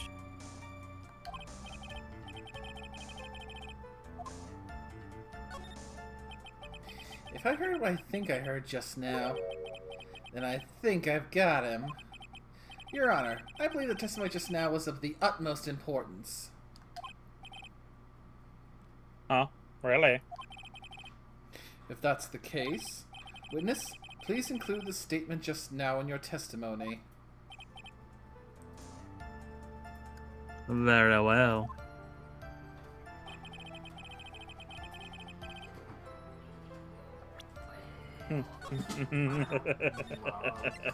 Yeah, the faux pas that he made.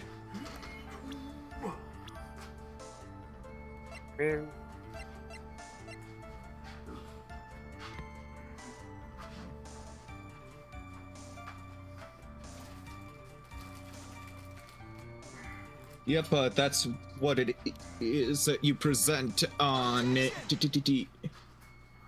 Adrian Andrews on the new statement. I would like to go over this one more time. You met Adrian Andrews at a bar and took the request at that time. Yes, that is correct. And that's when you thought he was trustworthy. How many times must I repeat myself? Yes, that is correct. I'm sorry, but that is an impossible tale.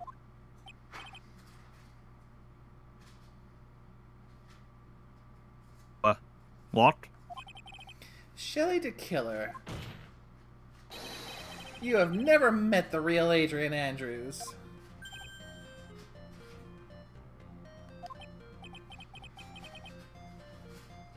Why would you say that? Because you made one very big slip-up. About her. So what is the issue?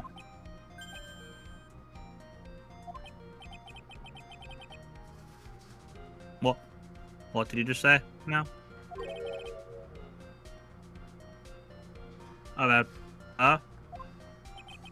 If you had ever met Adrian Andrews in person, one look would have told you that she's a woman.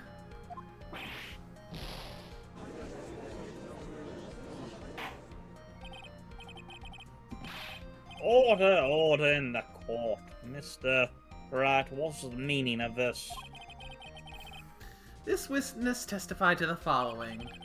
They always meet face-to-face with his clients when taking their request. But he has never met Adrian Andrews in person. Yes, Your Honor. That is exactly the point. That means Mr. the Killer's client could not have been Miss Adrian Andrews. The fuck's coming out of the communicator? I've seen a lot of shit, but I don't think I've ever seen a fucking communicator sweat. I mean, this feels like that techno-organic virus thing, but... Okay. I mean, I get it that they did it for the visual effect, but that just looks so wrong. Mr. Edgeworth, I understand your logic on this one. However, why would the assassin make such a basic mistake? I believe it has to do with her name, Your Honor. Her name? Yes. Adrian Andrews is without a doubt a very androgynous name. Yes, I see. Unluckily for Mr. Tequila, the entire time he was on the stand, no one had stated Adrian Andrews' gender. And so, he simply picked the wrong gender to go with. What? What is going on?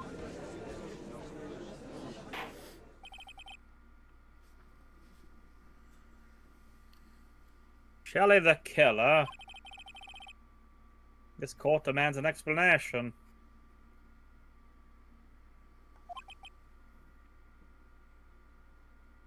I think somehow must have mixed up this client with another. So does that mean you remember something different now?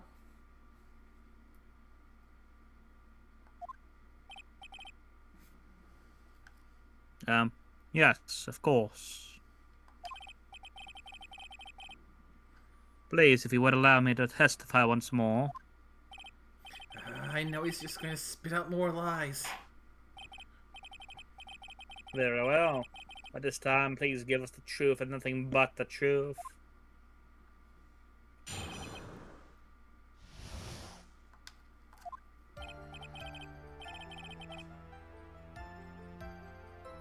Yes, now I remember I took that request by mail. Oh, now he's contradicting himself. There have been times when I took a job without having met my client. The request was the murder of one corridor and 2 or 3 other small things. I saw the name at the end of the letter. I thought my client to be a man.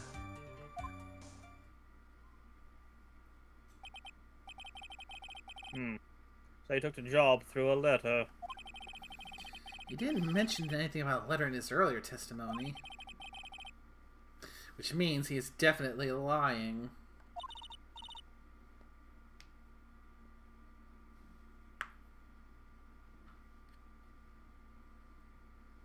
Bean. Be careful, Phoenix.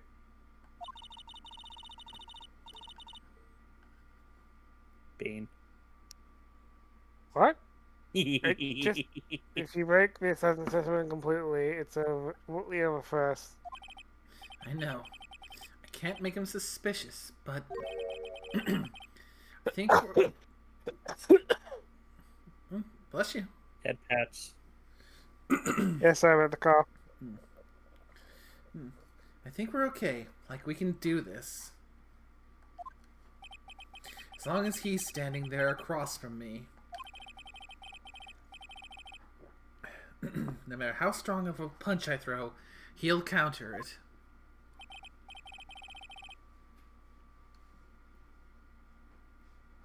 Now then, let's begin the cross-examination. Here we go. Last cross-examination of the game.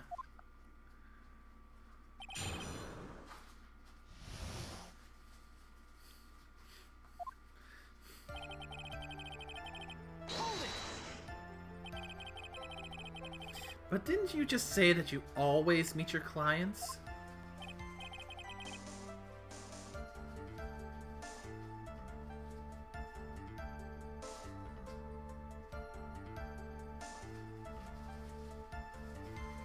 Yes, I suppose I did say that.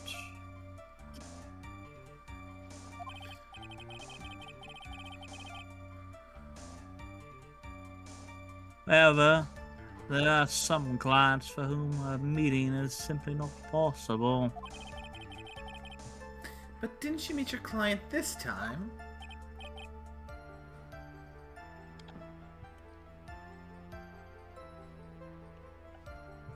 No, I did not.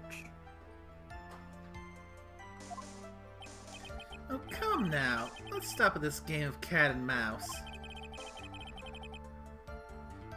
Using your silkiest voice is not going to work on me.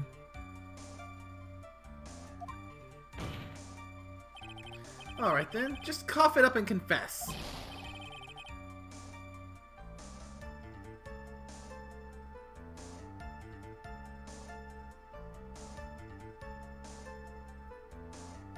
Mr. Rock, you can't badge a witness with such harsh words.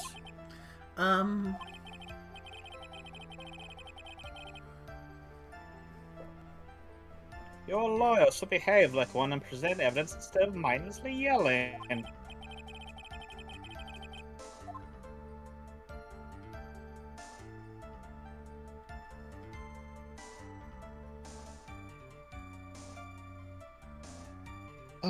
Is this statement, 1 or 2? Statement 1.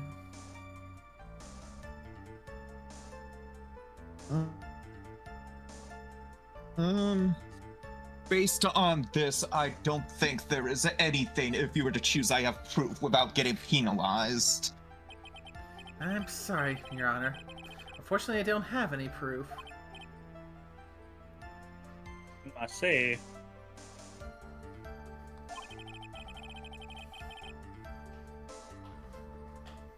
So, then your line of questioning was just another waste of time. Sadly for us, Your Honor, that is the nature of right and wrong. Eh.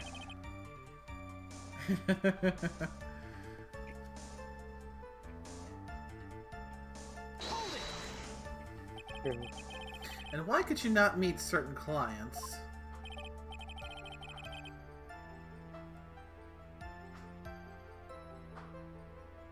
That is a good question.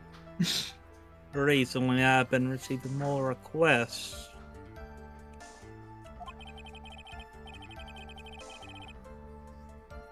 If I met each and every client, I would lose some nice business opportunities.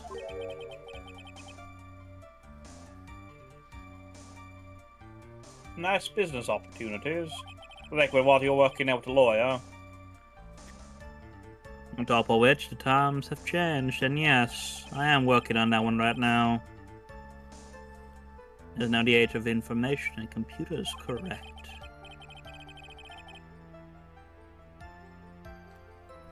Well, I've joined at the Times and now take requests via electronic mail. Electronic mail? Do you have a mail that is in a special insulated envelope? Ah, I'm very sorry.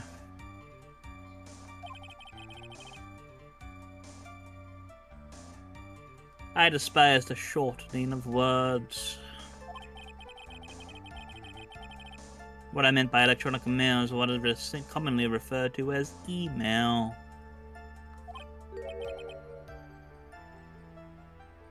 Email. In a contest of mimicry, the judge would beat a parrot hands down. Anyway, so you took this job without having met your client, and...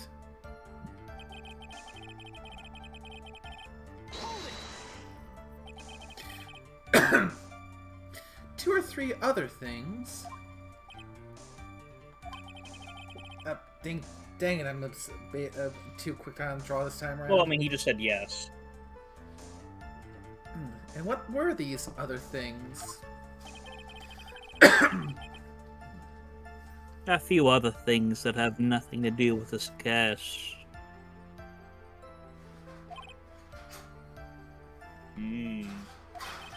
What should I do? Should I let him slide with that? It'd be really bad if I pushed his buttons the wrong way and he got mad.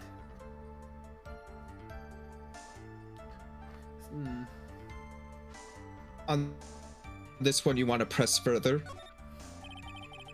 Whether or not they're related to this case is for the court to decide. Mr. Attorney, soon to be client. Yes? Everything I have said from the beginning has been nothing but beneficial to your client.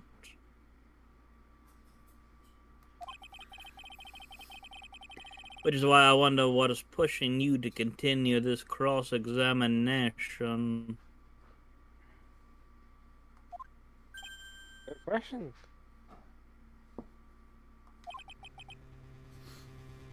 Could it be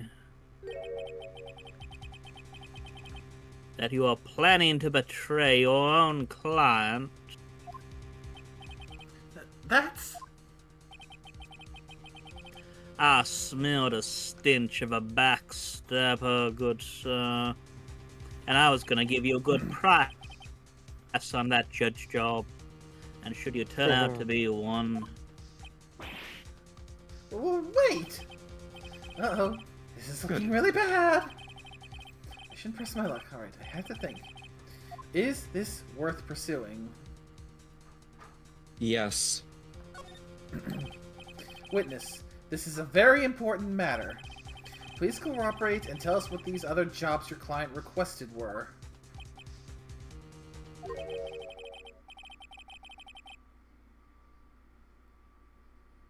If it's truly that important, I suppose I don't have much of a choice.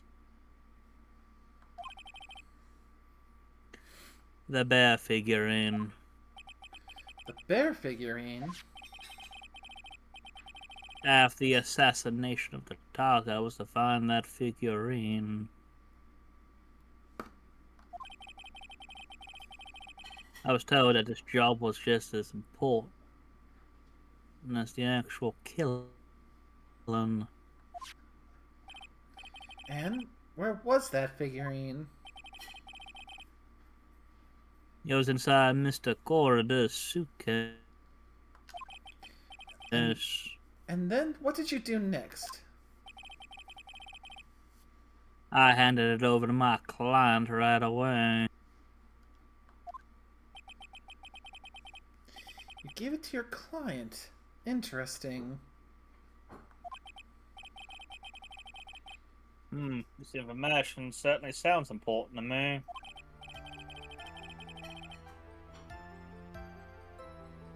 Witness, please include what you just stated in your testimony.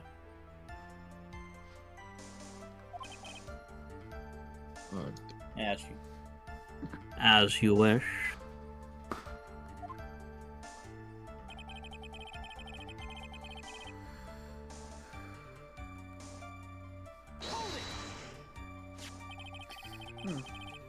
I found this figurine in Mr. On Guard's mansion. If you gave it to Miss Andrews, then what was it doing there?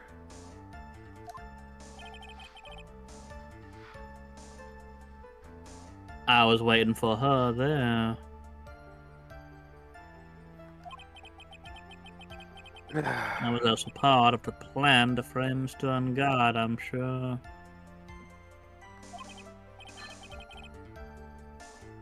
That makes a lot of sense. Well, Mr. Wright, do you have any problem with this piece of testimony?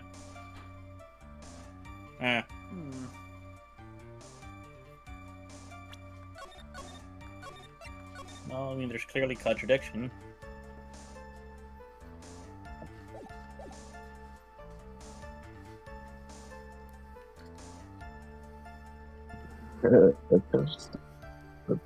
Activity.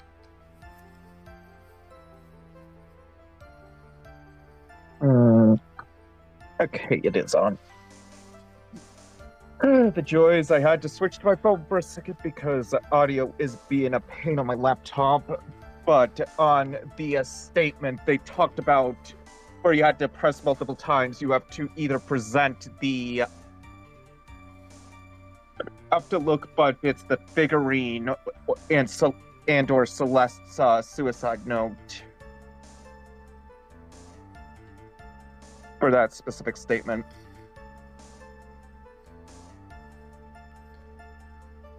So there's a contradiction here, then. Oh, this is still the same statement? We've already finished that one and managed to get him to add the comment about the figurine, and now we're just pressing the figurine comment. Oh. I don't... I'm gonna need just a second to see if it's that one. Like I said, my audio drivers were failing on my laptop. So I had to quickly switch to my... Oh dear. Yes, technology hates me. Yeah, technological fun day. Isn't it? Hey, I got it open. I blame Satoshi for chewing on his own wires. Yep, let's see. On that... Yep, on the phrase, on the new phrase, present either the figurine or Celeste's suicide note. So, just present it and no pressing. So, no objections for now. Yeah, make sure this will lead us to a new statement. One of their figurine was it. Yep, on that one.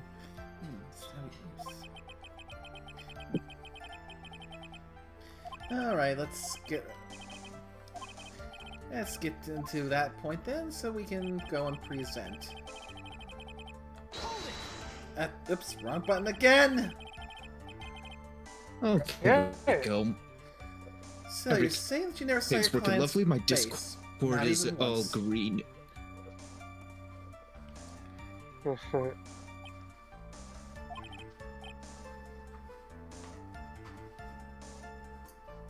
I did. Once. It was when I gave my client the figurine. Yes, see.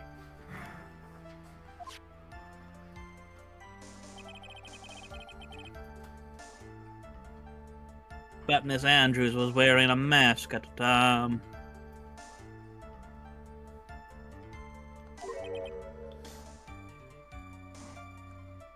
A mask?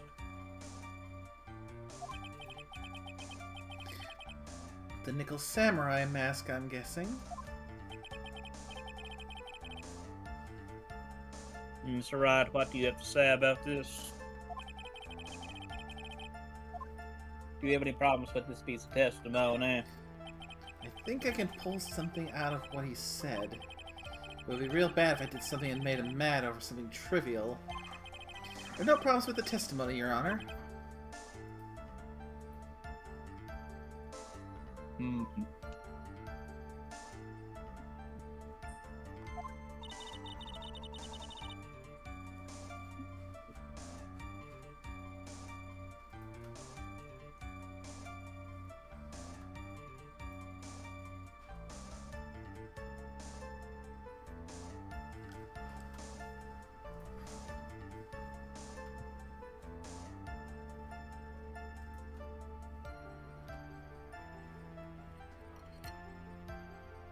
We're pretty much reached the end of our rope here.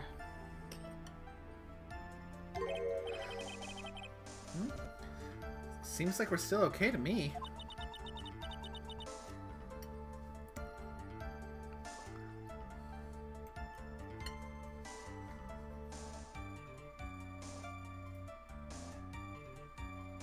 And that's exactly why it's so bad.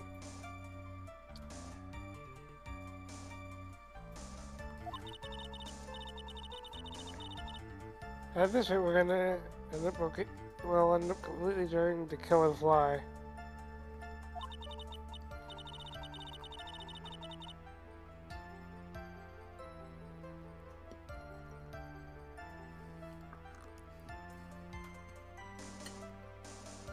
If we do that, you already know how serious the situation will put us in. Oh, yeah. All I can do now is pray those items reach us in time.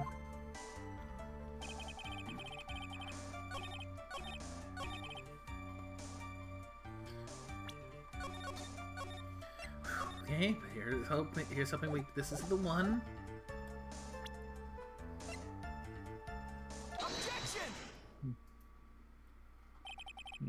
Shelley to Killer. If you had really given the bear to Miss Andrews, then this item should not have been inside it.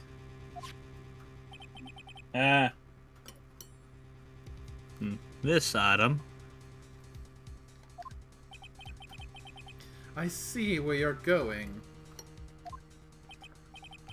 Yep, that's where I'm going.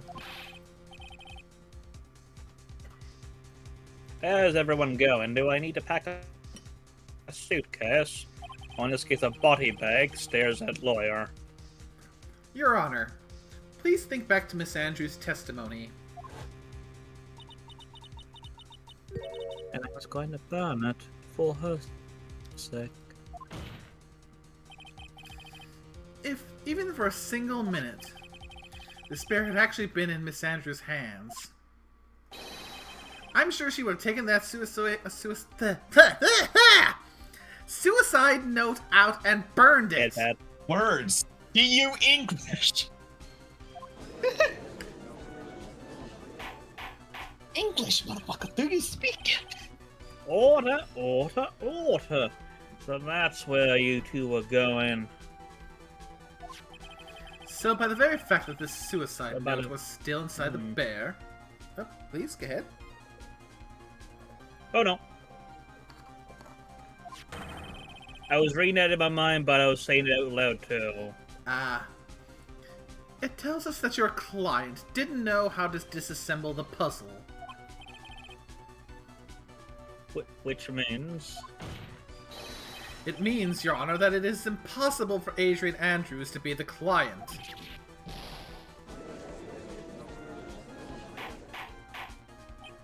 That is a poor radio. Order, order, order.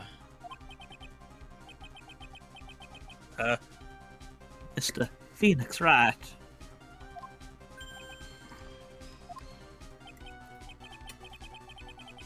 I'm sure I mentioned this before. How I hate traitors above all else.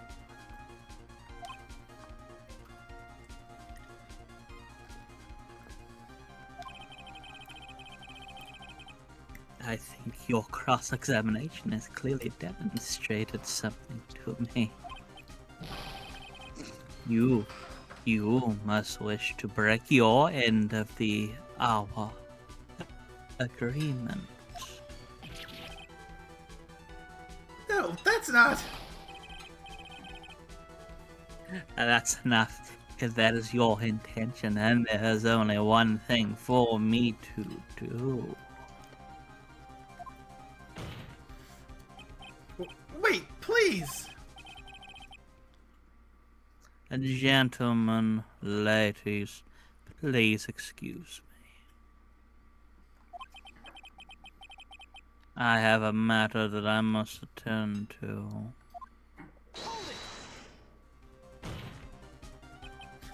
No, please! Not that, please wait!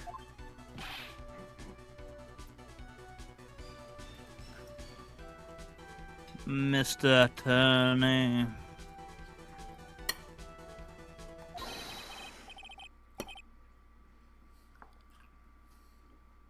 Bring this trial to a speedy end, and I must stay my hand, otherwise...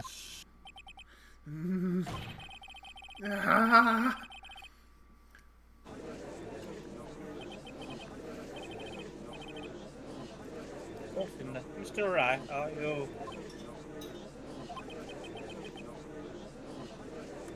Mr. Edgeworth? Yes, Your Honor. I did understand this witness's outburst just now. Do you think there's a need to hear more testimony, or is this enough? Well, we should. Edgeworth, we can't do this.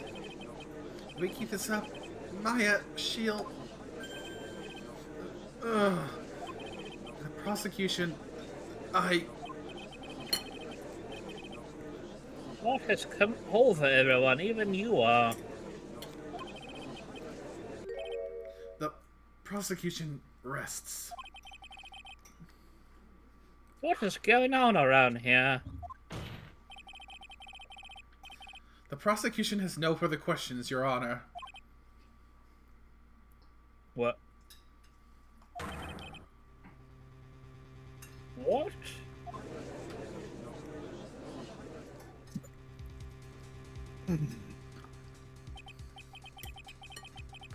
Well, I never thought I'd see the day. This is the most unusual situation.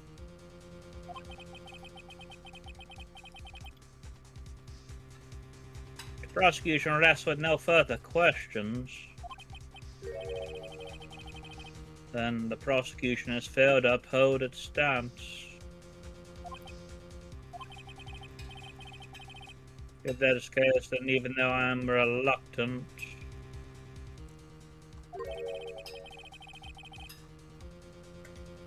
I must believe that Mr. De Killer's testimony is accurate.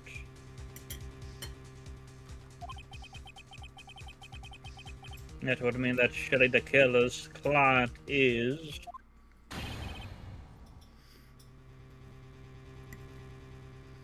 Adrian Andrews.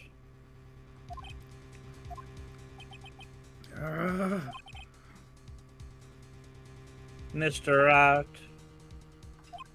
Yes, Your Honor? Staying the trial here right now. Then your client, Madame God, would be declared innocent. And in his place, Adrian Andrews would be charged with murder.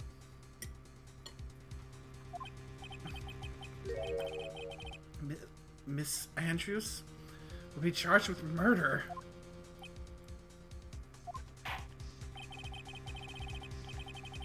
Prosecution has no further questions, so we will now hear the defense's final remarks. Bailiff, please bring the defendant Matt on guard to the stand.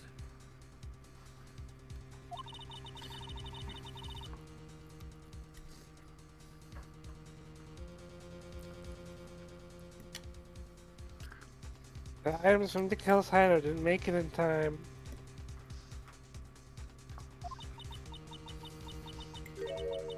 As far as we could, but it looks like our time is run out.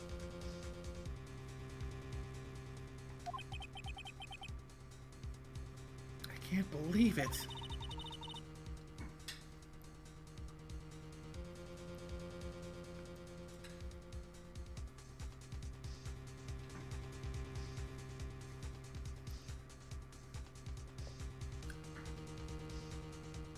The outcome now lies in your hands.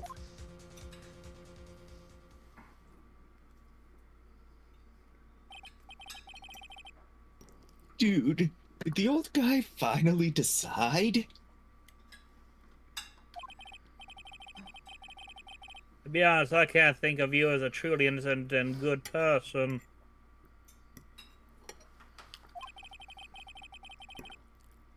You've done enough evil to drive a woman to suicide. But at least on the chart of murder, it would appear you are innocent.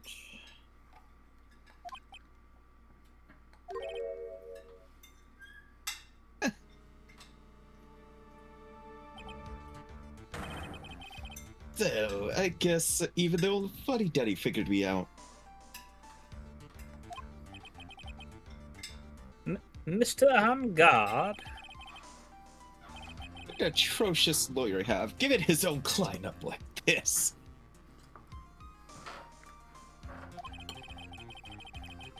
That refreshing like a spring breeze crab is just as atrocious, don't you agree?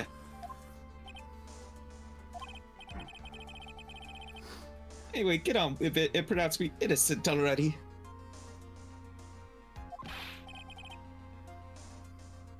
Right, Mr. Lawyer.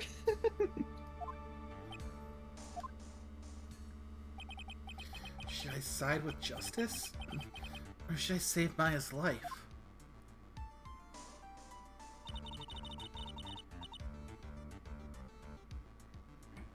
Again, I got a guilty sentence, okay? But if I did that, Maya will die. If I say he's innocent, then Miss Andrews will be charged as the murderer. Do I say he's guilty or not guilty? Either choice I make, someone's life is going to end. It all hinges on what I choose.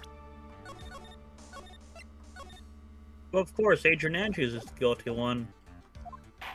We are still not on the branch where you can fuck up yet. But we're close. Now then, Mr. Wright. What's the other defense's final statements on this matter? The person who had the assassin was Adrian Andrews.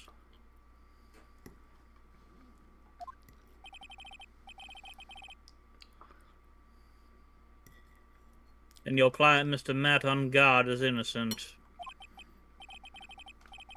There's no need to ask, old man. After all, my lawyer is going to say what I want, aren't you? Right. I can't do this. But I have to decide something. I can't count on the evidence to help me anymore. I have to listen to my heart. My client, Matt Ungard, is...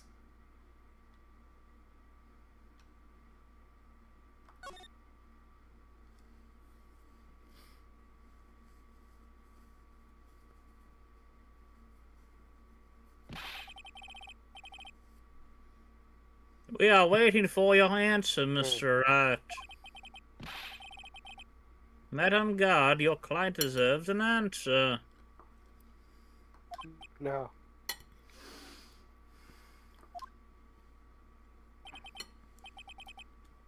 Maya, I'm sorry.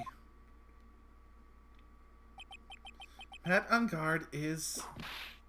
Objection! Yeah. Francisca von Karma!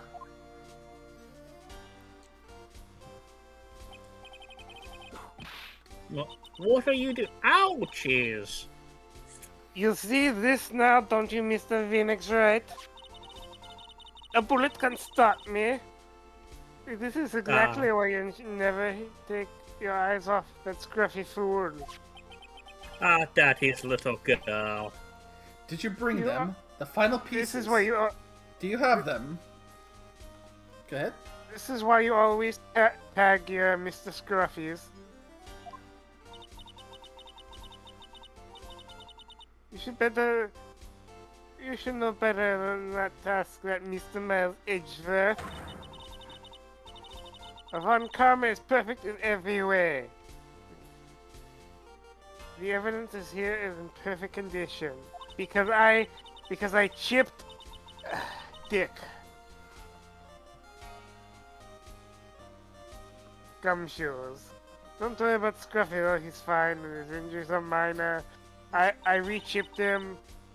He's good to go. All the items are inside this.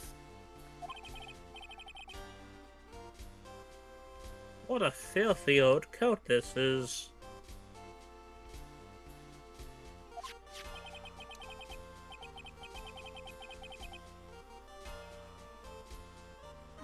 That's Gumshoes.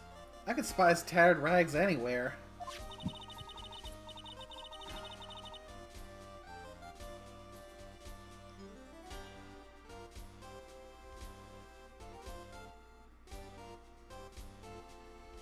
I apologize for its ugliness, but there's nothing else to wrap the items in.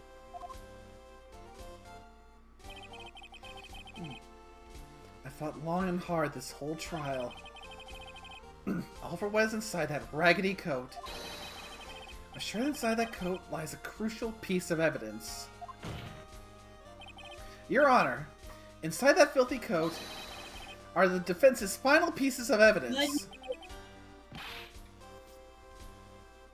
I'm Yo. You're right. Final You evidence. should know and my here present. being- Can't you hear me coming down the stairs? Yes, I can. Alright. No, he can't. Were you gonna poke me? No, Okay, that's good night. Good night. good night. Hug your bean and give him a head pat. Any question? What is that? What is And that please face? call him a bean. What is that face? Come on, Scorpio, I was call him gonna a ask bean. if you could do it. We hear you. Good night. Alright. We'll Oh, see, you're not calling Bean. him a bean? Oh. You are Bean. Yes, you are.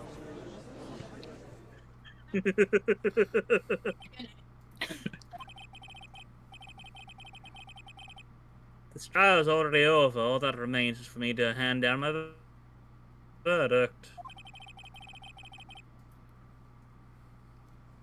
I do not believe that any evidence presented now would change the outcome of this trial. What? Your Honor, it is our duty to examine every piece of evidence down to the last.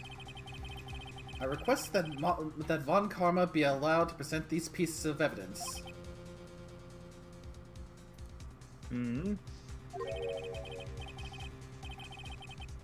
Suppose you all right, Mr. Edgeworth. I grant permission to do so, but please keep her from whipping me. Judge, you However, know we this do one that. obvious rule applies here. Judge, you know we do that. You know we do that on Thursdays anyway. You just whipped me. Exactly. It's Thursday. These items do not bring up any new points, and they will not be accepted by this court.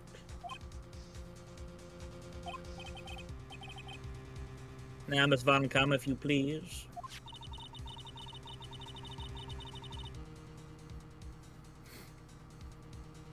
These pieces of evidence left by the killer during escape from the police. He must have been in quite a rush. Yes, Your Honor, the killer left 3 pieces of evidence.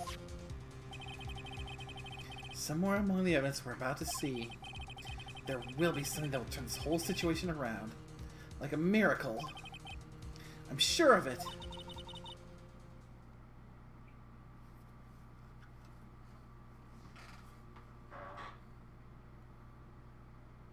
That's all we can hope for.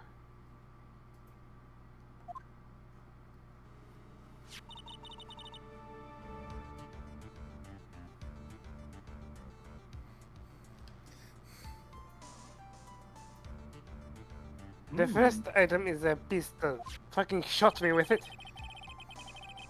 Does the killer's pistol have anything to do with this case? I'm pretty sure there was no gun involved in this case. There's no real benefit to hearing about it. Please present the next piece of evidence.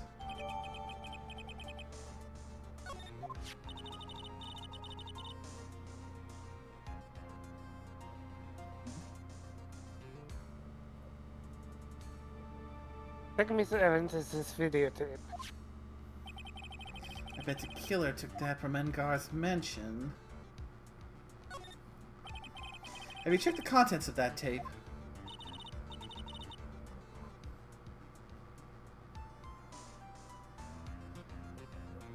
Unfortunately, there's no time to. Oh yeah.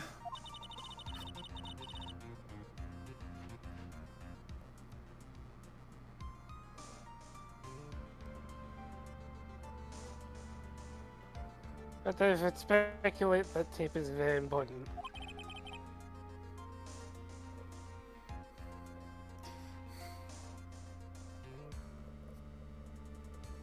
Why would you say that?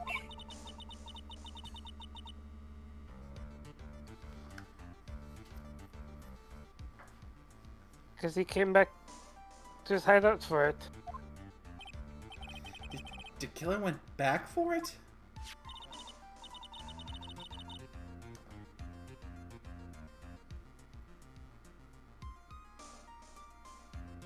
That's right, it looks like he was trying to recover it.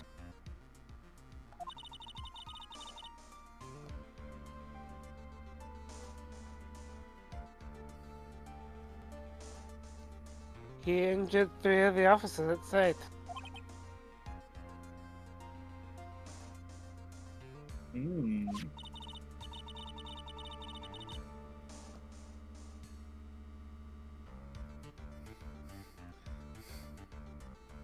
But somehow it looks like they managed to protect it from Tequila.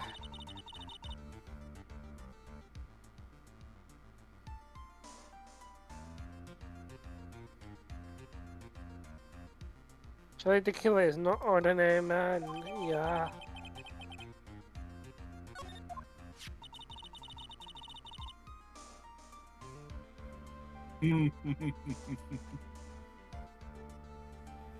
That's what owns is this bellboy's uniform.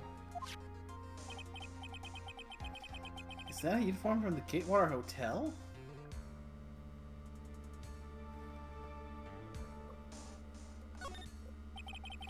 Was that used during the crime?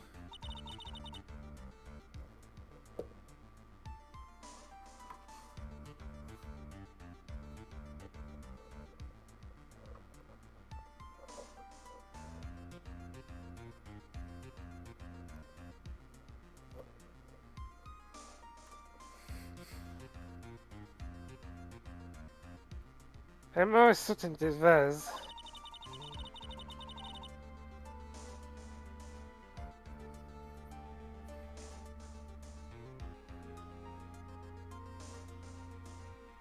There's even a pair of black leather gloves in one of the pockets.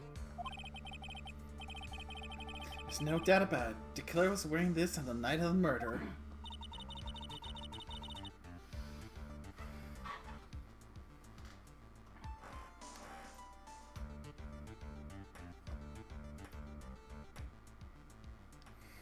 There's one thing I find interesting about this uniform.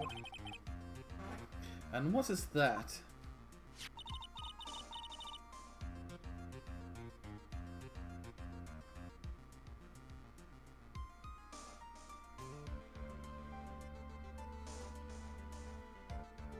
There's a button missing on the uniform.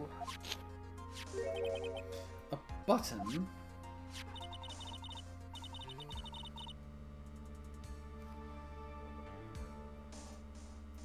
It's a very unique button, I'm sure if we were to recover it, it will provide us with an interesting clue.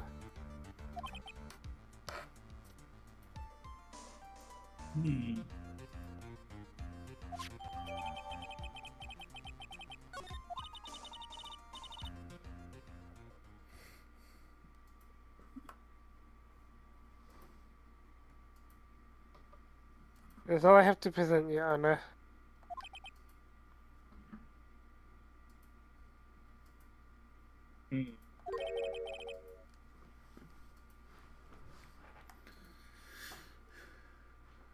Just as I thought.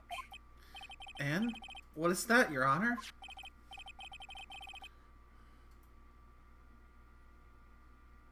Sure, were we under normal circumstances, these items from Shelley Tequila's head would be very important clues. However,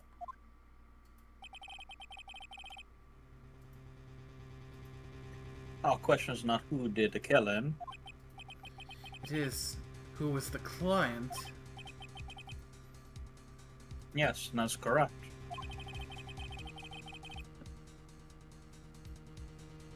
These 3 items do not tell us anything about that. Thank you for your hard work, Miss Von Karma. You may step down now. Wait, Your Honor! Please allow me to examine this new evidence. Overruled. This court already has all the evidence it needs to hand down a verdict.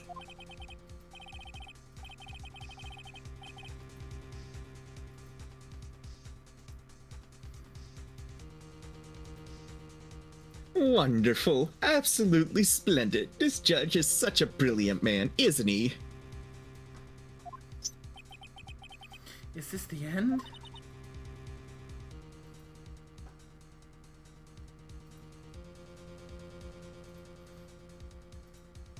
Ain't it?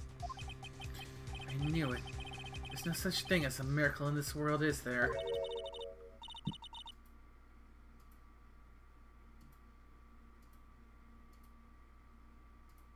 No. I think you're wrong. I think they do exist.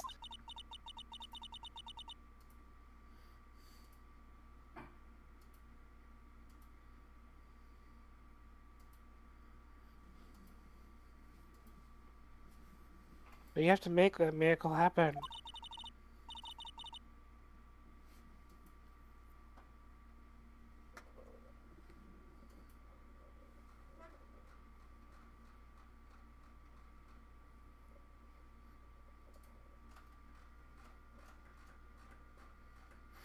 You've come this far, you can't give up now. But Be gone. no matter how you think about it, it's...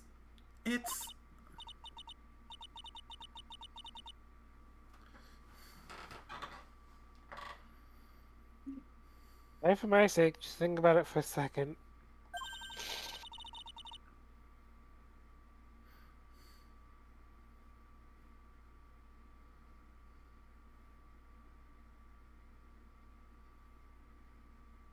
There are two ways out of this situation for us.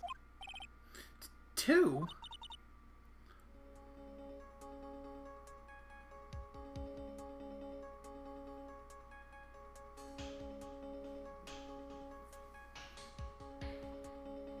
The first,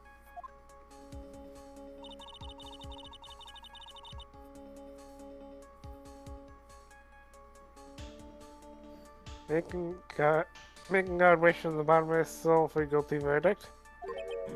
Huh?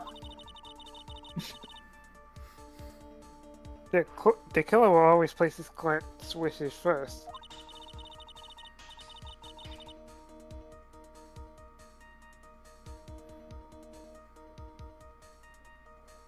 And God himself wishes to be convicted, then he'll let his hostage go.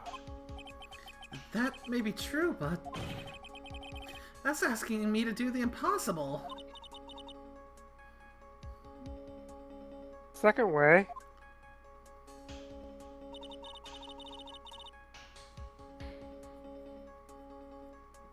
force the killer to end his contact with Engard.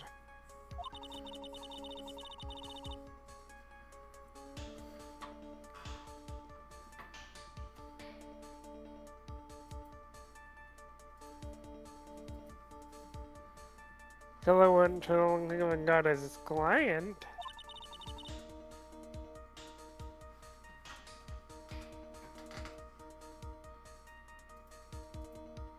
And he will let Maya go.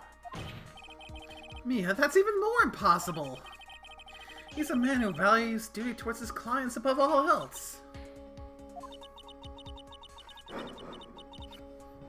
And both these seem like impossible feats at first. If you can make either one happen, it would be a miracle. Bigger problem is... the judge has already said he doesn't need any more evidence. The pieces he was just shown, he's not accepting them.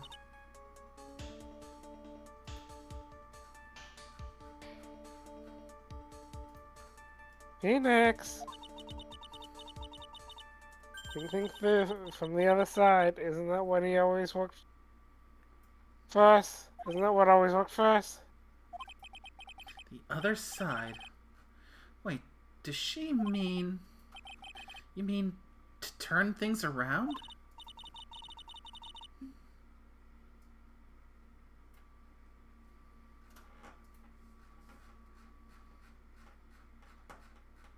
Phoenix, the judge says he doesn't need the evidence.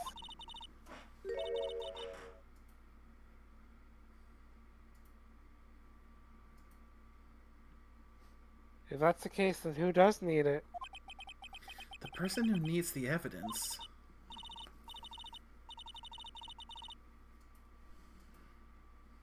defense, the prosecution, the judge. We've all seen the pieces of evidence.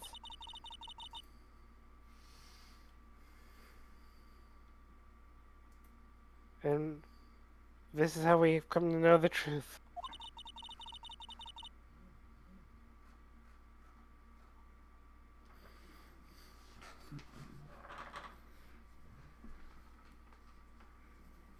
But there's one person who's yet to see them all.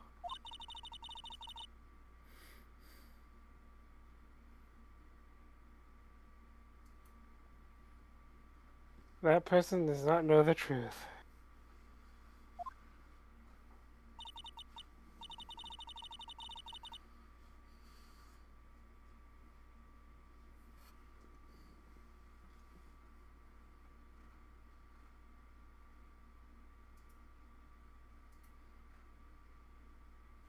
That truth, it may be what will present the miracle in the end.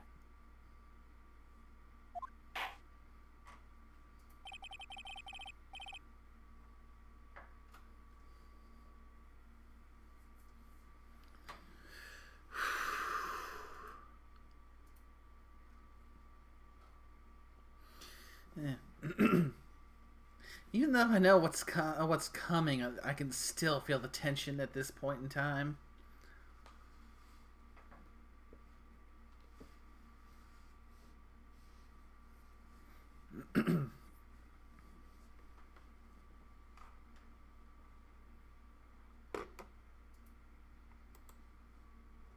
Especially when you could fuck this up.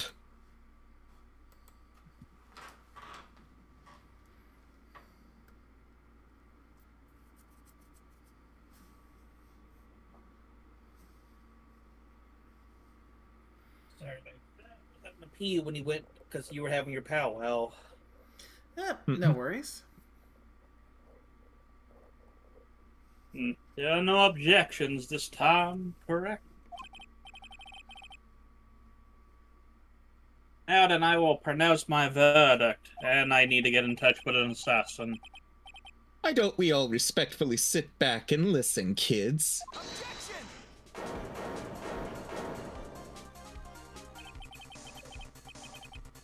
I have already told you, Mr. Wright. This court does not need any more evidence. I am not saying it is us that needs the evidence, Your Honor. And then you want to show the evidence to that person? Yes, Your Honor. Please, Your Honor. It's right for you to ask with such a passion. I will grant you one chance. One chance? Please show your evidence to who you think is the right person. Yeah, this is pretty close to where it recommends saving because you can fuck up. That's impossible. To turn the situation around in one try. One try. That is all I will permit at this point. I have to try to remember everything that has happened up to this point. Think, Phoenix, think. There must be a way to save Maya while taking On Guard down at the same time. Now then, Mr. Wright, let's not waste any more time. Who would you like to show the evidence to?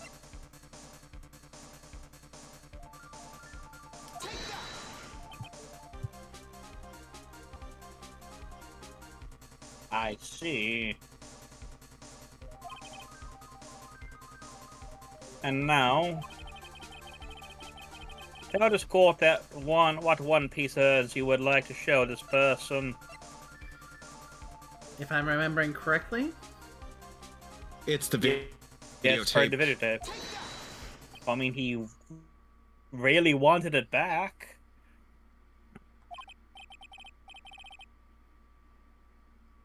Well, what do you think, Mr. Edgeworth? I think there's some merit in showing this evidence to that witness.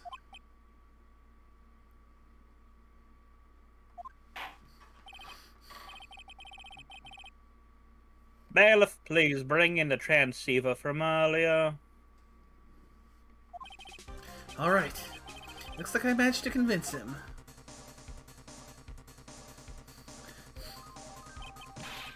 Maya, she's okay, right?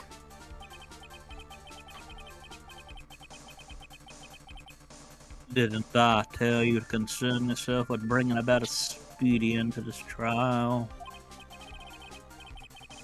Now, if I understand correctly, you wish to show me one piece of evidence. Yes. One is all I need. I have here a videotape. It was found at your hideout. I heard you injured 3 officers in your attempt to get this back. That was most regrettable.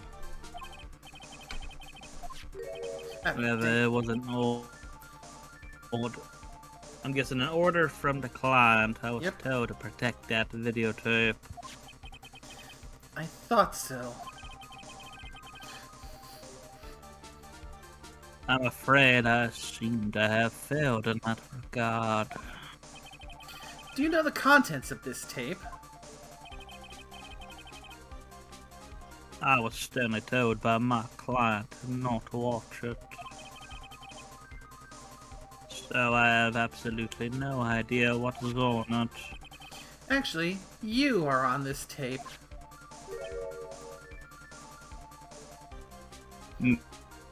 Me? What do you mean? There was a video camera hidden at the crime scene. Your actions were being recorded. What?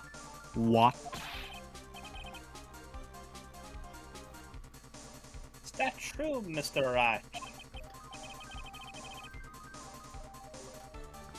Who was it that planted a camera?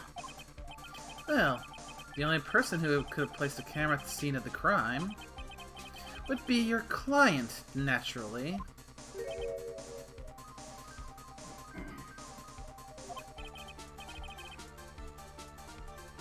That was Adrian Andrews. Be quiet and listen, Your Honor. Yes, sir. Your client specified a place and time for you, isn't that right? Yes. That was so they could film you.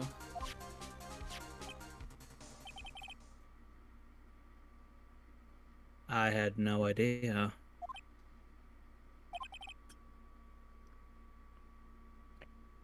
Mr. Wright. Why would my client do such a thing?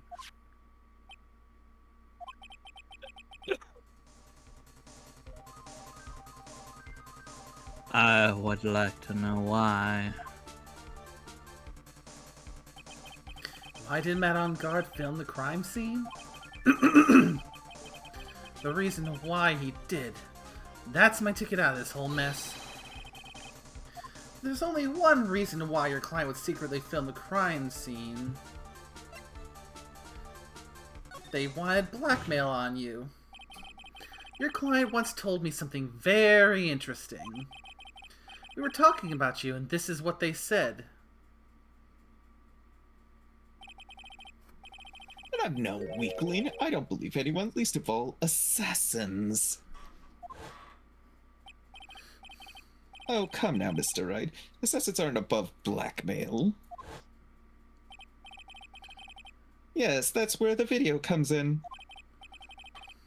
With that, I could keep him at bay and even blackmail him if I want.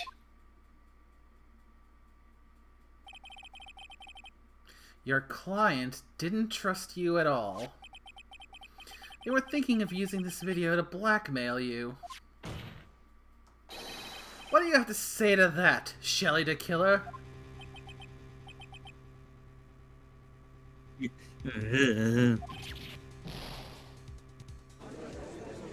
Oh.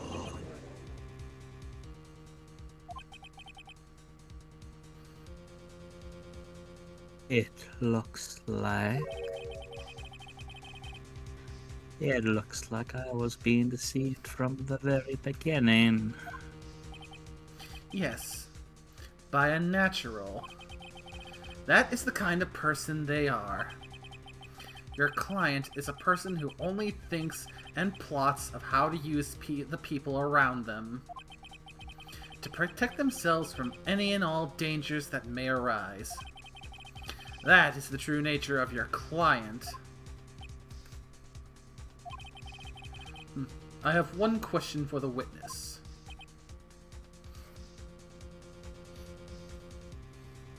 Yeah. You told us one thing numerous times during your testimony. You said that you detest traitors most of all. Yes, that's correct. But what if that traitor was your own client? What would you do then?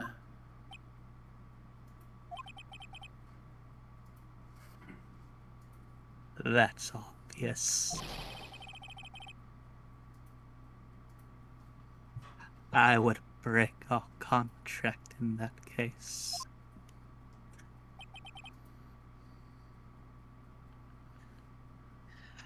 And then that client would become my next target.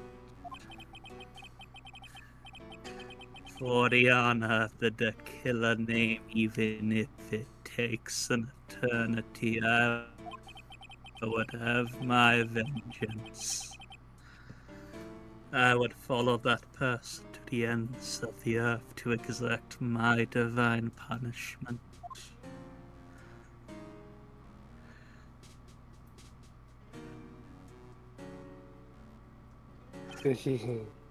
I see.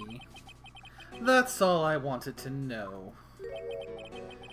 So the traitor becomes the killer's next target. Ah, I get it. This is how we'll turn this case around. Mr. Wright. Yes? My contract with my client is over as of now. I seem to have a new job on my hands. I'll have to get to your one on the judge later. I will now return to you your precious item. Don't worry, I'll get a cheeseburger beforehand. Maya, I thought I'd never Yeah, see you burger. again. Oh, thank goodness.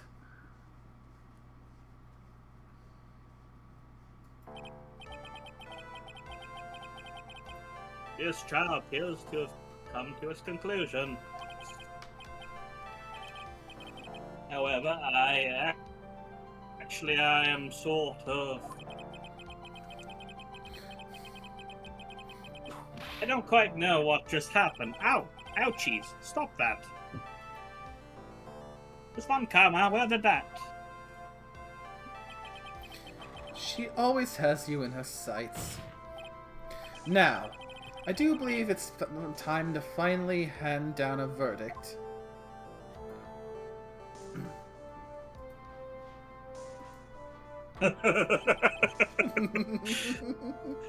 Scorpio's not looking so hot, is he? Mr. On I guard. hate how accurate it is to Satoshi right now. It has a whole goddamn empire after him. Among other, assassins and other things. It looks like Yes. it looks like somehow you got what you wanted.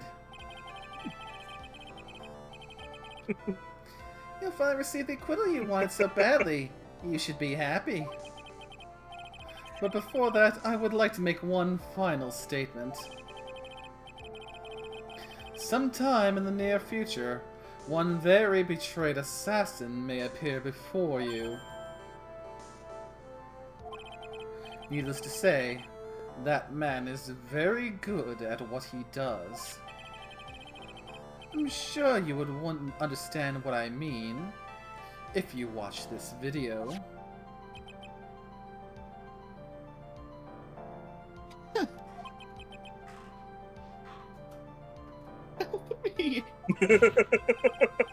No.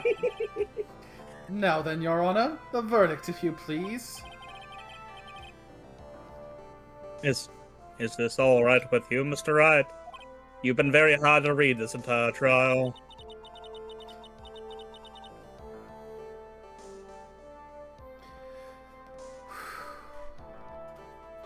We finally reached the end of a very long battle. Yeah, no kidding. It's almost been 6 hours here. Yeah, 5 hours. Hasn't it? Yep, 5 hours and 22 minutes on the stream proper. Come on, we Alright, can do it! We almost finished! Yeah, we're almost there. There's no escape from now. I'll keep it up. Go on, Phoenix, please, whatever your heart tells you. Right, Chief. Oh, you go with not Matt- guilty if you are. Matt on guard. Even though I am a lawyer, I cannot make your crime disappear. I think a guilty verdict is appropriate here.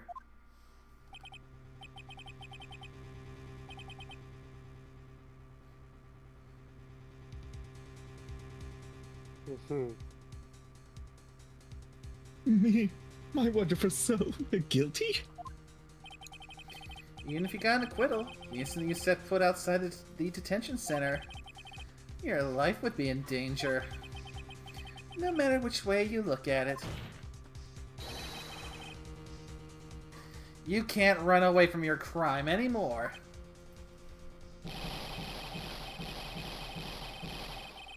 Oh, Jesus.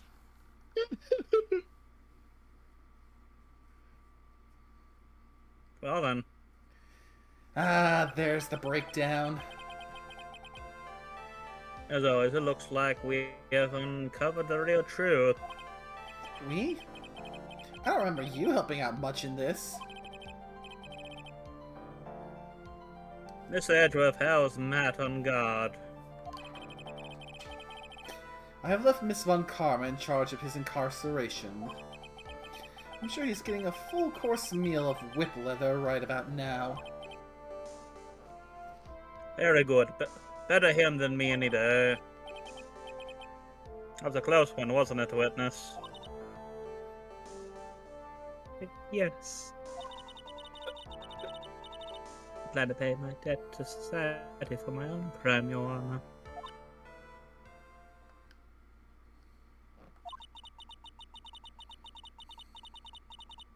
First time I was called to the witness stand during this trial. All I felt was despair. Yeah, she must be talking about the time Edgeworth really went after her. Guess she's trying to forgive him for what he did.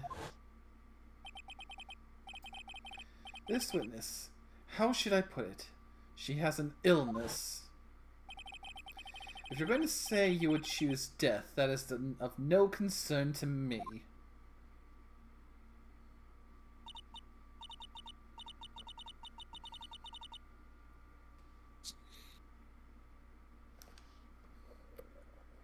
But after that, when I was alone at the detention center,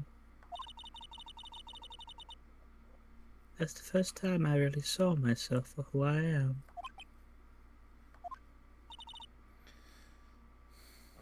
And today, when the two of you used your combined strength to convict Matt, I felt like I had finally been saved. Wow. This is the first time I've ever seen her smile. I'm really happy that you two were in charge of this case. I really don't know how to express how I feel at this moment. This is the first time I felt comfortable with myself, with who I am. Thank you so very much, everyone. Hell yeah, be proud of your own skin.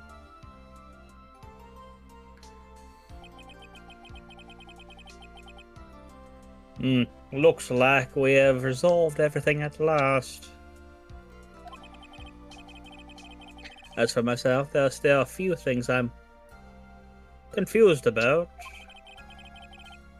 But everyone seems to be in good spirits. And that's good enough for me. And my dino nuggies. Yes, many more of those. That is all. This court is adjourned.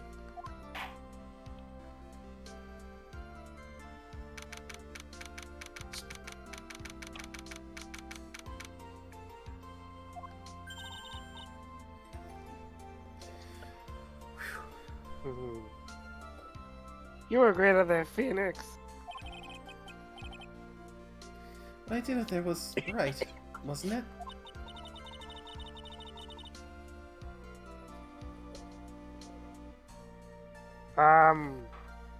Okay. This is the order I went in the credits. They do the thing where there's a scene from people appearing that you've seen in the game. I went through and I put in the order that they appear in the credits. Can you put who's who? This is Because a few of these order. I'm That's a little the first spotty time on. you've not got your client off. I'm working on it.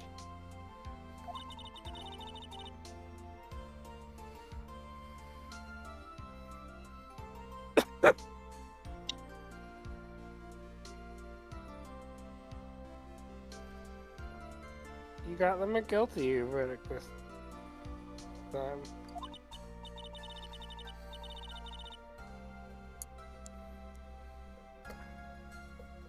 But you have to look past all that. And is there to what's supposed to really be a important. D at the end of Andrews? I am quickly doing this as fast as I can because the credits are coming while things are still going. So hush. I know. But you have to look out past of all what's really important. Also, you got Max there twice. He speaks And twice. Criddle there twice. They speak twice. You now realize there's something more than just getting not guilty, right? Yes, I understand now. Oh god, Really Scorpion, you think got back for a Hottie second. and Old Bay to do. Don't remind me.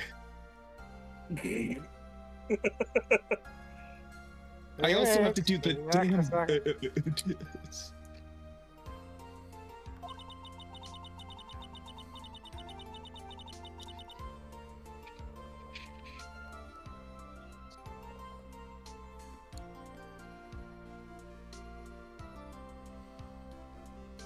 The moments before Miss Van come arrives, the final pieces of evidence.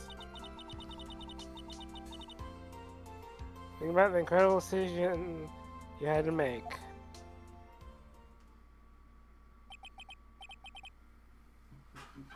Now then, Mr. Wright. Let's hear the defense's final statements on this matter. I can't count on the evidence to help me anymore. I have to listen to my heart. Should I side with justice? Or should I save Maya's life? My client, Madame Guard, is...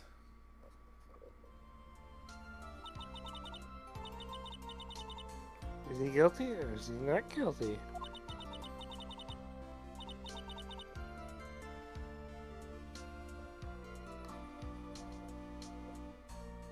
Those are your choices then. And your answer? The answer spoke to what being a lawyer means to you. Right. Edgeworth, I have good news. Maya's now safe in police custody. Yeah. Now Pearl's so small again. Pearls! Telling you the truth, right, Mr. Edgeworth? Yes, she's quite safe. She's on her way here as we speak in a patrol car.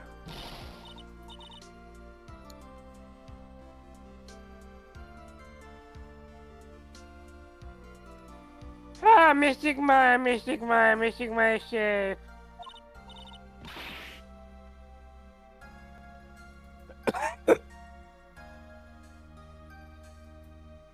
You did it, you really did it, Mr. Neck. Ow! She punches deceptively hard for a kid. Practice. I believed in you. Who was Andrews again, Scorpio? Adrian Andrews. Oh, She's shit, the okay. most Never mind. recent. Yeah. Well, you said Andrews. I'm used to it as Adrian. I kept telling myself, Mr. Nicholsaver, Mr. Nicholsaver.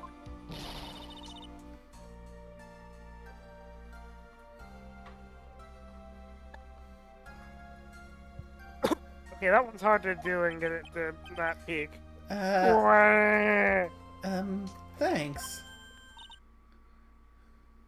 Oh, What's wrong? Miss Van Karma. About earlier. Thanks. Ow! What are you still smiling at, Mr. Phoenix Wright? You lost! Your perfect win record has now been crushed. And yet you're still happy. I don't think you'll ever understand, Miss Von Karma. How dare you! Don't worry. She may in time. After all, I was like that myself until a year ago. Edgeworth. For my own personal victories and for guilty verdicts. I used every dirty trick in the book. And so my win record remained spotless. But a man appeared and stood fast against that selfish me. I fought him in my usual manner and tasted my first defeat.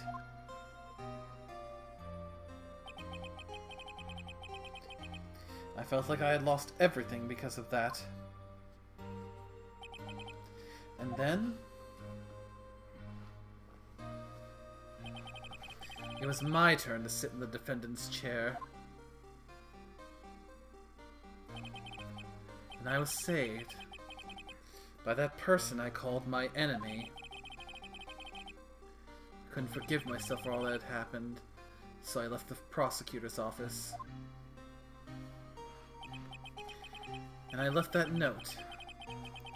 Prosecutor Miles Edgeworth chooses death.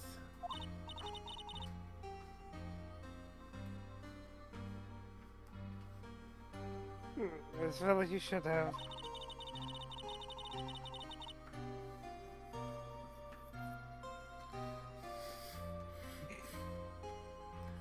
Prosecutor who shamed himself this deceit call home and die. But that was not what happened. After I left the prosecutor's office, I finally came to realize something. And it was in that moment of clarity that everything began to change. It's when the fucking Fire Nation attacked. Oh? What foolish nonsense. We got a total lunar eclipse coming up.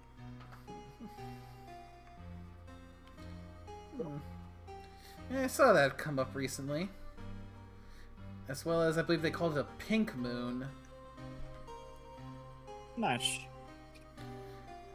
We prosecutors use anything we can to attack the defendant. But every time we did so, no matter how desperate the situation, instead of giving up like most people, that man would hold strong with his undying faith. And then, before I knew it, I began to trust in that man as well.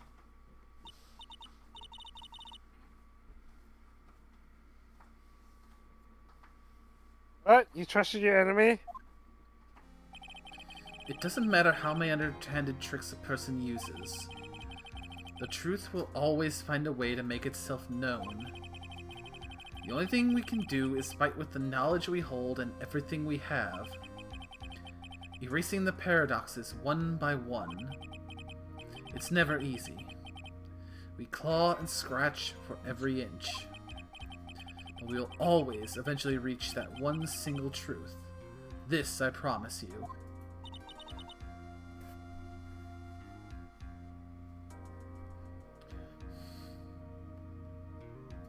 Detroit? Yes. That's the reason why prosecutors and defense attorneys exist. But I'm sure you knew that already, didn't you, Wright? That's why you couldn't forgive me. This man who went into hiding. Isn't that right? This man who only had his sights set on victory, who ran away into the night.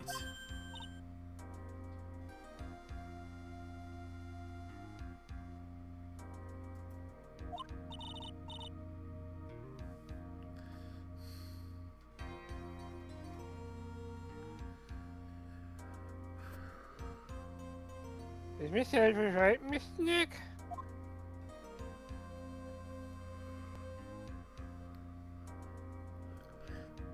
You really let me down. When you disappeared, I felt betrayed. The reason I decided to become a lawyer to begin with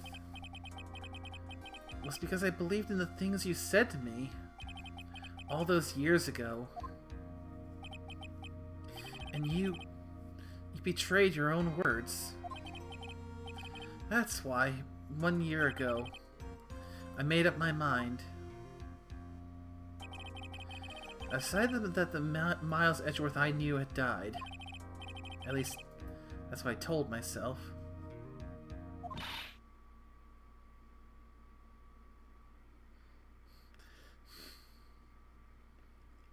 You pathetic fool.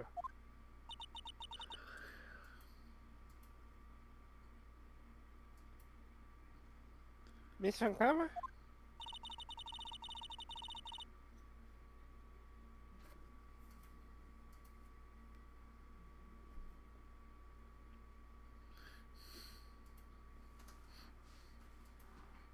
Don't want to hear the wretched whimpering of a disgraced loser. Dear God, this case is long. Vancouver is someone who is destined to be perfect. That's the truth. You are no longer worthy.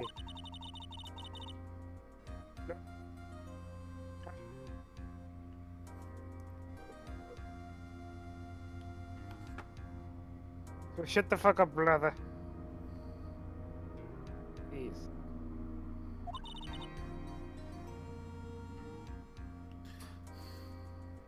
And neither am I.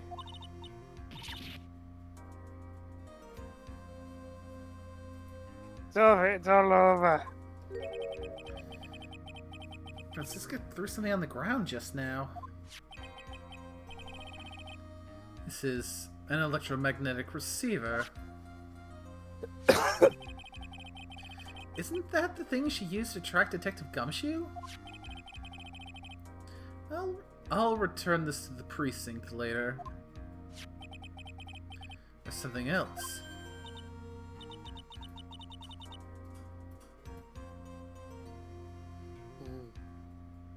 Need to miss Von Karma's whip?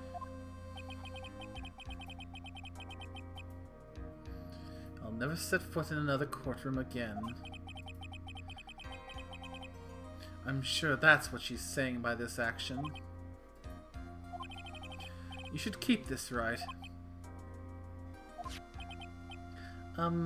Okay. This is a nickname. Nick! No.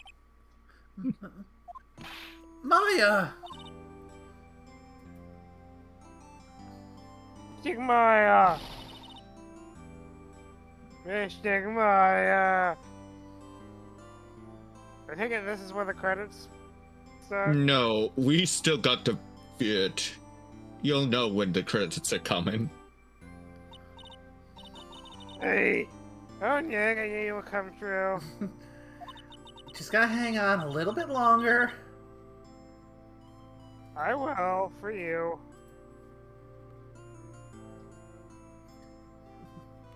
You got convicted like I knew you would.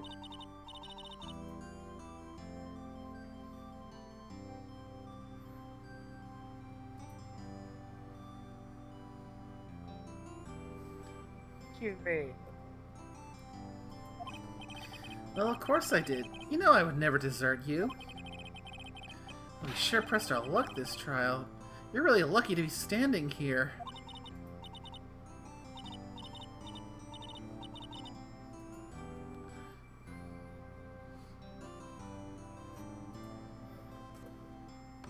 Whatever, look, it's okay. Besides, if I did croak...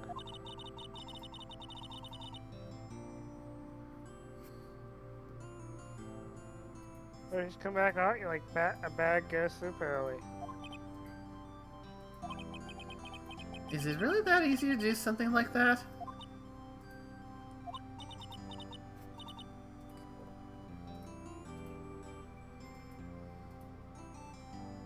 Thanks a lot, Nick. Don't mention it.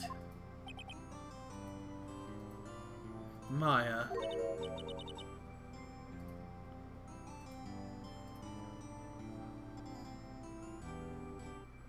Yes. Miss Edgeworth. I'm relieved you're all right.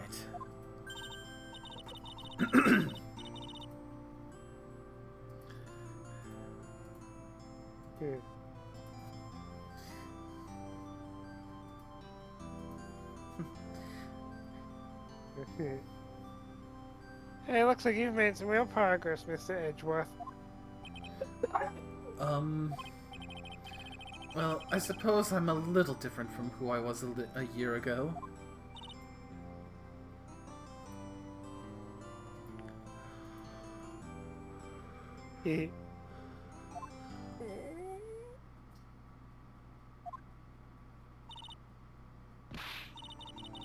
Alright, I think it's time to get out of this depressing place. Huh? Where are we going? Food, Nick, food. Grab chow, I'm starved.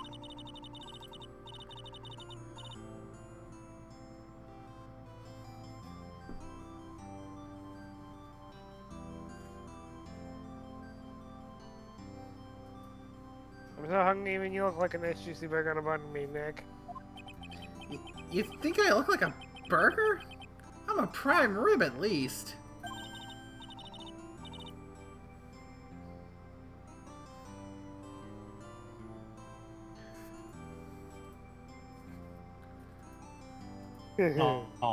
Miss Edgeworth, please.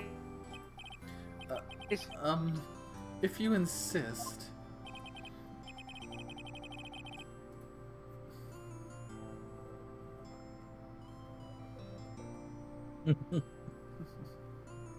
Alright, so how many have a usual burger joint? That's a Phoenix. Oh, fuck. Yeah. So yeah, why say we hit up our usual burger joint?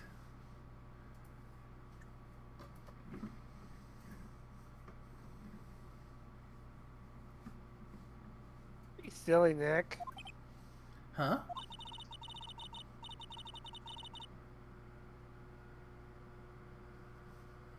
This case messed up that awesome evening and got away with my gourmet food. They say that we're making up by having another feast. Another feast?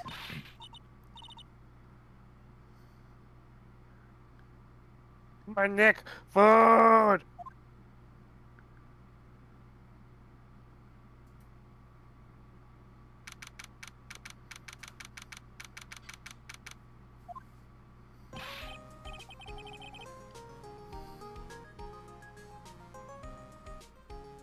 Hey, pal, sorry to keep you guys waiting. Gumshoe, are you alright? Yeah, but I'm really embarrassed. I didn't think I would hit a telephone pole of all things. A telephone pole? Then it wasn't a red light that got him?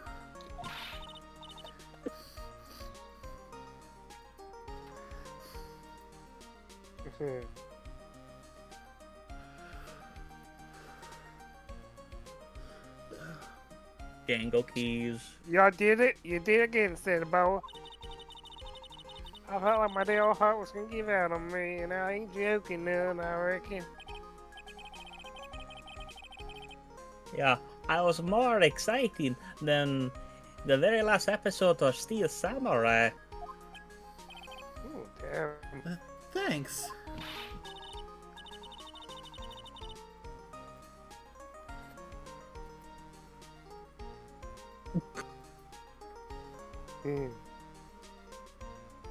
Now look at you, big Mr. Snooty Prosky. Don't you reckon you get bold Mr. Right too hard?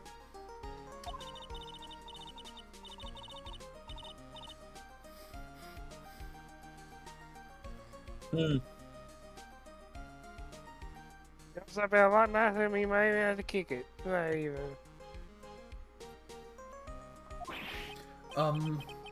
I'll keep that in mind.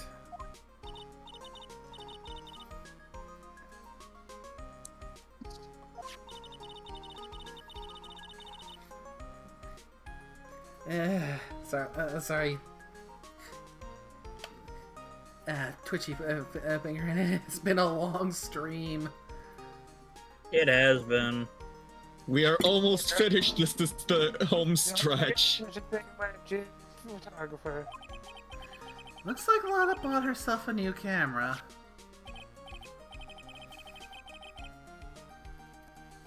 Well, pal, at least we can put this miss a case behind us up now. Although I'm still out of a job. Come on. Tonight's all about eating, so let's go chow down, pal.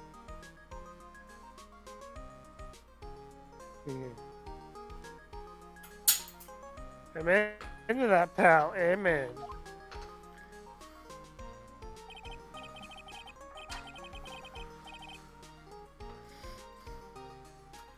Oh no, when things about it, you were the one who saved the day, detective.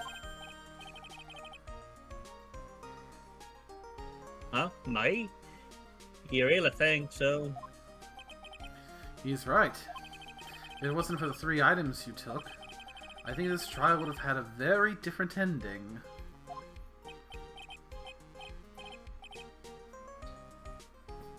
Oh, well, you know, it's...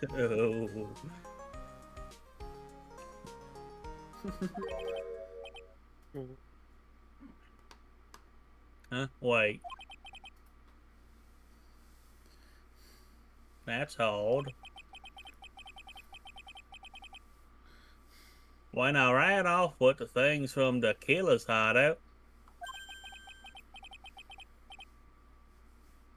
I was sure I took 4 things in total, sir.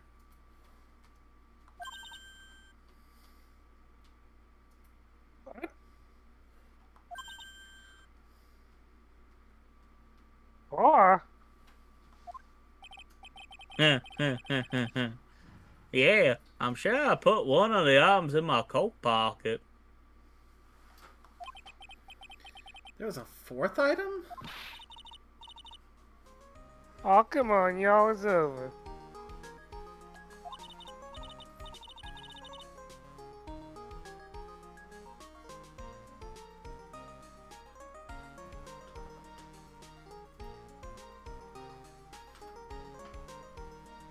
Boy, I tell you, you really did something. I tell you what.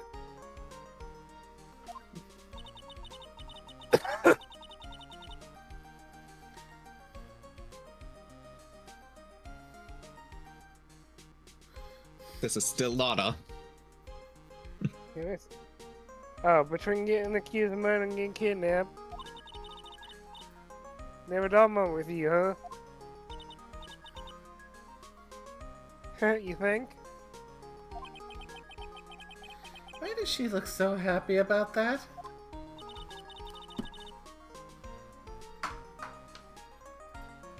But being shut away for 2 whole days? Are you scared? Yeah, it was really scary. I felt so hopeless.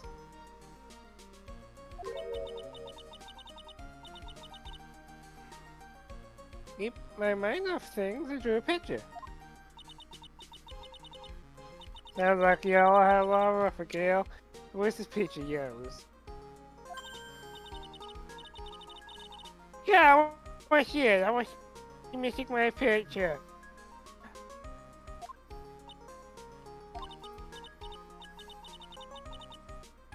You know, I don't know where it went.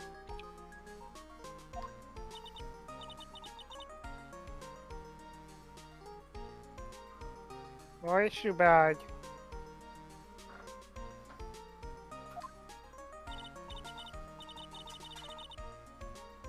Yeah, it wasn't anything important anyway.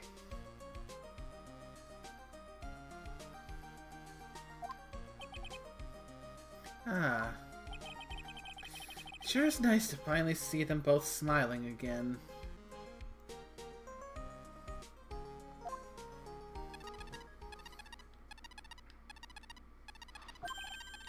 Hmm? What is it, Edgeworth? This thing is picking something up.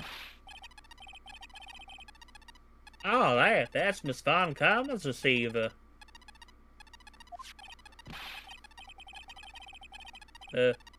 Thanks to her, I had the most awful experience of my life, so... I can't believe she stuck a tracking device on me. Again. That's odd. Even though you're standing right here.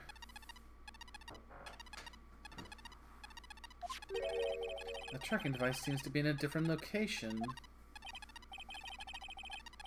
Oh, it's probably a bus or something, so...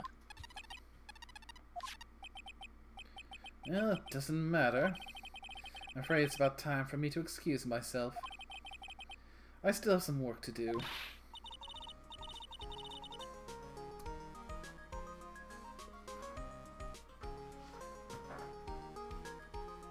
Oh, but Mr. Edgeworth, you haven't even eaten yet. And you've eaten way too much, you glutton.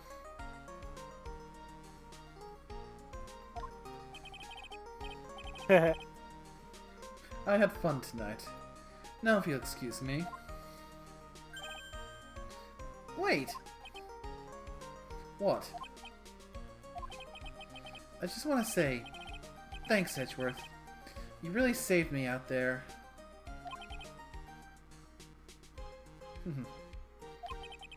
If anyone should be saying thanks, it should be me, right?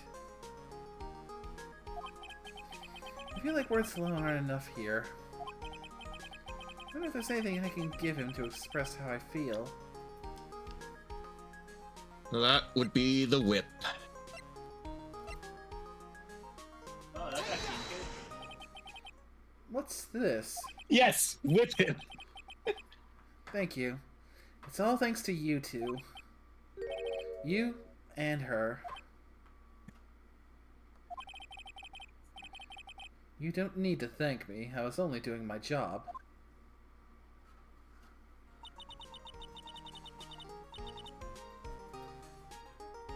Looks like Mr. Edgeworth has left, Mr. Nick.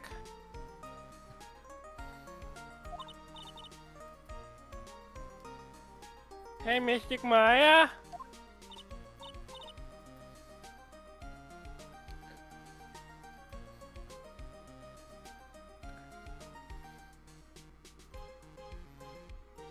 Yes, Billy? I guess you two can go back to being lovey-dovey, right? Oh, God. You and Mr. Nick, I mean.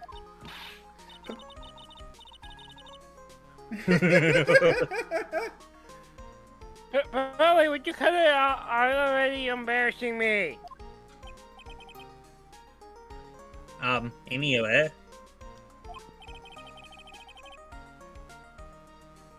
So, who's paying for this lovely dinner party? As if you need to ask. Everyone say thank you, Nick. Huh?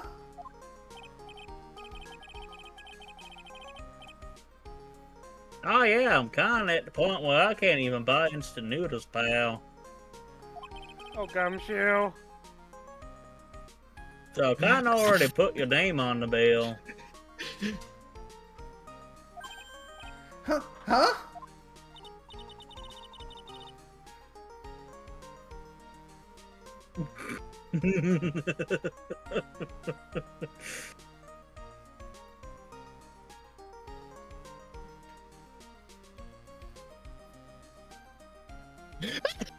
Yeah, I got myself. Boy, I will be quiet if you keep that up. Yeah, I got me a situation just like that myself. I mean, we were on here for a good, like, half a minute. Oh! This is the camera shop in this hotel, see?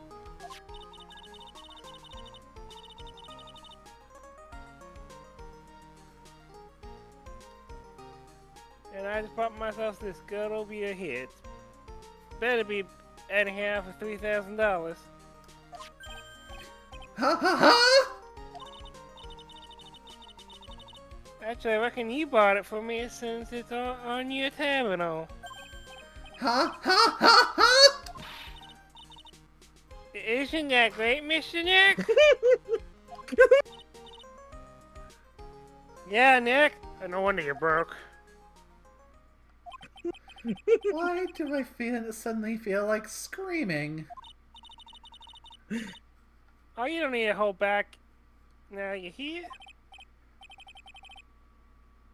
Yeah, pal, time to let it all out.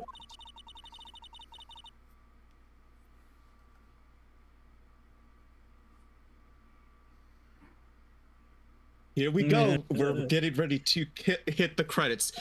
This is gonna be the first time. Hey, thank you. Come on, it's been a while since I heard you say it. I've been busy being a hostage and all. Alright then. If you say so. Please refer to the list, because it's in order of people that are going to be appearing. And it's going to be the auto scroll. And I'm not looking forward to fucking old bag. I mean, I'm surprised you're You really looking can't forward to do that, Hottie. Nick. I had, hi there, you find it? I really feel like I've been living on the edge lately. I mean, I escaped death 3 times now. Pretty cool, huh? I feel like a pro. That is better than the fucking mile per minute. And I feel like I have to start her fucking sooner so I don't cut into the next person. I'm so happy that you could save Mystic Maya, Mr. Nick. I'm so happy for you, the two of you. Speaking of which, I think this hotel is a popular place for honeymooners. So I made sure reservations for the 2 of you, just in case. Oh my.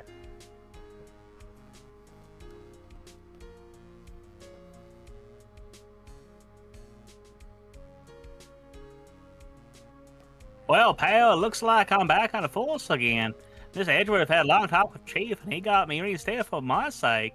I heard he said things like letting that one go is bad for all society. I knew it, crashing headlong in, everything in the only way to live, pal.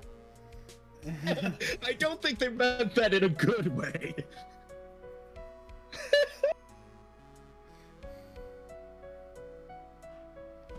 No, now it's nickname. Mickey Bird, am I tiring with you? I'm going to be a waitress from now on. And bring smiles and joy to the people who come to the restaurant. Sir, I hope you'll stop by sometime, Mr. Wright. I forgot her. Oh, I did dear too, God. honestly. And now it's Hardy. Yep. Well, I'm trying to remember how I voiced fucking Max. Yes. Are you here to visit as a patient? I'm Director Hardy. Oh. Recently. Yes, that girl, you know, I haven't seen her around. Yes. But I remember, if I even laid so much of an eye on her, it would go crack. It didn't matter if I got with them. Yes.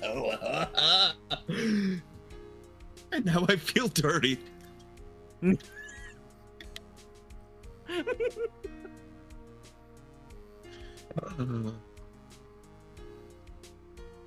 It's time to begin our quest of the world circus domination. And let the world know we are serious. I plan to make a fabulous fight to Zimbabwe. Do you think Zimbabwe is like... Do you think their castles is made of cake and bunnies who can talk? I think if there are any talking bunnies, even if they won't laugh at most jokes.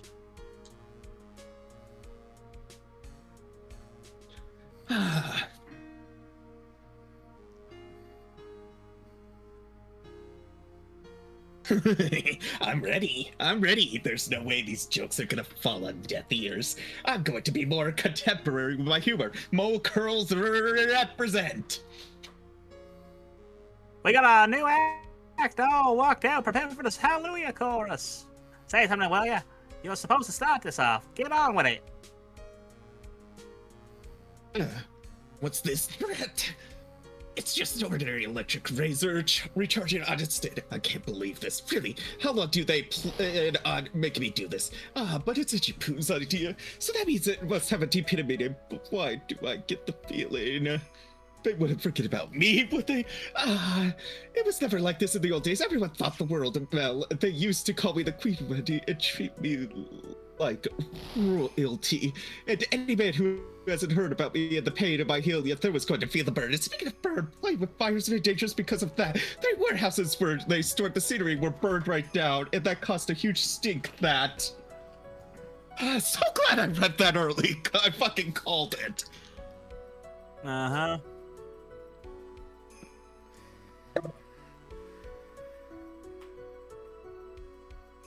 Oh, and by the way, there is an after-credits scene.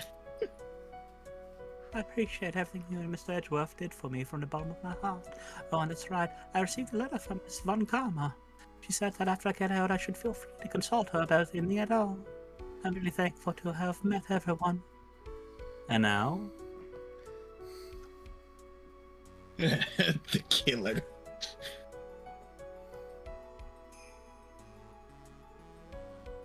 It has become difficult for me in this country as of late. As such, I will take a short leave of absence. If you would like to request my service, please be sure to visit my homepage. May we both be pleased with longevity.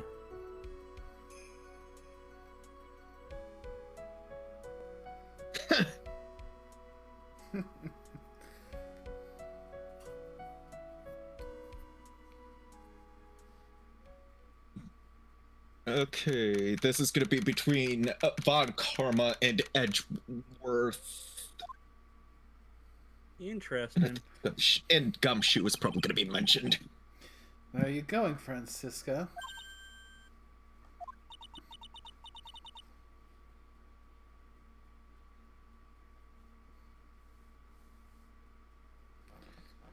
How do you know I was here?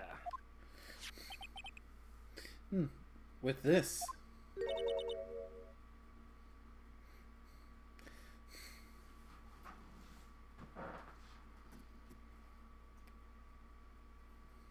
That... I heard you were planting things on a certain person. Things like tracking devices in his coat, for example.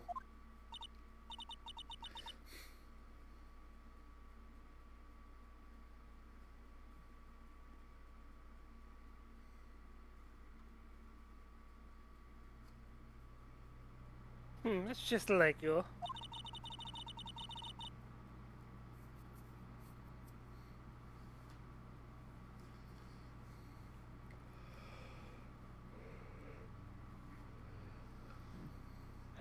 I only planted it there because he was always wearing it. This filthy drab of a coat of his. I don't know how it ended up in my luggage. It's going in the trash, I promise you that. Oh, that's right. Speaking of that man, he told me something very interesting. When I ran out things from the killer's hideout, I was sure I took 4 things in total, sir.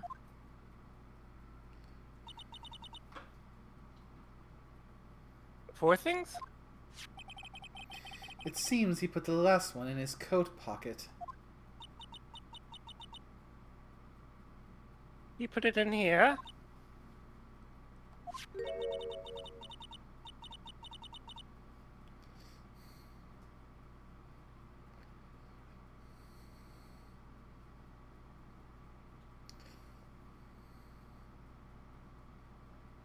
It doesn't matter anymore, the case is already over.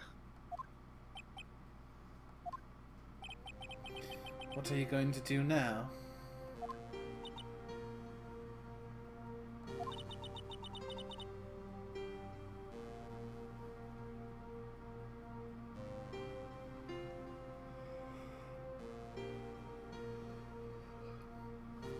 It's none of your business. Are you running away?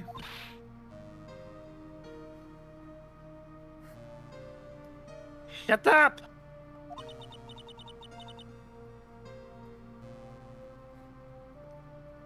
You don't understand a thing.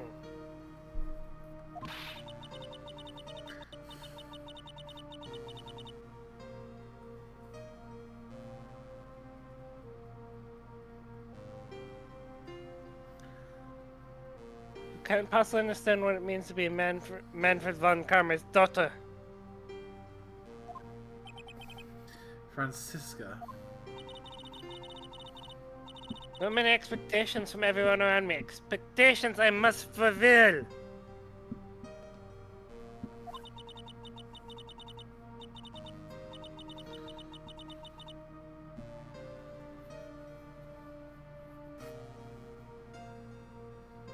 I'm expected to win no matter what, and failure, such a thing is not an option for me.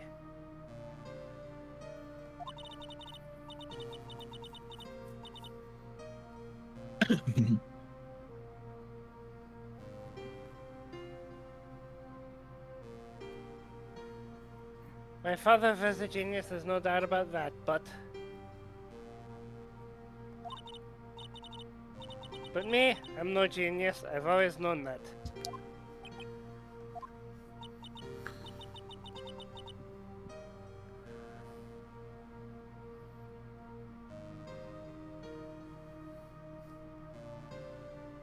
But I had to be one, I had to. You may not be a genius like your father, but you are a prosecutor. You have been and always will be.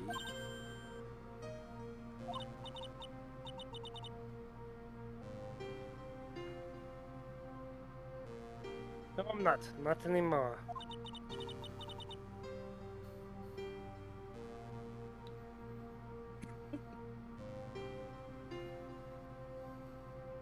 I've even found my zip away. Speaking of that, Wright gave me this to hold on to. Right. You knew something like this would happen, didn't you?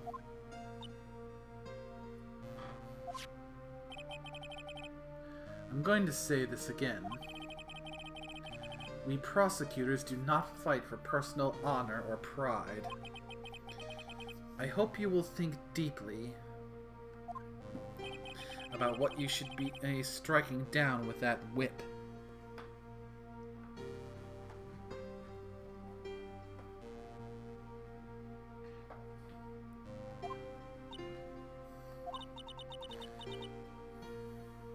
You haven't changed a bit.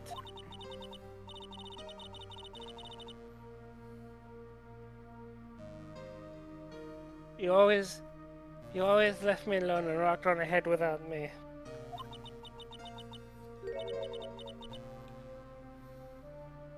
Miles Edgeworth, I've always hated you.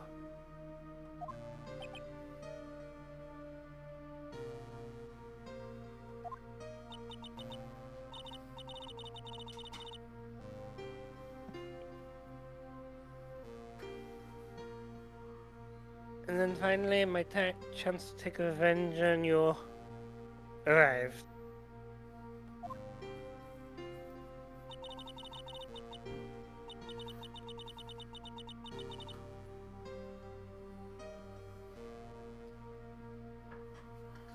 If I could win against that... Oh. If I could win against that man, if I could make Phoenix Wright bow down in defeat...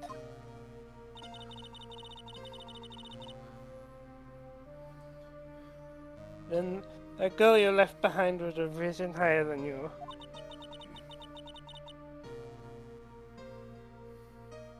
That was supposed to be my revenge.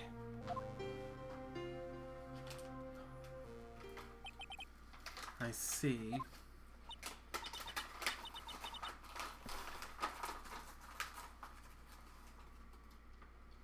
You know I can't do it.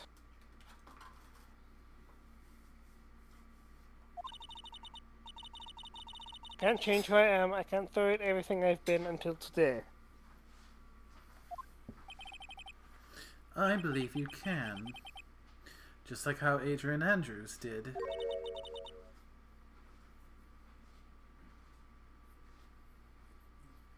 Adrian Andrews? You were going to use her during the trial, right? But you were dependent on your father by using his tactics. Isn't that right?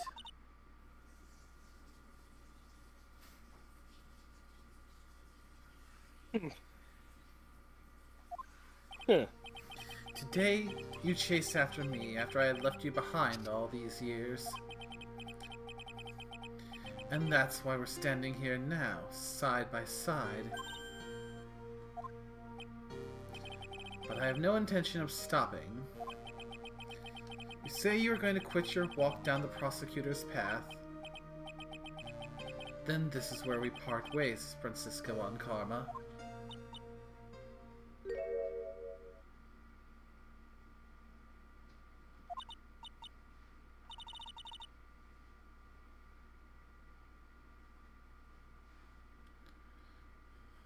I am Francisco on Karma. I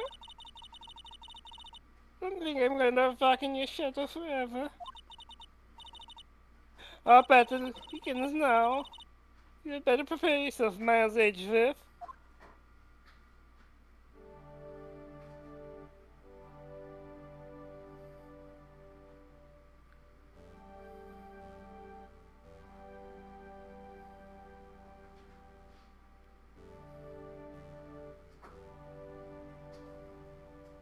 One day someday, I'm sure we'll meet again in battle.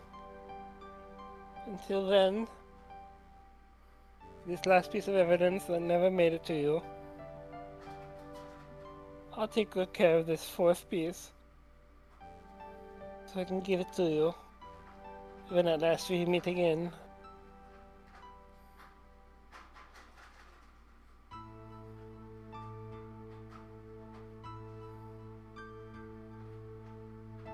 Oh. It's the calling card. Right.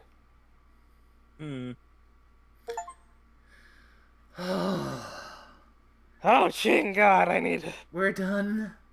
We're done. We can stop. We can rest our Who's ready for another hour?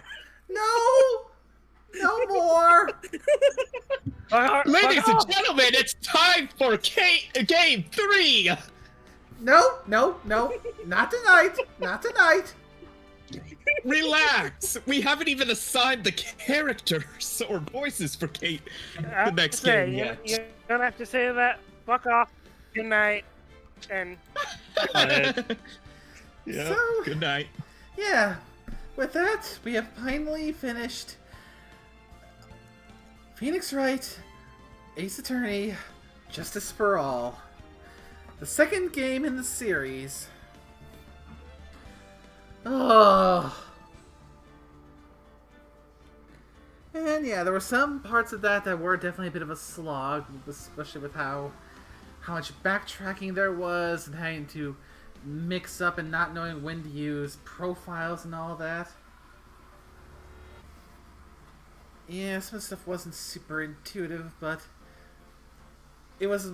I'd say that final case made a lot of this all worth it. Indeed.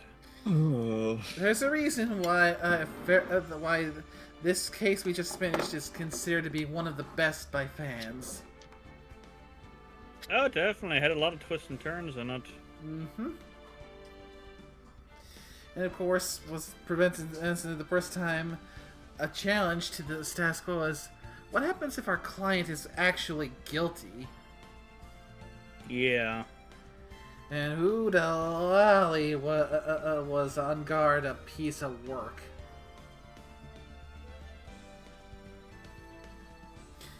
Well, he got his. So, that will be this stream. And what will be happening next time, well, we'll decide what we'll be doing next time a little later once we had a chance to recoup from this long one because, oh my goodness. Yeah, Starting so poor Nay had to speak for 6 hours to herself. She probably doesn't have enough water.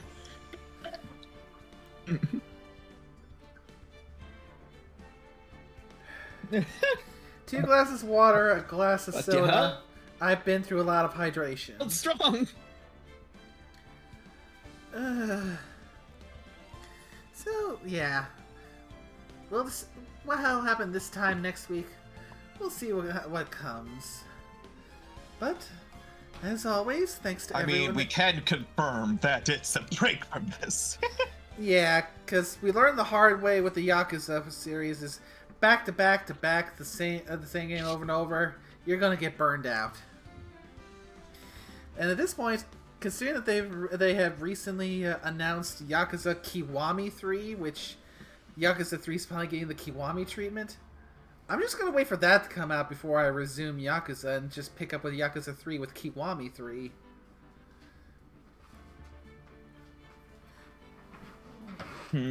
So, yeah, basically be restarting Yakuza 3 once Kiwami comes out. But that'll be for later. Then... So for now, a thank you to everyone in the call. Orsk, nickname, who has already gone to bed. You as well, Scorpio. As a good being. I'm glad that you guys seem to enjoy this, and when we next return to Phoenix Wright, I hope you'll enjoy the next one, because it is one of my favorites. Phoenix Wright Trials and Tribulations. Which means you, Orsk, will finally be able to get to play the part that you volunteered for way back when we first started. It'll be time for Prosecutor Godot. Oh, nice. So yeah, better get your a cup of special Godot blend ready. Nice. And to everyone who came by to watch, hope y'all had a good time. Thanks for sticking around. And until the next one, you take care now. Bye-bye. Bye-bye. Bye.